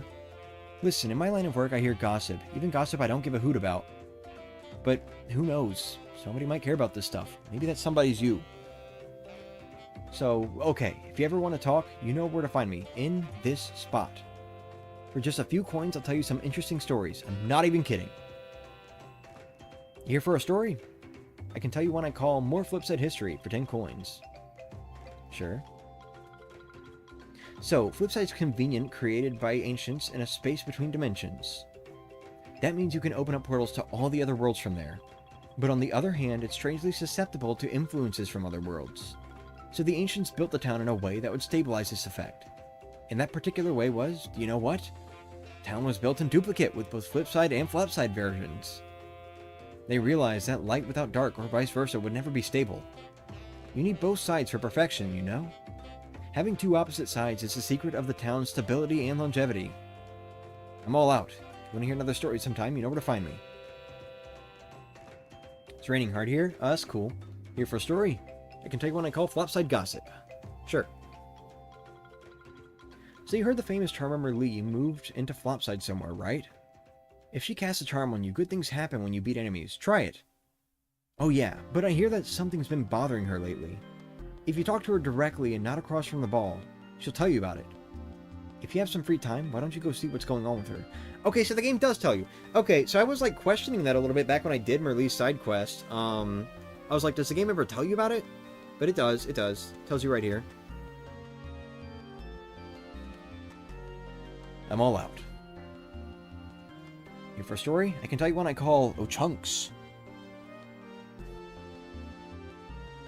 So, Count Bleck has 4 minions, does he not?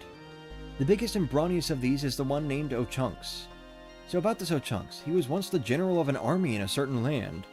I hear he led a force of 1,000 strong across enemy lines. But one of his trusted advisors sold him out, and all of his men fell to the enemy. I guess that's when Count Bleck scooped him up. Bleck played upon his shame and depression to enlist him in his service. Cruel. I'm all out. Here for a story, I can tell you one I call The Tribe of Darkness for 10 coins. So have you heard of the Tribe of Darkness? Norum and others like him are descendants of of this shadowy, odd people. Long, long ago, they broke off from the Tribe of Ancients to live alone.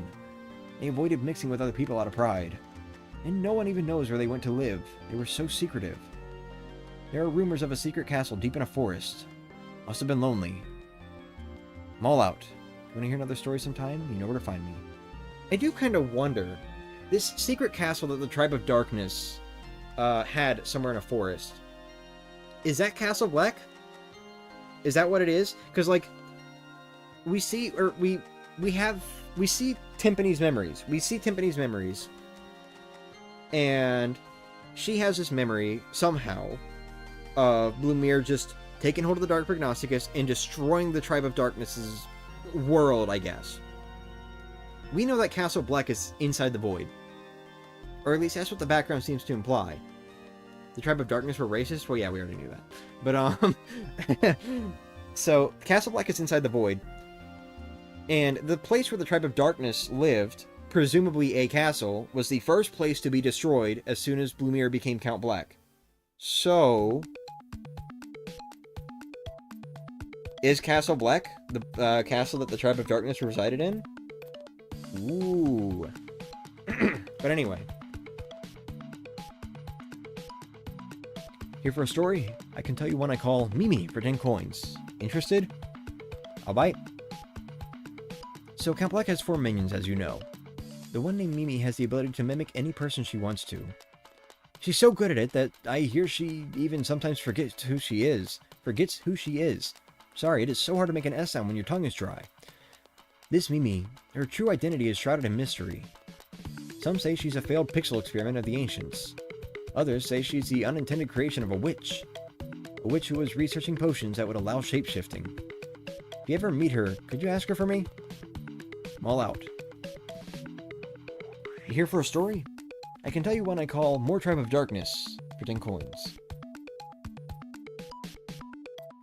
So let me tell you more about the Tribe of Darkness I mentioned earlier. They started out as a group within the Ancients who had more magic power. Fearing their power would be diluted, they forbade marriage outside the group. Their power was considered an important resource by all of the Ancients, but no one knows why their power was so important now. One day, they all just disappeared from the Tribe of Ancients, and since then, no one has seen them. Did their games end? All is now shrouded in darkness. I'm all out. Here for a story, I can tell you one I call Dementio for 10 coins. So Count Black has 4 minions, as you know. I hear that one of them, Dementio, wields powerful magic. I don't know where he comes from, nor who he is. But I hear he approached and befriended the Count all on his own. And the Count even turned him away once. Until he read in the Dark Prognosticus about the role of someone similar. Why was he mentioned in the Dark Prognosticus? Sounds fishy to me. I'm all out.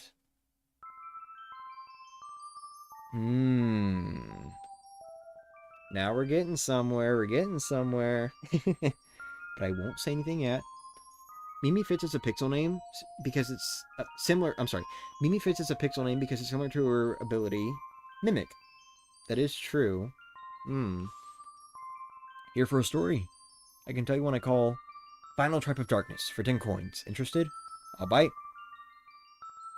So let me tell you more about the Tribe of Darkness and why few talk of them. They did something so bad that mentioning them has become forbidden. I hear they stole the Dark Prognosticus from the Ancients and hid it. But I don't know why they would do such a thing. Oh no, Leisure's here. Hold on. I think.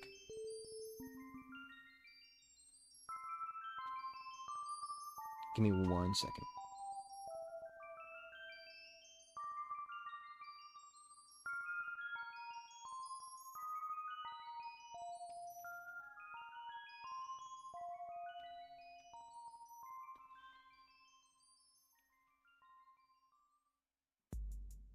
Okay, sorry about that. Some say they did it to use the book's power to enhance their dark magic. Some say they hid it from others who would use it for evil. But I heard of the last person who was known to possess the book. If the rumors are true, then you know this person is Count Black. I'm all out. Juicy story, juicy story. You here for a story? I can tell you one I call Anastasia for 10 coins.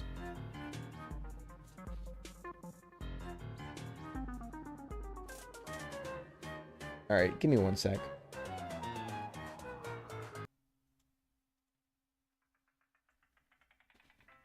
We're going to keep this one on loop until the end of this.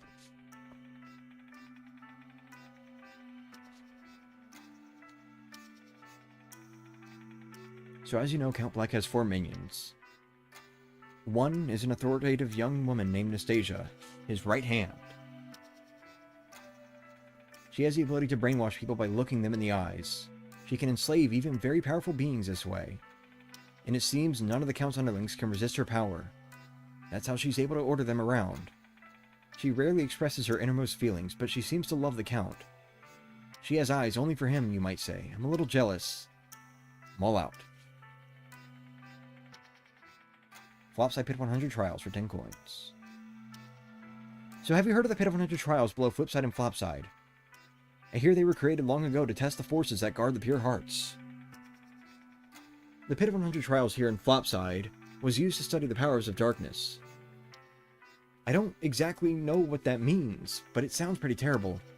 There's even a rumor that treasure awaits those who make it to the bottom. Do you have the courage to find out for yourself? I'm all out. Here for a story? I can tell you one I call of Bats and Men for 10 coins. Interested? So how about we change the pace and I tell you a nice story for a change. This is one I heard in a distant land long ago. Once upon a time, a man went to look for the girl he loved who was missing. As he passed through a forest, he found a bat stuck in a trap. He set the bat free. It promptly thanked him and disappeared. As he lay down to camp that night, he heard a voice and looked about. He noticed the sky was filled with a huge, round moon. There stood before him a woman he had never seen. The bat had transformed into the species of the one she had fallen for. Now, I don't know if that's true or not. The last part of the story was, the bat pledged eternal loyalty to the man out of love on that night. And that's the end of the story. I wonder what happened to those two. If there's more to that story, then I'd like to hear it. I'm all out. You here for a story? I can tell you one I call Creation of the Pixels for 10 coins. So do you know how the pixels came to be? A powerful magician among the ancients created them about 3,000 years ago. He did it by transferring a spirit into a vessel he created for that purpose. He's said to have created 12 pixels like this before he passed away. But his apprentices kept researching pixels after his game ended. They learned to create many more pixels based on his original 12. These pixels became widely used as thinking tools for the grateful ancients. Through the work of many pixels, the ancients prospered as they never had before. But that was a long time ago. There are no more pixels now, I understand. Well, except for some of the original pixels, who were scattered far and wide. They lie in wait for a new master to arrive. I wouldn't be surprised if there was one hiding here in this very town. I'm all out. You here for a story? I can tell you one I call the Pixel Uprising for 10 coins. Interested? So have you heard about the Pixel Uprising? It happened in the capital of the ancients some 2,000 years ago. The ancients lived in prosperity thanks to the work of many pixels. But one day that all ended. A huge pixel calling herself the Pixel Queen suddenly appeared. At her command, pixels everywhere rebelled against their ancient masters. It seems that most pixels were well-contained spirits, but she was different. In her case, a demonic spirit was contained within a pixel vessel. And this Queen Pixel had the power to command all the other pixels. The ancients had become so dependent on the pixels that they were devastated. They suddenly lost their ability to build and rule their empire effectively. And what happened then, you ask? Come back for the next installment. I'm all out. Here for a story? I can tell you one I call More Pixel Uprising. So now let's continue my story about the Pixel Uprising. The ancients were overthrown and enslaved by the Pixel Revolt led by the Pixel Queen. In the midst of the ruin appeared the inheritors of the 12 original pixels. They defeated the waves of pixel soldiers and freed the enslaved ancients. They used catch cars to trap the mind-controlled pixel soldiers, then healed them. They saw their friends fall one after the other in battle, but they persevered. The last survivor managed to make it to the castle of the Pixel Queen. But the Pixel Queen used her powers of illusion to hide. She then unleashed her horrific images upon the surviving freedom fighter. Wow, let's try that again. She then unleashed horrific images upon the surviving freedom fighter. One of the pixels at his side was immune to this, for it could see truth. It helped the survivor fight, and he and his pixel finally defeated the Pixel Queen. But in the process, the pixel's game was ended. Oh. Looks like the coins you paid will only get you this far through the story. I'm all out. If you want to hear another story sometime, you know where to find me. Here for a story?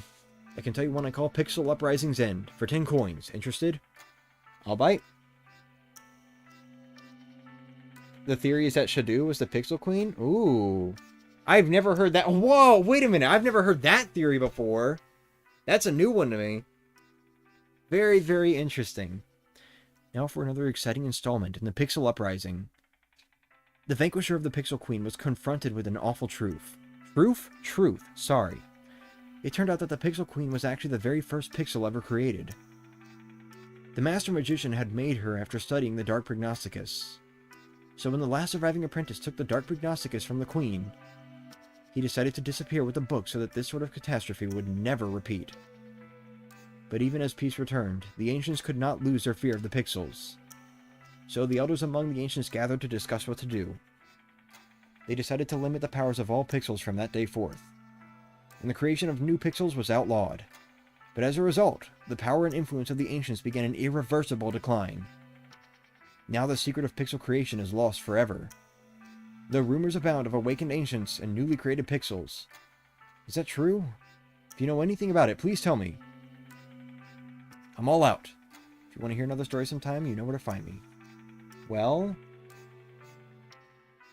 I do know something about that. His name's Merlin.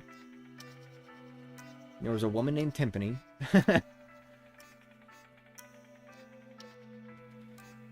The original Tippy. Whoa. Okay, car. Anyway, you here for a story? I can tell you one I called the Pixel Queen for 10 coins. Interested? I'll bite. So about the Pixel Queen from the Pixel Uprising. Did you know there have been interesting theories published about her? In one book left behind by the Master Magician's apprentice, I found this. The spirit within the Pixel Queen was not a demon, but rather a human. The Master Magician had a beautiful wife, a son, and a daughter. But he lost his wife and son in an accident. Soon after, his daughter caught a terrible illness, and her short game ended. Perhaps he transferred her spirit to a pixel vessel? Well, that's the theory. Is it possible that the other pixels were spirits from the game over? Anyway, the person who published this has already disavowed that theory. I mean, it does seem a little unlikely, right? But if it were true, I bet the daughter was so horrified by the deeds of her father that she wanted no one to ever use the pixels again. But what do I know? I do think nothing less would have broken the Ancients' pixel dependency. Oh, and some say the son of the magician miraculously recovered from the accident. If so, the bloodline of the magician could endure. Did they find happiness? Or otherwise? I'm all out. You want to hear another story sometime? You know where to find me.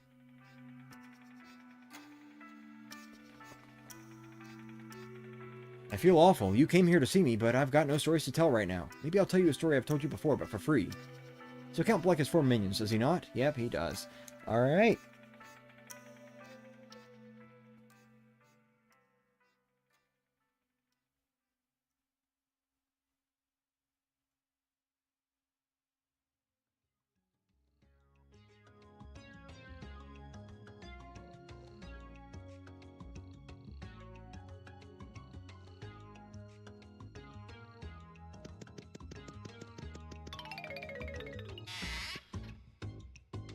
Yeah, so that is why I'm like so interested in the lore of this game. Because there is so much backstory. Comment section is blue as fuck. Yeah? What do you mean? Hi, by the way. But yeah, that is the backstory of Super Paper Mario. The whole Pixel War, the creation of Flipside and Flopside, and the Pits of 100 Trials, the Ancients, I'm sorry, I said the Pixel War, I meant the Pixel Uprising. The idea that there might be one still around, the fact that the Master Magician's son might still be alive, and that he may have been, and this one's a little bit of a stretch, but just based on everything that we know, there is a big theory out there. You mean the profile pics? Oh, okay. There's a big theory out there that the Master Magician's son, who may still be alive, is Dementio, and that Dementio is the one who wrote the Dark Prognosticus, and that is why he approached Count Bleck initially, before Count Bleck turned him down, and then later said, hey, wait, come back.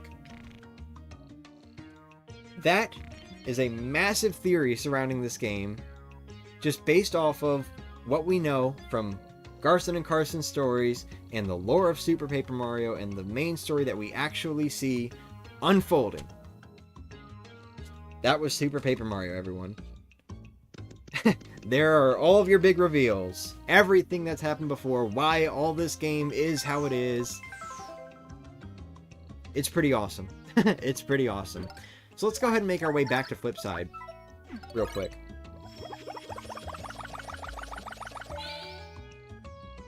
Have to go eat now? Alright, see you, Andre.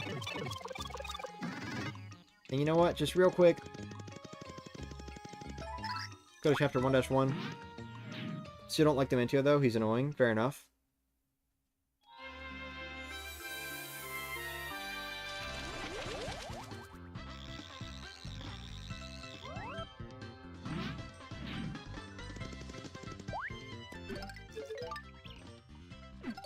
Okay, let's go back to Flipside. I forgot to actually grab the item.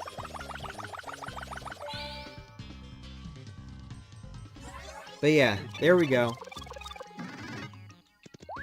So that's like a big part of why I like Super Paper Mario. Between Thousand Year Door and Super Paper Mario, I would argue that both of them sort of equally have the best stories in the franchise. Which I know may contradict, like, previous statements, but I personally feel like these games sort of excel in their own ways, because, like, Super Paper Mario, you know, I'm sorry, Thousand Year Door, its strong suit has to do with the variety of stories, how many different characters have stories, and, like, just all that sort of other stuff going on. Super Paper Mario excels at the central plot. Just having this massive central plot as you're playing through the game, and a shit ton of backstory to support damn near everything that even is in the game, you know? Like, Thousand Year Door's got a lot of backstory, too. But I think Super Paper Mario's got it beat there. There's a lot, and I think it's really, really cool. I really do. I think it is very cool that a Mario game has this level of story to it, you know? And I don't think we're ever going to get it again. You know? I think we will get amazing Paper Mario games in the future. I don't know if we're ever going to get one that has a story quite like Super Paper Mario's ever again. And that's okay. That's okay. It would be nice to get a, you know, strong story like this again, but as is, it's okay that this game's got its little thing that makes it unique, you know?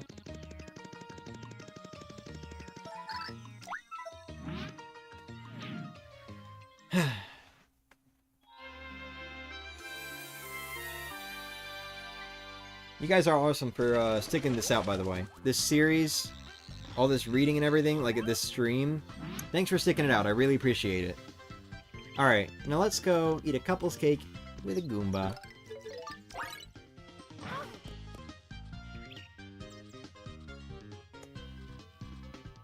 That's it?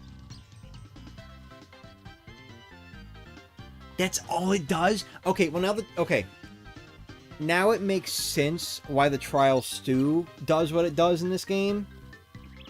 But seriously, that is all it does. No healing, no, like, affecting enemies. It's just, bam, you get 5,000 points. That's it? It's literally just like the fucking, like, silver and gold medals. Damn. Wow, okay. Alright. Well, yeah, Trial Stew is definitely better. Never eat a couple's cake in Super Paper Mario. Make a Trial Stew. That is way better in most cases. I feel like there was something else I was gonna do. I don't remember what it was. Oh well, we can just call it here. Emoto doesn't like story Mario games. Yeah, and I think that's a huge shame, honestly. Because I think these games are awesome when they have story, personally. honestly, even just like a 1,000-year door level story, like that's still good enough for me. Fuck, that's more than good enough. But no, even like a Paper Mario 64 level story is good enough for me. But like, if we could get a 1,000-year door level story again in another Paper Mario game, hell yes, dude, I would be all over that.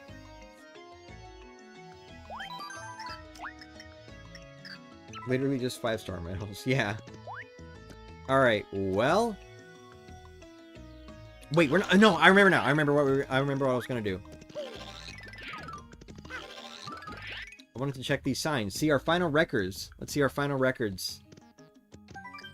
Hundo's records. Sequential jumps, 34. Sequential style moves, 30.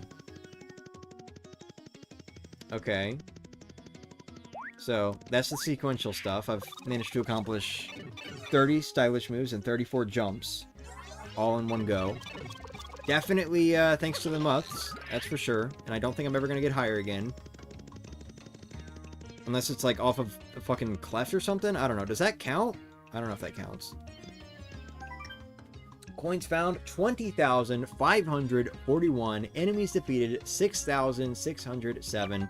And that one is just going to keep increasing. Because we're going to be doing a level 99 grind up next.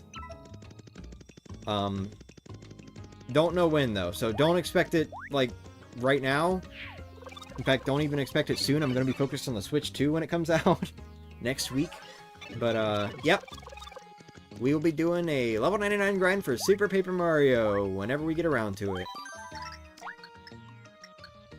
Imagine minding your own business and someone comes up with a couples cake, like for couples. As long as you have more than 51 HP, it's better to eat your trials too. Yeah, for sure. Alright, well... Thank you all so much for watching this series. This has been a blast. I've really, despite how the past few streams have been, I have really enjoyed playing this game again. It was super fun. I can't say the grindiness was really all that fun. Can't say it was really, really worth it. But, yeah. It was still fun to play this game again. I do like Super Paper Mario. I do like Super Paper Mario quite a lot. I really, really love this game, and it was really fun to get to play it again. Yep, this will probably be the last time I ever do 100% for it. Or at least, not for a very, very, very long time. Maybe they'll come out with a remaster at some point. I don't know. Or even a remake. Who knows? Of course, I'll do it then. I don't know. Aside from that, I don't know when the next time is I'm ever going to 100% any of these games. 100% marathon? Let's go. But no. Yeah. That's all. Thank you all so much for watching. You guys have been awesome. This has been a blast. I love you all. Have a great one. Bye-bye. Mario Party 3 tomorrow. Bye.